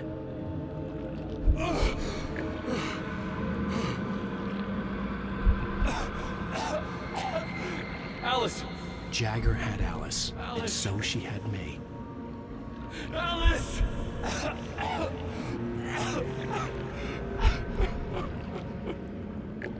I'd been easy prey. Look at the cabin. Is there someone in the window? Alice? Maybe she didn't drown after all. Maybe she's inside. Alice! Yes. The dark presence had touched me. She had dug her nails into my brain and used me, made me her puppet.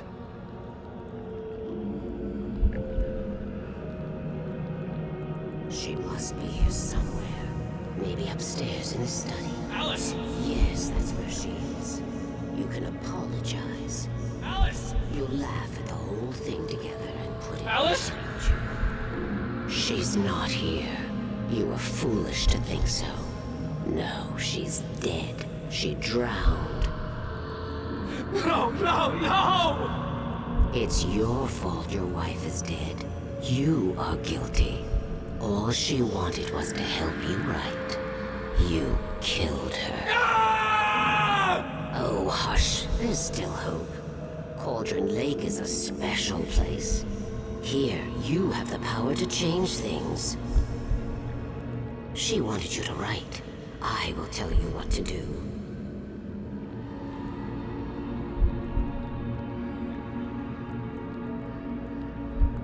You can write her back.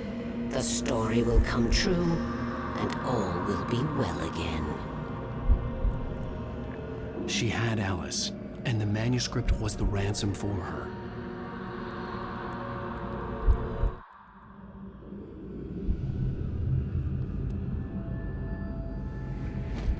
Yes. All right. I'll fix it. I'll bring her back.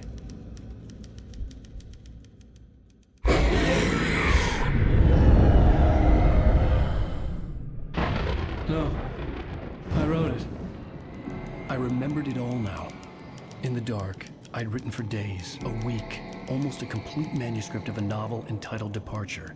Jagger had been my editor, whispering in my ear, making sure that the unfolding story would make her more and more powerful. I thought I was saving Alice.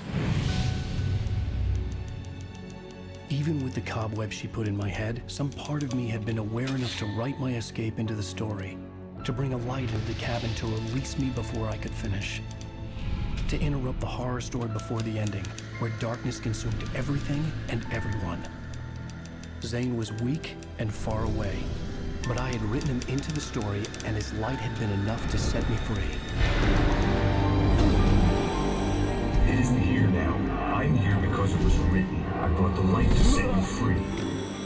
You must hurry. It will know I'm here. It will be back soon.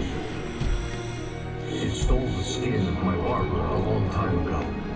She looks so old.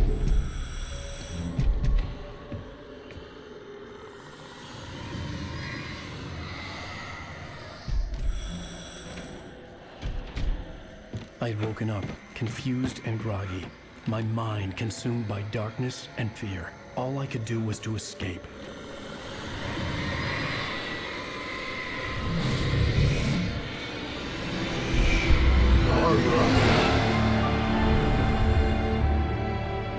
The week spent in the cabin had taken its toll. I was barely conscious, and fading fast.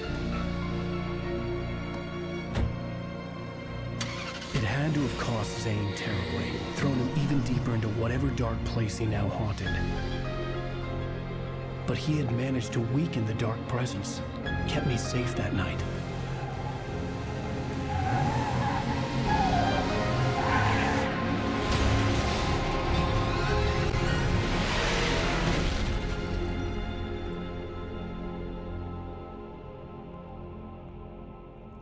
I wrote it. It's my fault.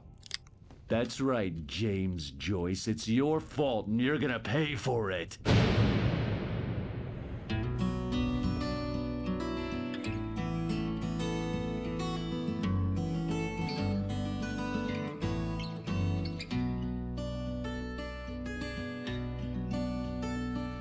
There's an old town road with mystery of town.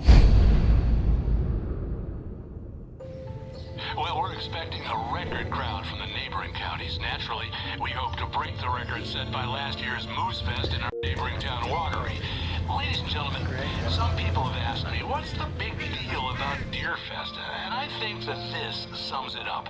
It's about friendship and community. We've got a great party coming up, but let's try to hold it in until tomorrow and get through the night in one piece, all right?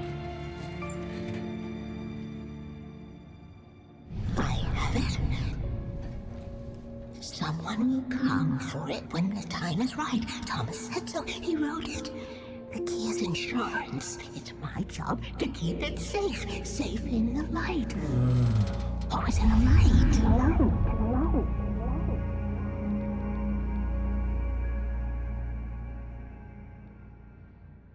All the manuscript pages were gone. The FBI agent had taken them. I think my tongue just took a crap in my mouth. Ugh. Oh, wait, we're in jail now? Al. Al, this is not good. That about sums it up.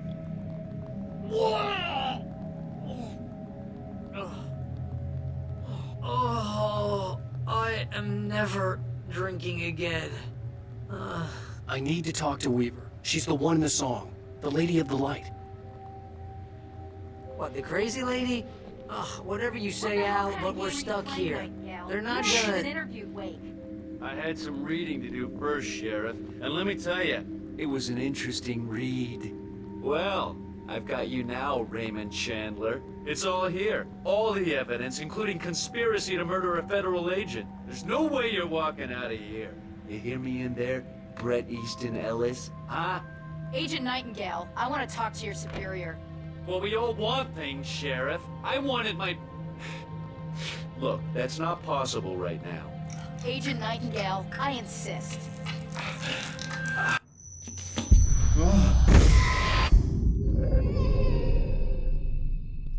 Wake, what's wrong? Lady, are you stupid? It's a trick. It's an obvious trick. Okay, I've had enough of this crap. Wake, I'm gonna trust you with this. You're joking. Agent Nightingale, your opinion would matter more if you were sober and if I actually believed you were here on official business. Whoa! Get back in the cell, Stephen King. The only way you're leaving this place is over my dead... Wait a minute. I know this. Oh my God! Light. We need light. It's the only way to fight this thing. In my office. I've got your things there. Follow me. Oh man, we're sitting ducks with the lights out. Nightingale tried to make sense of the manuscript. It was disjointed and strange. He didn't understand half of it, but it all rang true. Impossibly true. He took out his hip flask when he reached the page that described how he reached the page that made him take out his hip flask. It wasn't the booze that made his mind reel. Stay cool. I can get the emergency power on. Nightingale felt the situation veering out of his control, but the gun at least felt steady in his hands. He was ready to fire, resolved that he would let this happen over his dead body. And yet he hesitated. He had seen this moment before, read it in the page. He was transfixed by the deja vu and the horror that he was a character in a story someone had written. Then the monstrous presence burst in behind him and dragged him into the night.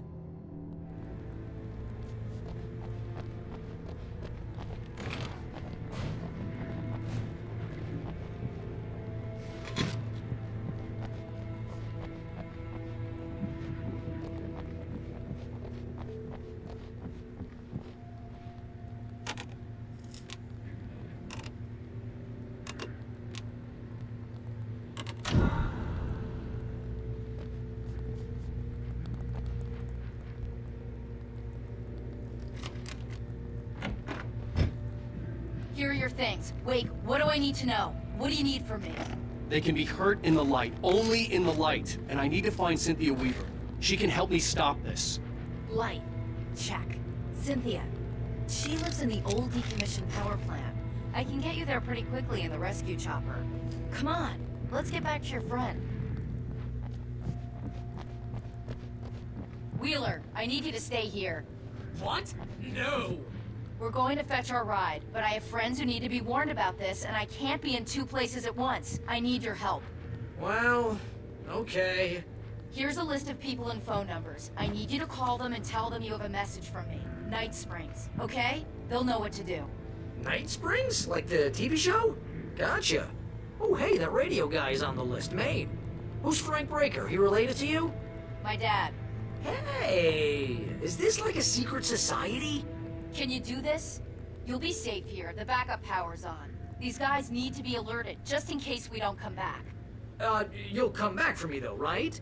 As soon as we get the chopper ready. Thanks, Wheeler. I owe you one. Okay, let's go, Wake. Through the back. My hangover wants a pizza. You think there's any way I could order one, Al?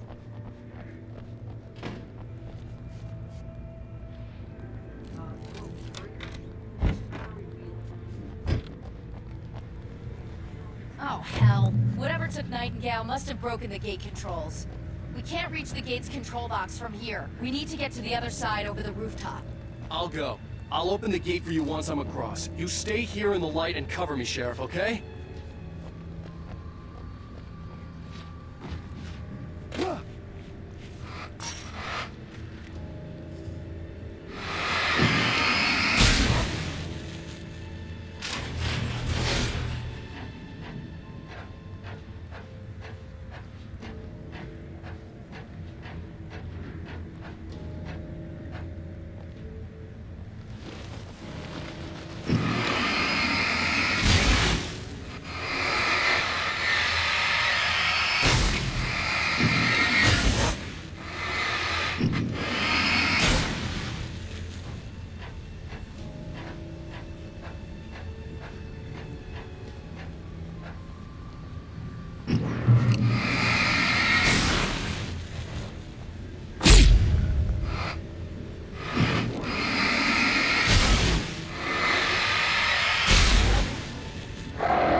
Hey, Sheriff! Your password. Night Springs? What's that all about? It's a stupid joke we have. That Bright Falls is the original inspiration for the TV show. This town can get weird at times. Never this weird, though. You need to bypass the damaged control box. What am I, an electrician? Hold on! Ah, man! That's smart. Good job, Wade. Okay, stay close. Our first stop is the town hall. The keys to the chopper are there.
air smelled of fish.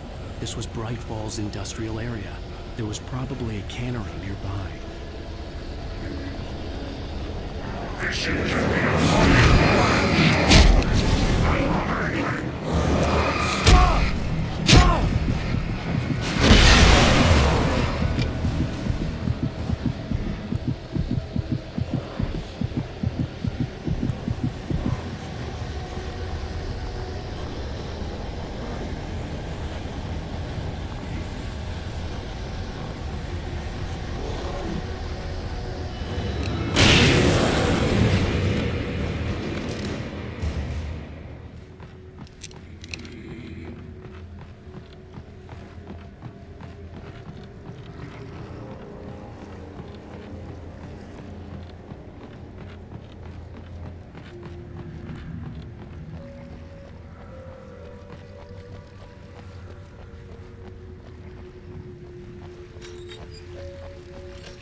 I'm gonna want explanations, you know. For example, what the hell happened to Rose? She's seriously messed up now. The same thing I think happened to me after I arrived. During this week you can't remember? Oh, I remember now.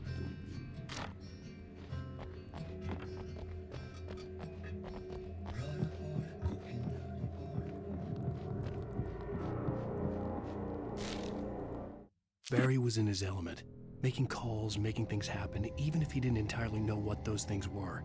He wouldn't let the hot sheriff chick down. Even if every noise he heard from outside, and he heard plenty, made him jump. He had only paused to text Al a message, told him to hurry up. Suddenly, Barry froze in mid-dial.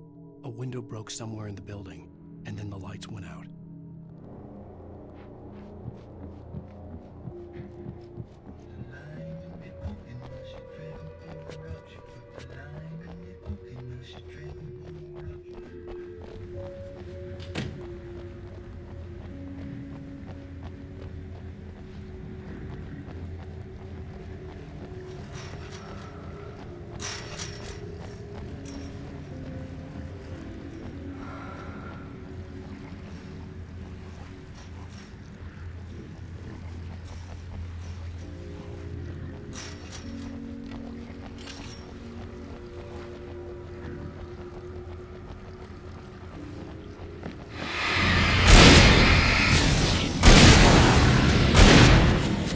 New Yorkers were rude.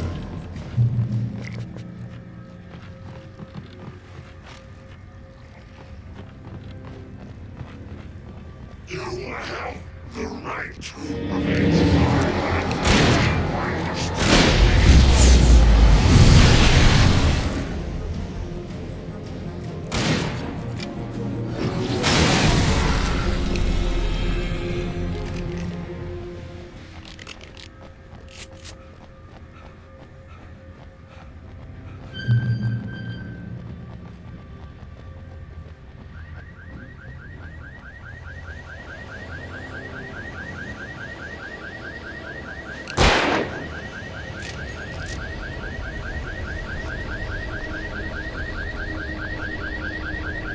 Over here! There's light!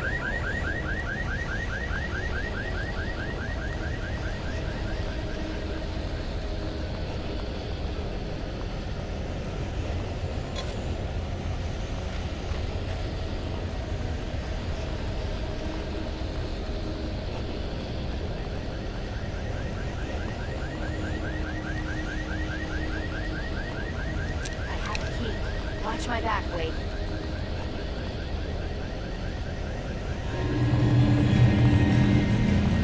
It's an ambush!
Let's go, Wake.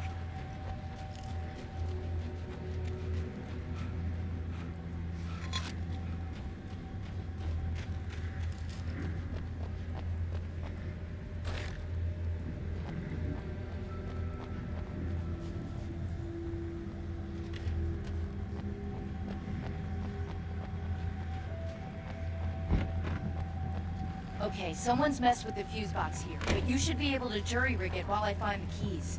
I already got electrocuted once today. How about I look for the keys and you get burned for a change? The keys aren't upstairs, Wake. I'm just gonna take a quick look.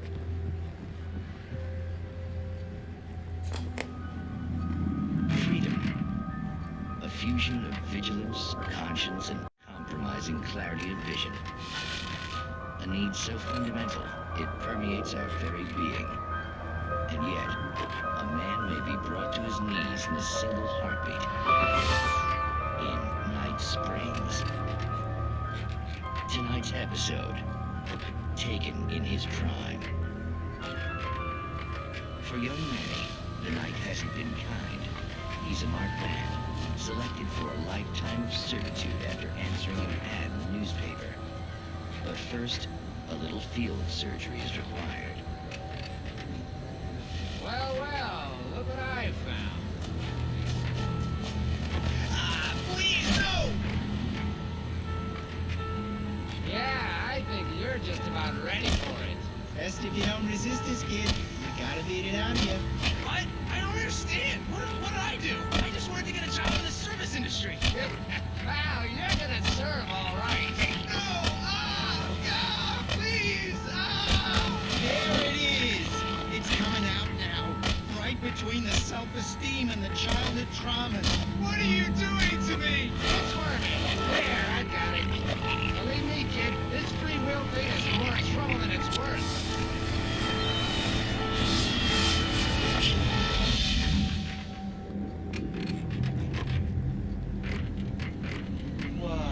What was that? Oh, nothing for you to worry about, Manny. I don't know what I'm supposed to do. We'll tell you all about that. Don't you worry. Another vacant worker ant, burst in fury and violence for the pleasure and convenience of ruthless and malicious men. Stranger things can happen in Night Springs.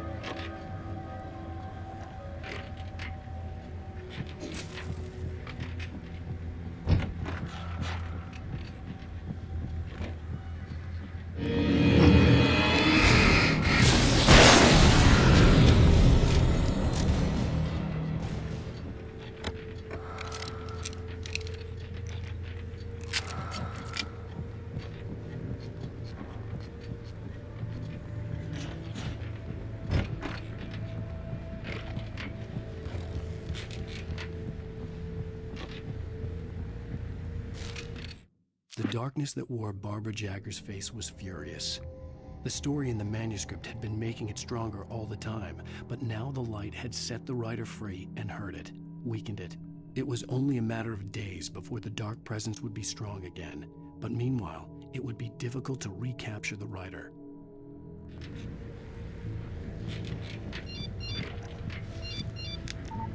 The message was from Barry.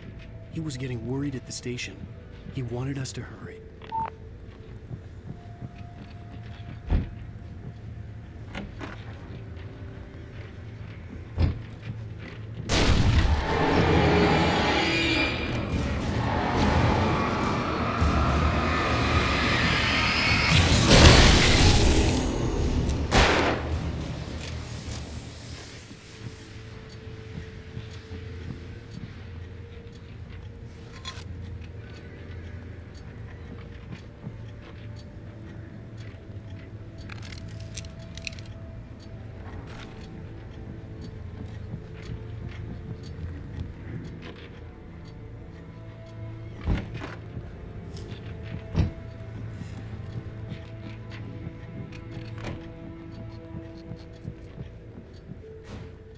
Okay, Sheriff, I got the keys.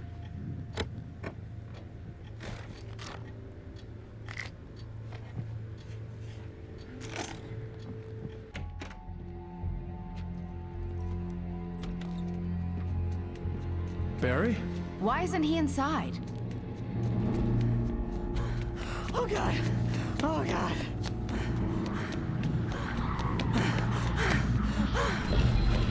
Barry! Look out! Barry, move!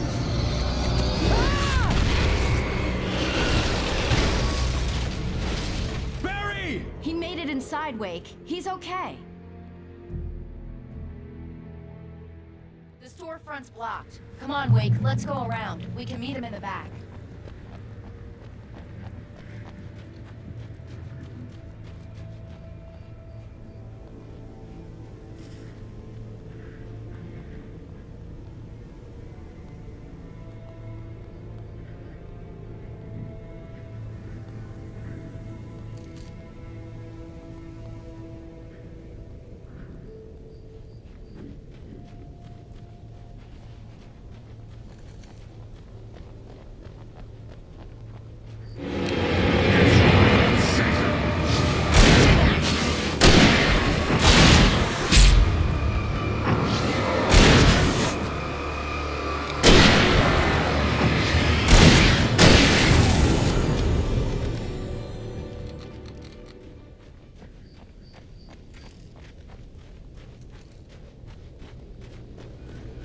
We can make it through the bookstore. Wheeler should be waiting for us in the backyard. Keep the hell down or I'll call the sheriff.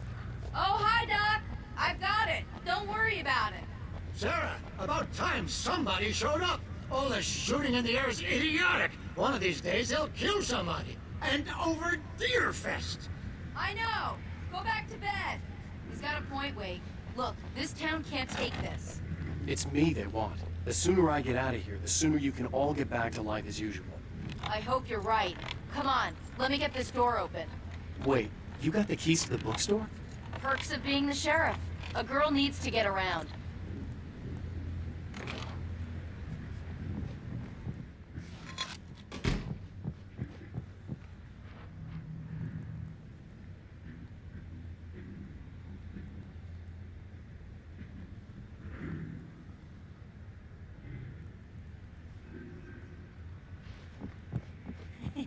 They're really taking advantage of your presence here, Wake. I heard... Cynthia Weaver worked hard, following her obsessive rituals, sometimes fighting them, always giving in to them in the end. She haunted the halls of Bright Falls' abandoned power plant. She marked her caches with light-sensitive paint that could only be seen by eyes that had been touched by darkness and saved by light like she'd been. She was preparing defenses and supply lines for the war she knew would come. The war between the forces of light and darkness. They're selling a lot of your Alex Casey books. Right now, I'm not a big fan of my own writing. I don't see Barry. Look! Wake! Maybe that's him. That's the way to the chopper.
Barry got back to his feet inside the Bright Falls General Store and dusted himself off.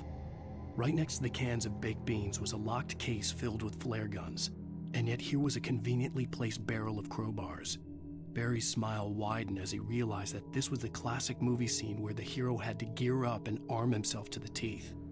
Barry threw himself into the role.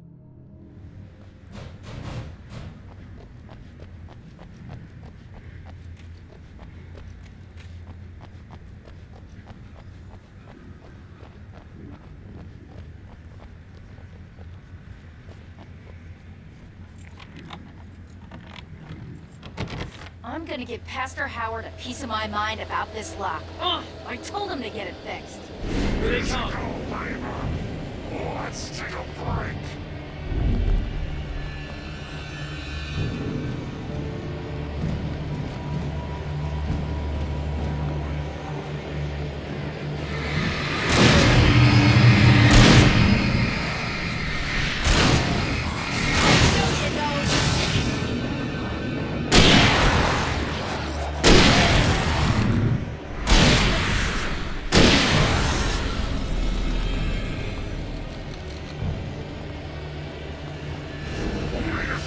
Fatty acids are good for your heart.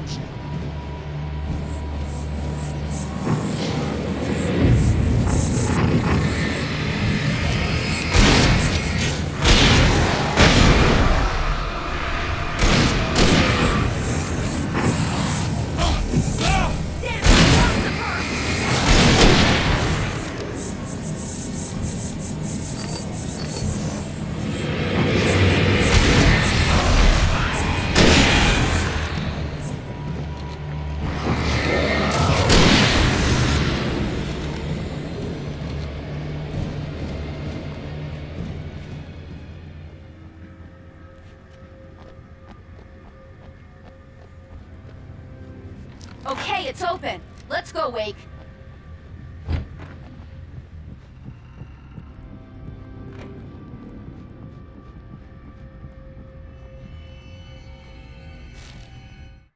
For it to be free, the Dark Presence needed the writer to finish the story.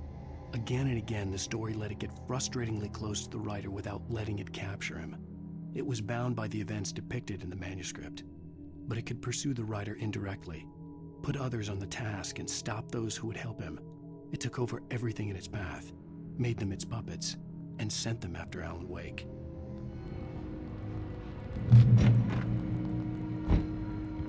We're almost there. We'll have to go through the basement to get to the parking lot. Yeah, there's no way going through the crypt will turn out to be a bad idea.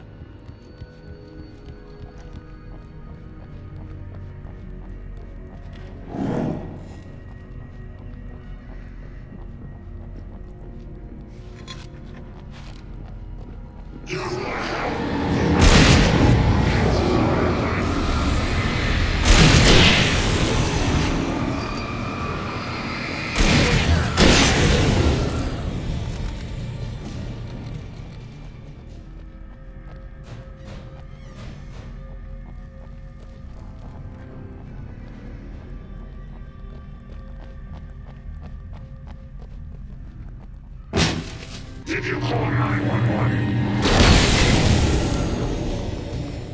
Guess that one saw the light, huh? You didn't like that one? A tough audience. Well, I got plenty more. What are the Christmas lights for? Protection, man. Like garlic against vampires. Vampires. The helicopter's just across the parking lot and up the hill. Come on!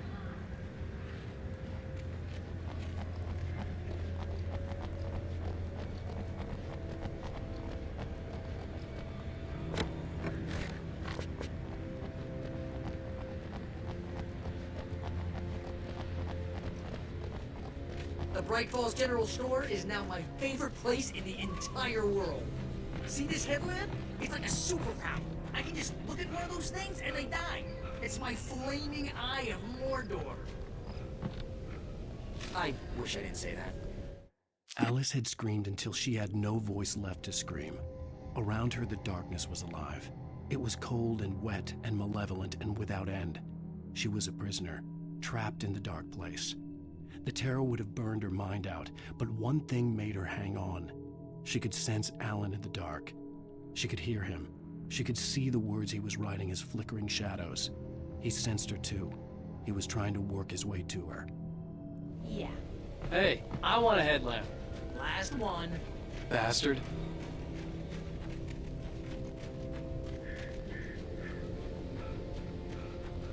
When someone throws a damn school bus at your head and you're about to take a helicopter ride with someone who may or may not have a pilot's license, or cleared for departure, tonight's springs.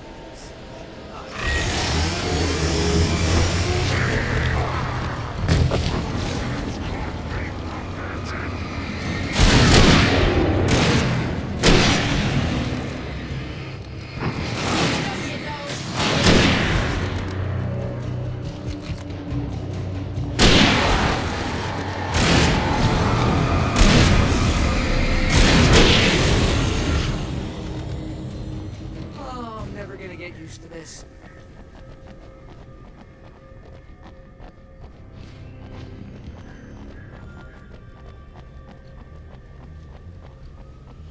The helicopter's just up ahead. I'll need a while to prep for takeoff. Don't take too long. I want to get out of here.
Don't go crazy, Lady Owl. I hope you're right about her, or we can kiss this town goodbye.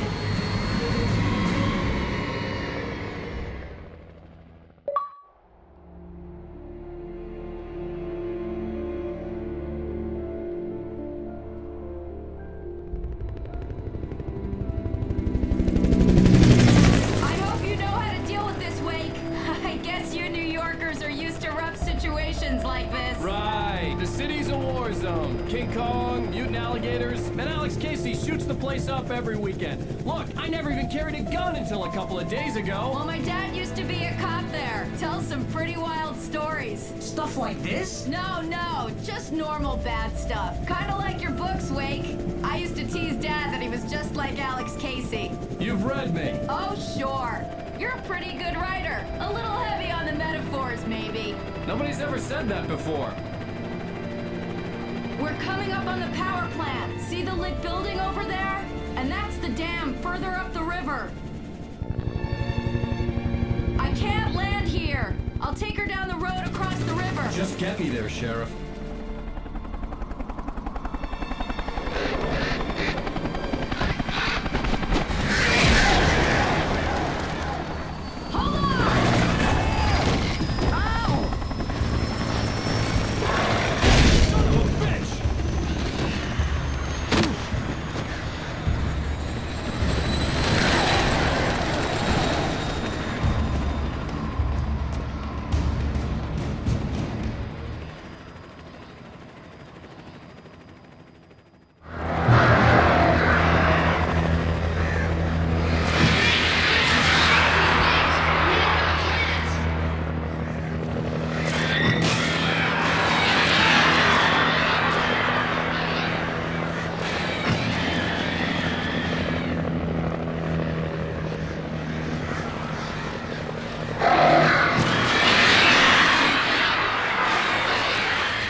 I had to do something about the chain for the door to open.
song from a band that they always remind me of this broken rock legend of the old gods. I'll tell you why. It's just one of those things.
The power plant glowed in the night.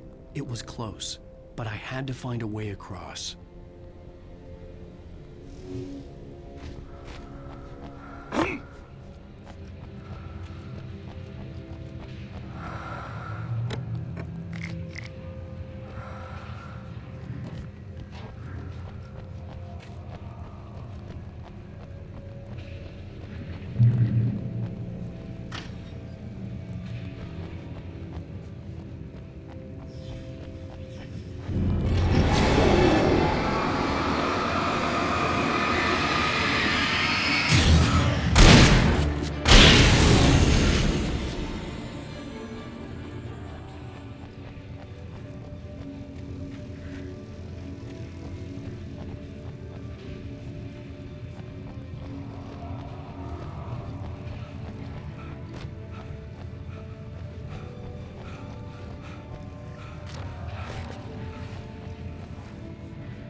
Making her way through the water pipe alone, Cynthia was angry at the writer. Foolish young man, taking unnecessary risks. And the way he broke the rules. Didn't he understand what was at stake? Since the terrible days in the 70s, she hadn't wavered once, as hard as it had been. She was tired of protecting the town all these long years, and now only wanted to rest.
The story I had written in the cabin had come true. Touched by the dark presence, I had written a horror story, but the end was still missing. The story was incomplete, and the last unfinished page of the manuscript still sat in the typewriter in the cabin study. If I could get back there, if I could read the page, then I could write my own ending to this story and save Alice.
Or butterflies that dream of being men. Such philosophical concerns are by necessity abstract. And yet, some of us can find concrete proof of the nature of our existence in Night Springs. Tonight's episode, an absence of creativity. Hello, Martha. What did you want to show me? Oh, Lydia, thank God you're here. Please, it's in the basement.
Is it? Why did you call your friend here then? I don't know. Oh, well. Couldn't you just ignore it? Oh, no, I couldn't do that. It would probably turn into a plot hole. Might be one already. Could sink the whole enterprise. Listen, not to be rude, but I'm really not at all sure where I'm going with this, and you're just not helping. You should just go back upstairs for a cup of coffee while I try to figure out what I'm up to. Well, if you think that's best. Maybe I should just stop here. Or is that too moronic? Is that too moronic? Indeed. Who can tell? It's a fine line between the stupid and the sublime. Alive Springs.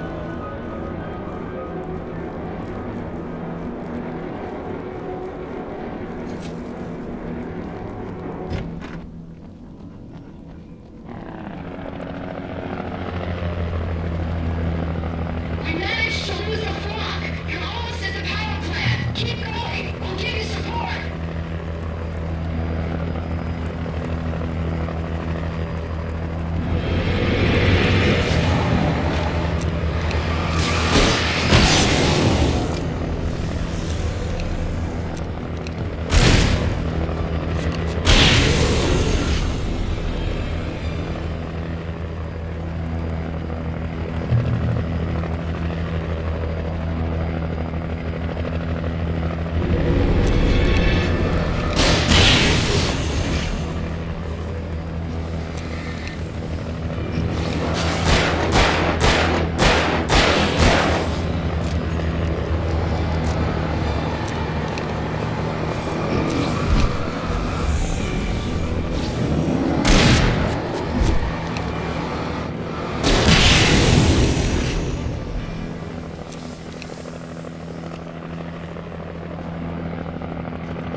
recognized the logo on the power plant sign. I'd seen a version of it painted all over the area, signifying hidden caches of supplies.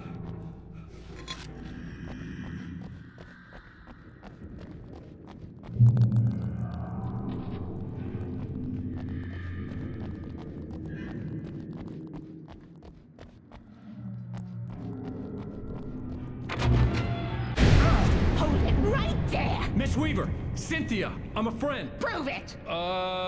You knew Zane, Thomas Zane. You're the Lady of the Light in the song. You can help me. About time. Young man, I've been waiting a very long time for you. It's in the well-lit room. Excuse me? What you'll need to drive the darkness back. The well-lit room is at the dam. I built the room to keep it safe. Will it help me find Alice? Will it get me back to the cabin? Fine, let's go. I can get my friends to come back with the helicopter. Oh, we won't go outside. Never at night. That's rule number 1. You've been breaking the rules, young man, and where has that gotten us, Oh, I have a secret route, a lit route, a old water pipe. Something was damaged at the transformer yard. It's drained all the reserve power. Without it, the pipe will go dark. The power to the yard must be cut. Let me guess. You want me to do it? Young man, you're the one who likes to break the rules. I can't be outside in the dark. The kill switch is outside.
Sent me to cut the power to the transformer yard. I was willing to do grunt work for her to get her to help me. I hoped Weaver was dependable. I'd stumbled into this crazy world a little over a week ago. She had been living this insanity for decades.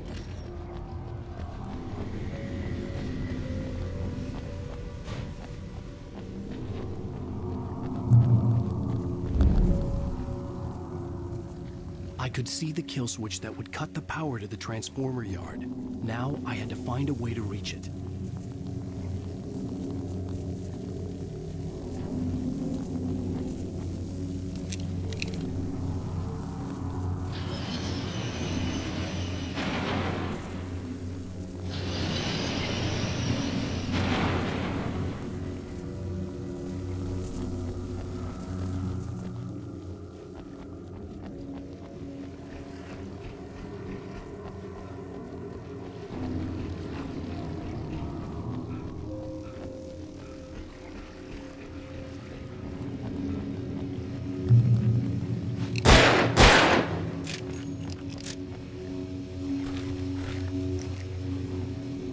Designs these things.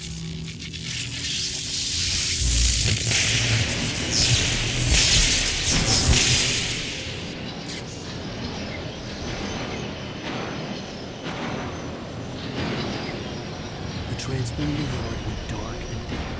Weaver's water pipe passage should now be good to go.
This way, young man. Follow me.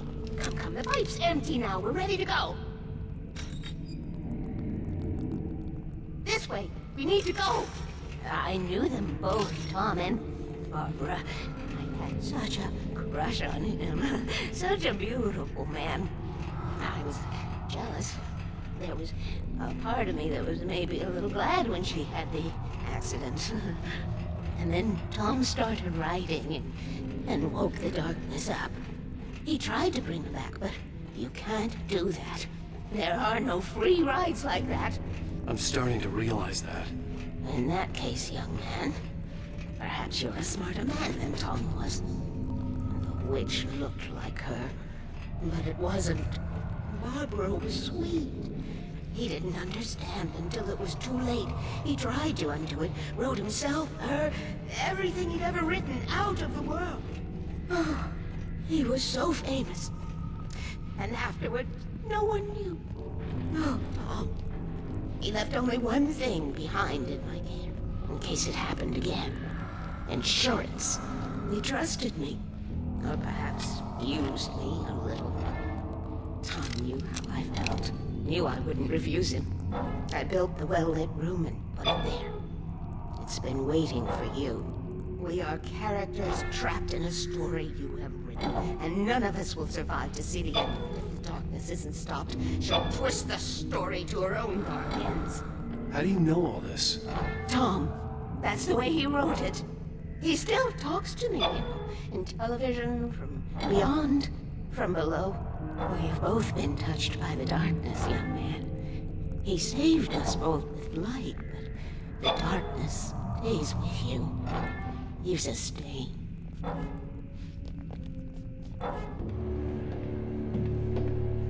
This pipe will take us directly to the well-lit room. Okay, I need to call my friends, tell them where we're going. Hello? Al! Barry, we're headed to the dam in one of the pipes. Meet us there. Okay, I'll tell Sarah. It's Sarah now? Whoa! No! For the sweet love of... Barry! Barry! We gotta go see if they're okay. They're probably dead. You must reach the well-lit room. This is no time to be a selfish idiot. That's my best friend.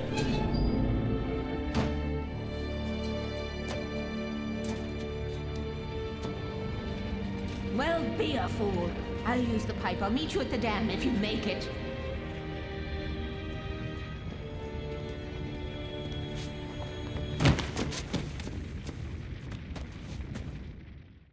At least I didn't have to worry about her. She knew how to stay safe.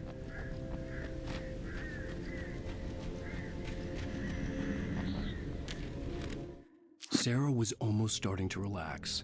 Maybe they could turn this into a win yet. Suddenly, there was a piercing sound, like a table saw gone wild, as 100 birds made out of shadows swarmed into the rotor.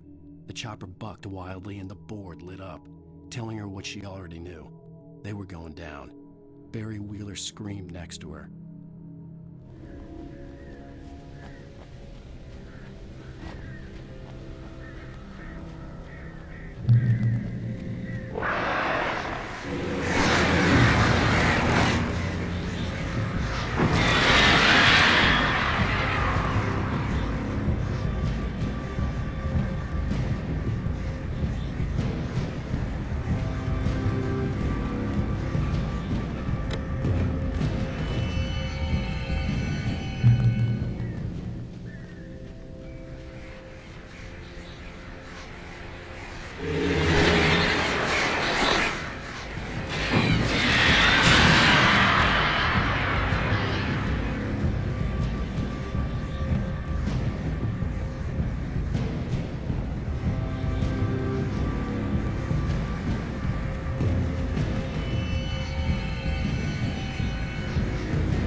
Site looked bad, but as far as I could tell, the wreck was empty.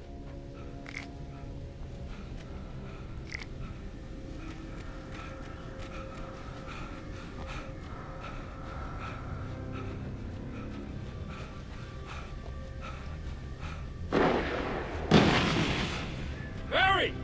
Barry!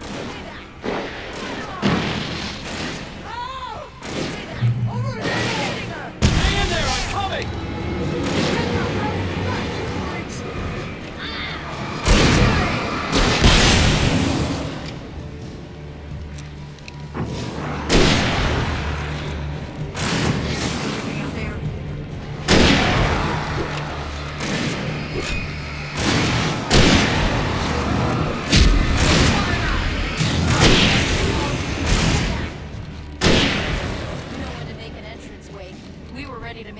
Butch Cassidy and the Sundance Kid. I have a different ending in mind. Yeah, I'm fine. Thanks for asking. I knew you'd be all right. How's that? The flaming eye of Mordor? Laugh it up, funny man. Did we have somewhere to go? Weaver will meet us at the dam.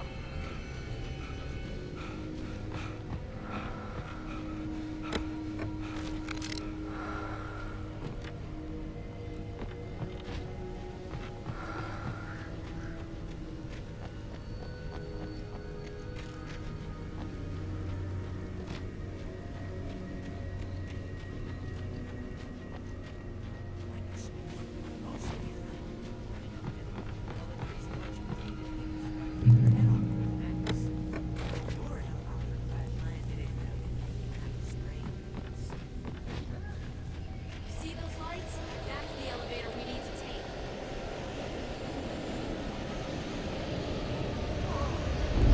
You can't beat a good mind.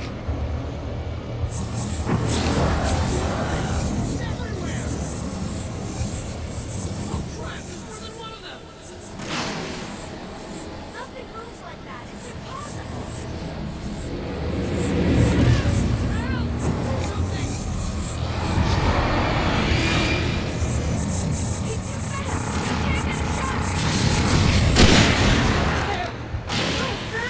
Ow, they're all over the place! Was that it? Are we safe? That was... wow. I think we're okay. Hey, Al, I got a bad feeling. Let's keep our eyes open. But Wait, call the elevator. I'm keeping watch. try not to get us killed.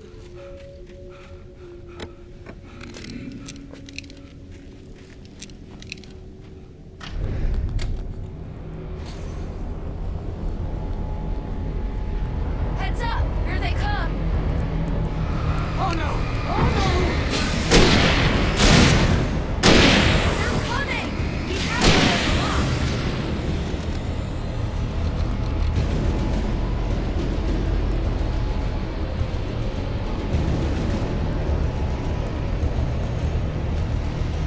Oh no! Oh no!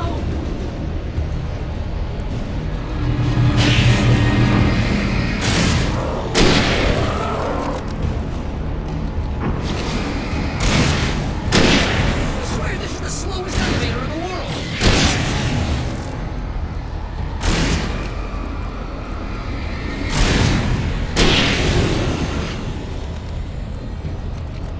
It's almost here, Wake. Just hold on.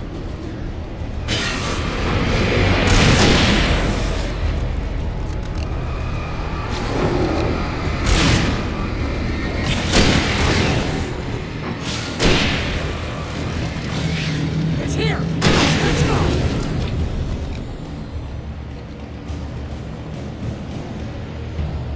Al.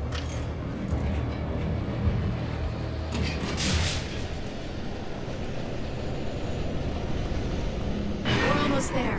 There's an entrance into the dam at the top. What's the plan, Wake?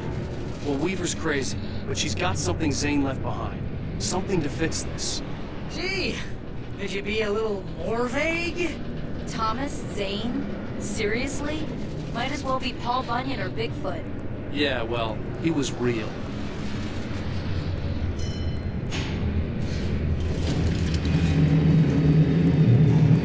Let's be careful, okay? Oh, jeez, I hate this.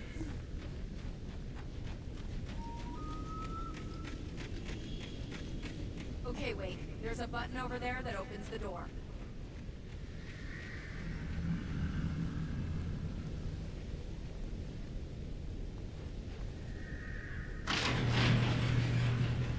I think something's broken. Hold the button down so we can get in.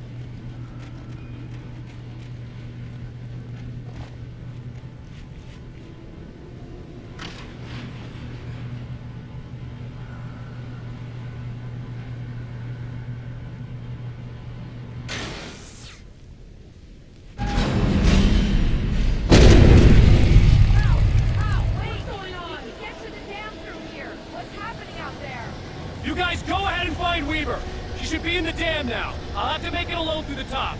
Okay, wait. Good luck. Don't get yourself killed. Ah, please be careful. I'll take good care of Barry, babe.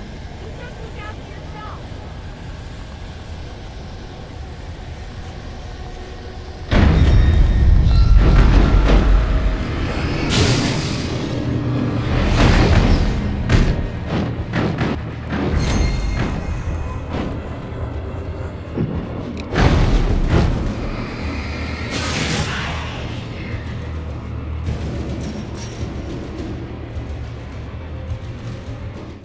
Thomas Zane knew he had to remove all that had made this horror possible, including himself.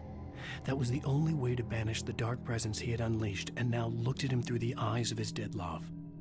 But he also knew that despite his best efforts, it might someday return. So even as he wrote himself and his work out of existence, he added a loophole as insurance, an exception to the rule. Anything of his stored in a shoebox would remain.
I was ridiculously outnumbered. The searchlight could eat in the eyes.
We're safe here.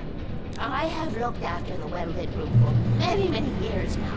There is no shadow in the well-lit room. The power is fail-safe, and all the balloons are numbered and changed regularly based on their make and model. Right.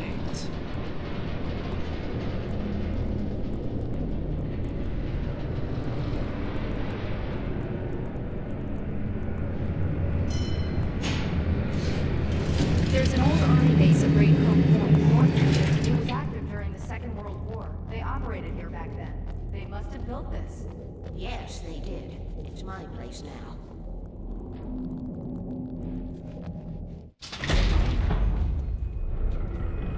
Take it, and I won't need to worry about the room anymore, because 6 and 33 and 118 need changing soon, and I don't want to climb up the ladder to change them because it's very late, and I'm tired. And if you take it, I won't have to do that anymore. The page was autobiographical, a memory from my childhood. But I didn't write this. It was a page written by Thomas Zane. None of them were supposed to exist anymore. Alan, 7 years old, would fight sleep to the bitter end. When he did sleep, he soon woke up, screaming, the nightmares fresh in his mind. One evening, his mother, sitting by his bed, offered him an old light switch. She called it the clicker, and flicking the switch would turn on a magical light that would drive the beast away. To imbue the talisman with all possible power, she added that it had been given to her by Alan's father. Alan never knew him, and anything of his took on mythical proportions in his mind. With the clicker firmly in his hand, Alan finally slept like a baby. Now, almost 30 years later, Alan thought of this as he stood on the rim of Cauldron Lake, the clicker in his hand. He took a deep breath and jumped. My mind swirled. I'd given the clicker to Alice, yet it was here. Zane had written it into existence, in a story I had written. I can get to her now. I can finish this.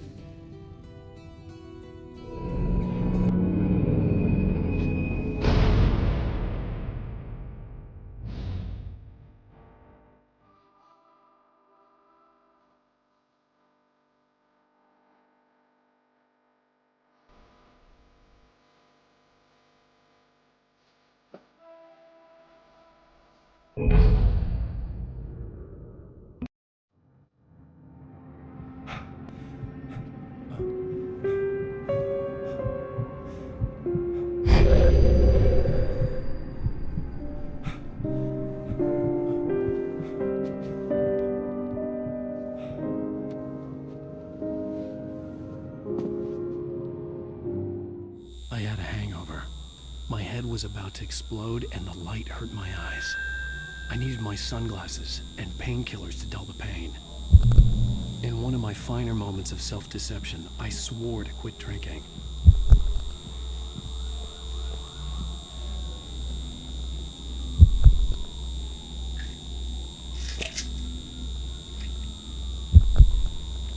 The pills worked fast. The prospect of being awake started to seem bearable again. The lights were like needles in my eyes. I needed my sunglasses. Ugh. The sunglasses made the world look bearable. Now I could keep my eyes open without feeling like a vampire in the sun. There was a message waiting for me on the machine. You have one new message. Ow! Are you still asleep? Wakey, wakey! You should have your show on your TiVo. If Alice wasn't too mad to record it. And she called me earlier and really chewed me out. Yeah, we went a little overboard last night. But parties are a part of this business. Al, look, I'm saying this as your friend. She's not doing your career any favors by trying to run your life like that, okay? I'll talk to you later, Al. Watch the show.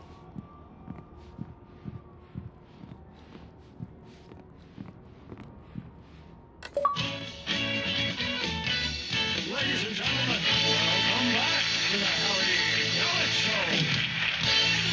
Thank you.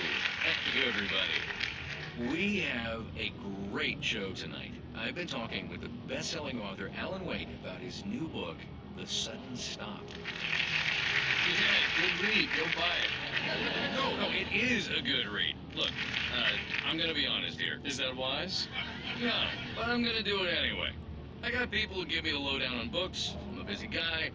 But this one, I actually read from cover to cover. I mean, I'm a big fan. Wow, thanks.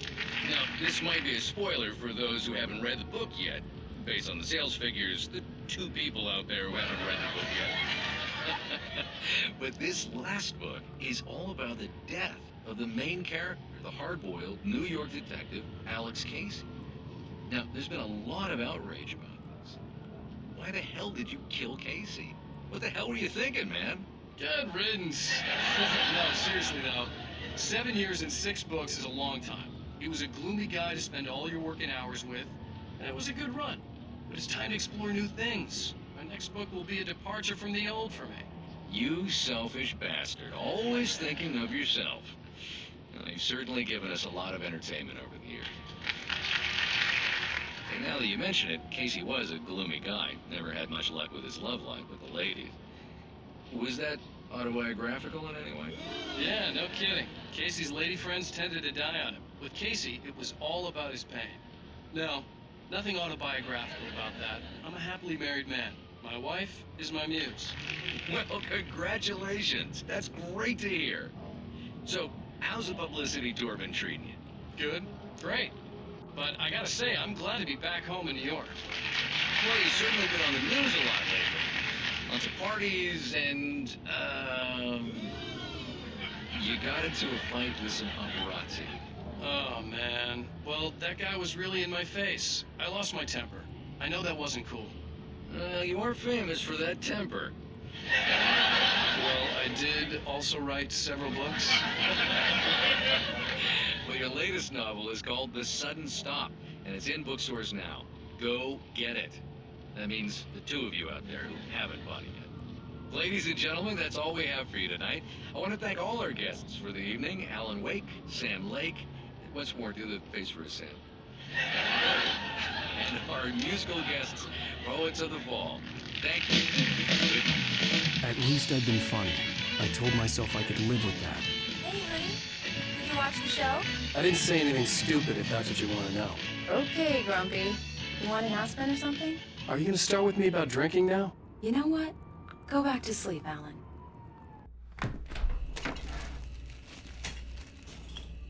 What? Now you can't even talk to me? Well, this morning I was angry because you said you'd be home at midnight and you showed up at 7 a.m. and passed out in mid-sentence. Now I'm over it. Are you angry? This goddamn tour. It's gotten out of hand. Oh, honey. It's almost over, right? We can get back to normal. Then you can start writing again. I'm sorry, honey. Alan, you're not thinking straight. Just take a shower and go back to bed, huh? Yeah, you're right, honey. I'm sorry. Once this is over, let's go away together. A vacation. Just you and me. Some peace and quiet.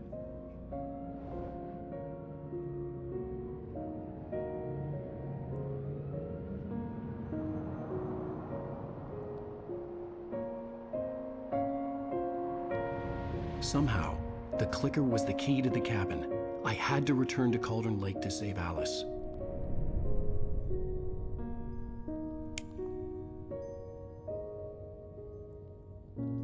I'm going back to the lake to finish this.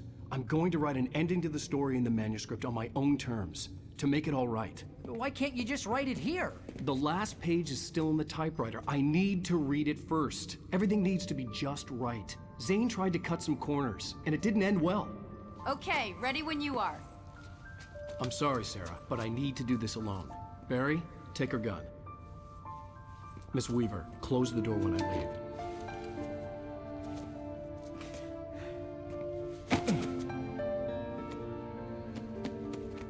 Good luck, Al. See you later.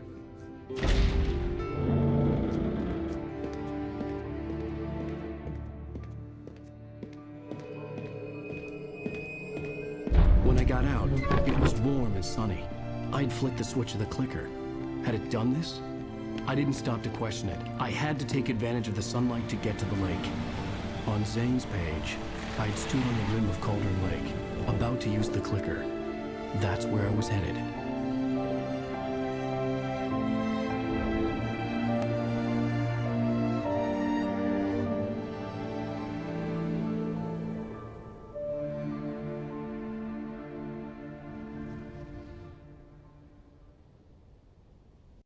Alone, in daylight, surrounded by the beauty of the Pacific Northwest landscape. It was hard not to let doubt creep in one last time. I could still chalk everything up to a dream, a delusion. I had enough imagination to make up something like this.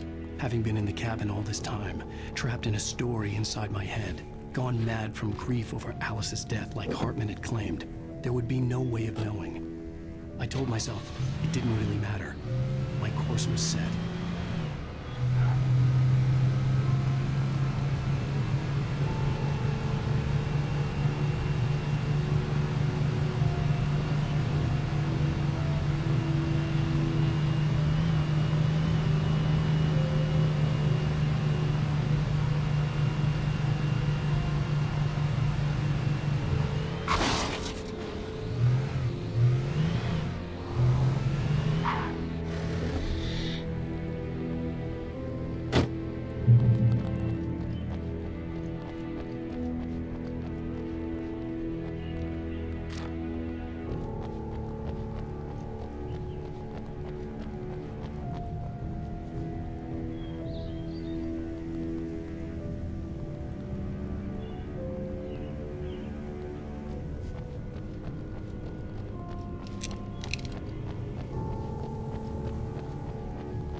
was a link between us. Always would be.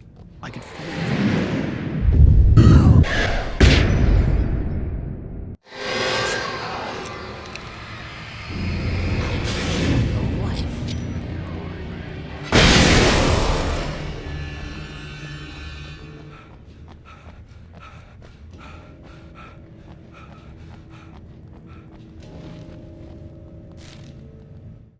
The Dark Presence was no longer trying to capture the writer so he could create the ending it wanted. The writer knew too much. He was too strong.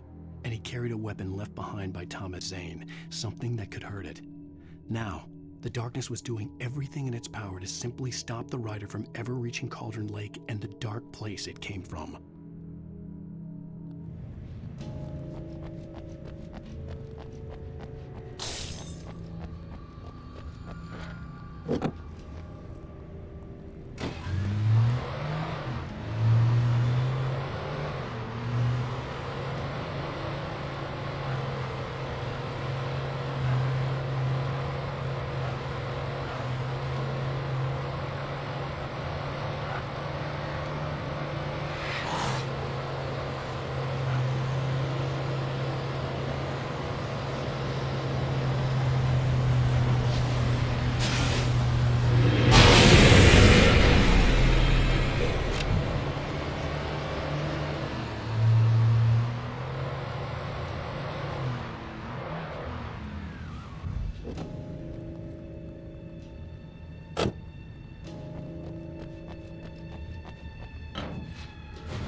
The bottom of Cauldron Lake was a graveyard of things the lake had claimed in one way or another over the decades.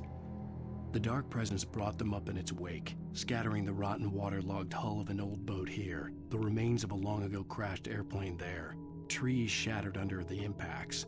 The earth groaned. It didn't even notice.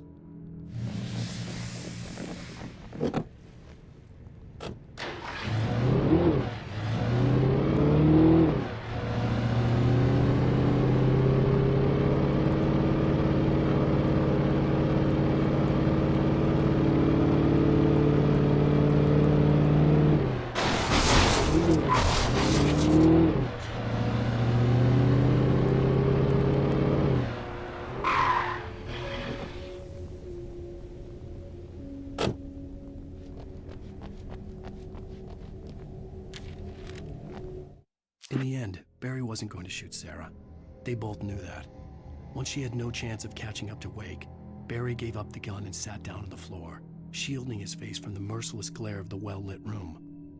"I don't think I'm ever going to see him again," he said in a weak voice. Sarah didn't have it in her to be mad at him. Besides, he was probably right.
Zane cut its heart out, but it didn't die.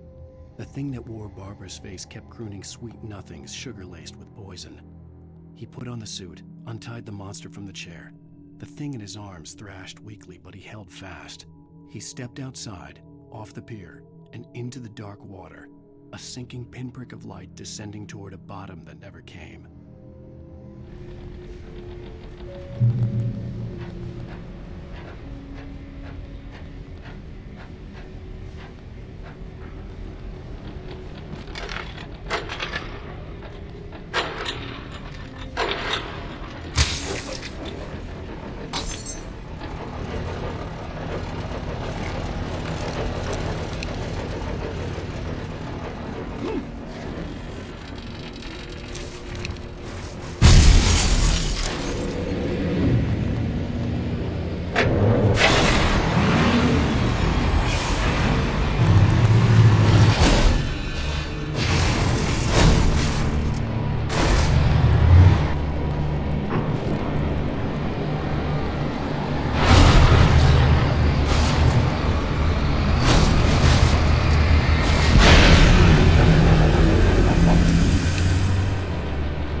When I told Barry my plan back in the well-lit room, I'd acted as if I knew what I was doing. I didn't. I was operating on the shifting logic of a dream. I had to fight my way to the lake through the horrors of the night. I had to flick an old battered light switch imbued with childhood magic. I had to write a happy ending to a horror story. I had to save my wife from the dark prison she was being held in.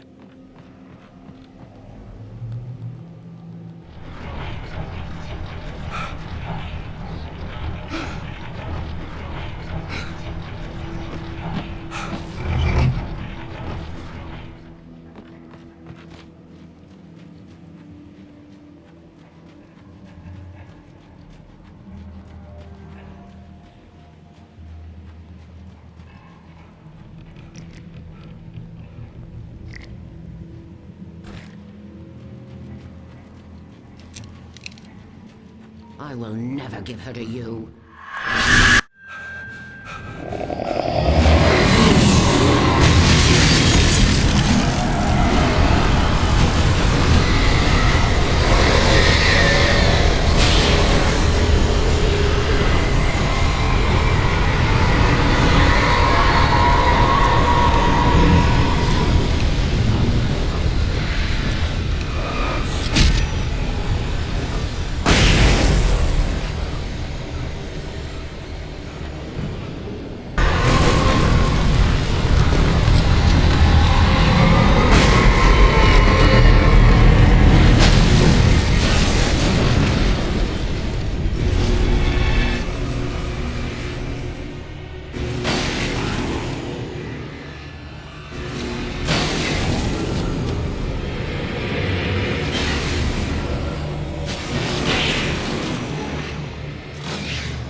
The dark place I found myself in was unlike anything I could ever have imagined.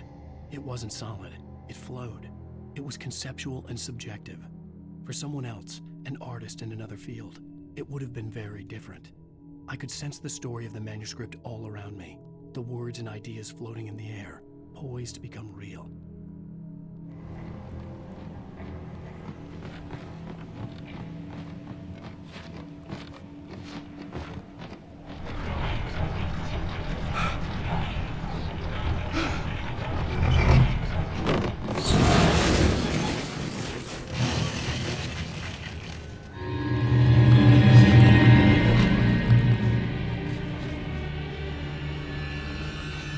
I could see Mirror Peak in the distance.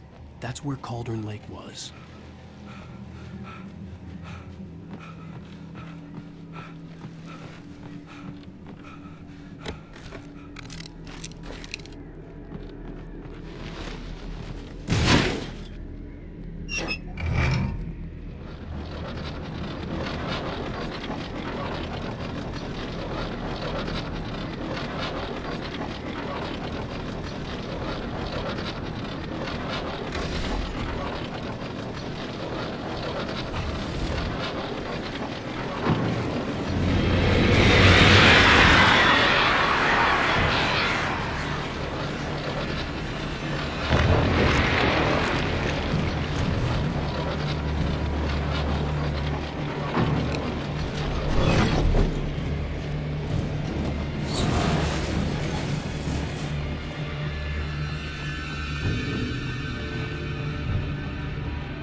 After Zane had gone, I stood alone in the shifting dream that was the dark place. I had to find a way to the cabin. I'd written myself a way through this place in the manuscript. I followed the idea of a path. I'd written myself across the ocean that blocked my way, and with that, there was a bridge to the island beyond. The idea of the cabin flickered in the underwater darkness. I willed the cabin to be real, and it was.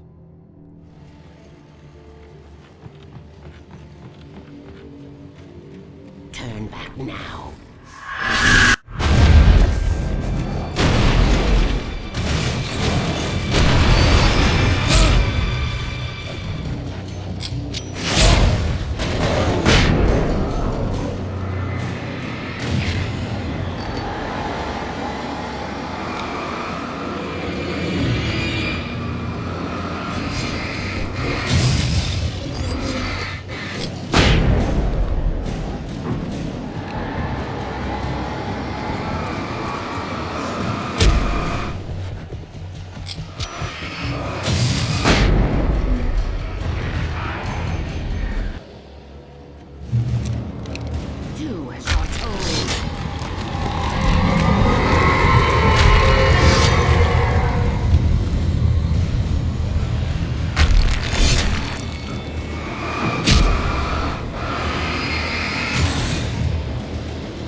Baby, you were having a bad dream.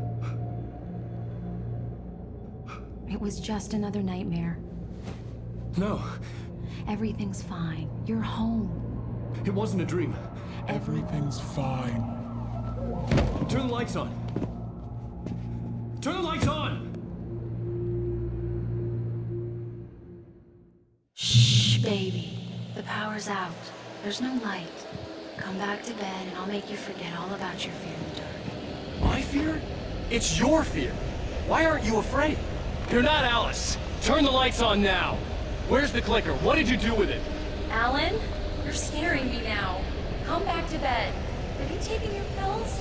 You want me to call Dr. Hartman? Come back to bed, Alan. Come back to bed, I read your manuscript. It's brilliant. The pleasure is your best work yet.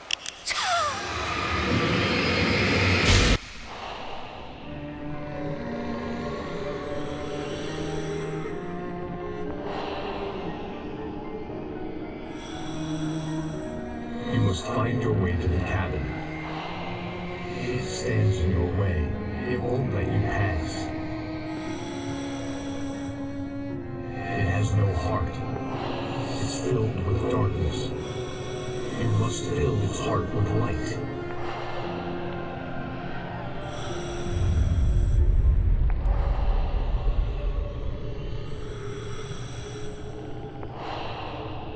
Don't mind him. He's Mr. Scott. Your friends will meet him when you're gone.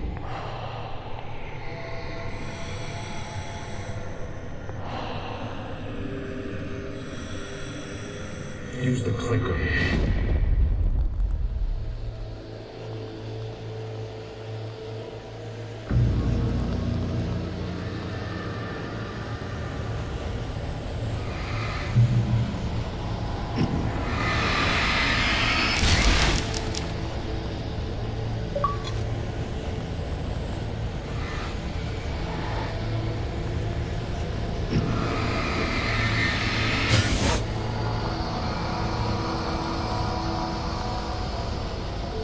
I'm leaving you. What? I'm leaving you, Al. I met someone. I'm in love with someone else. Alice? No, what are you saying? You can't.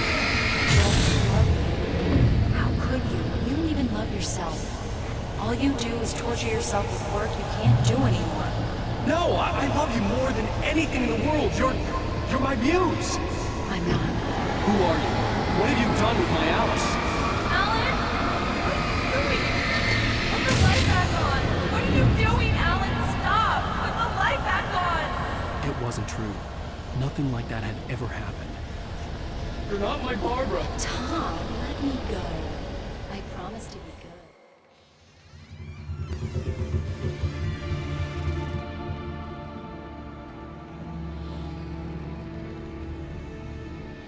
Now you will never get her back.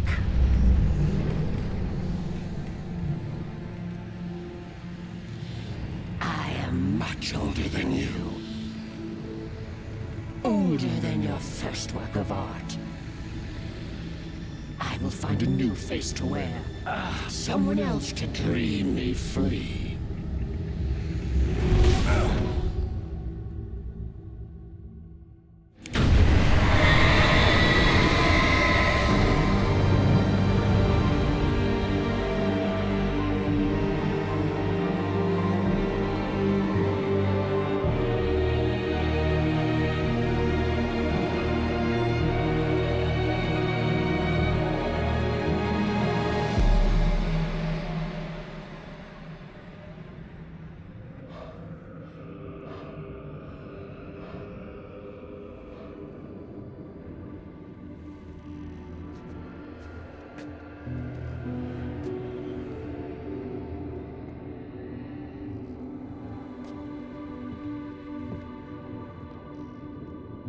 I could feel Alice's presence close by.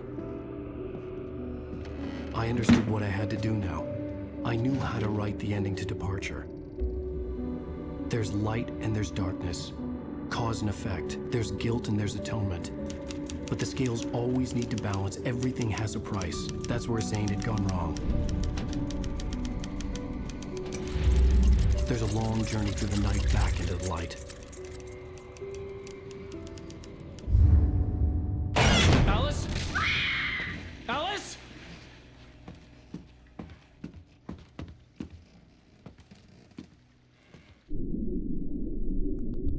Oh no!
It's not a lake.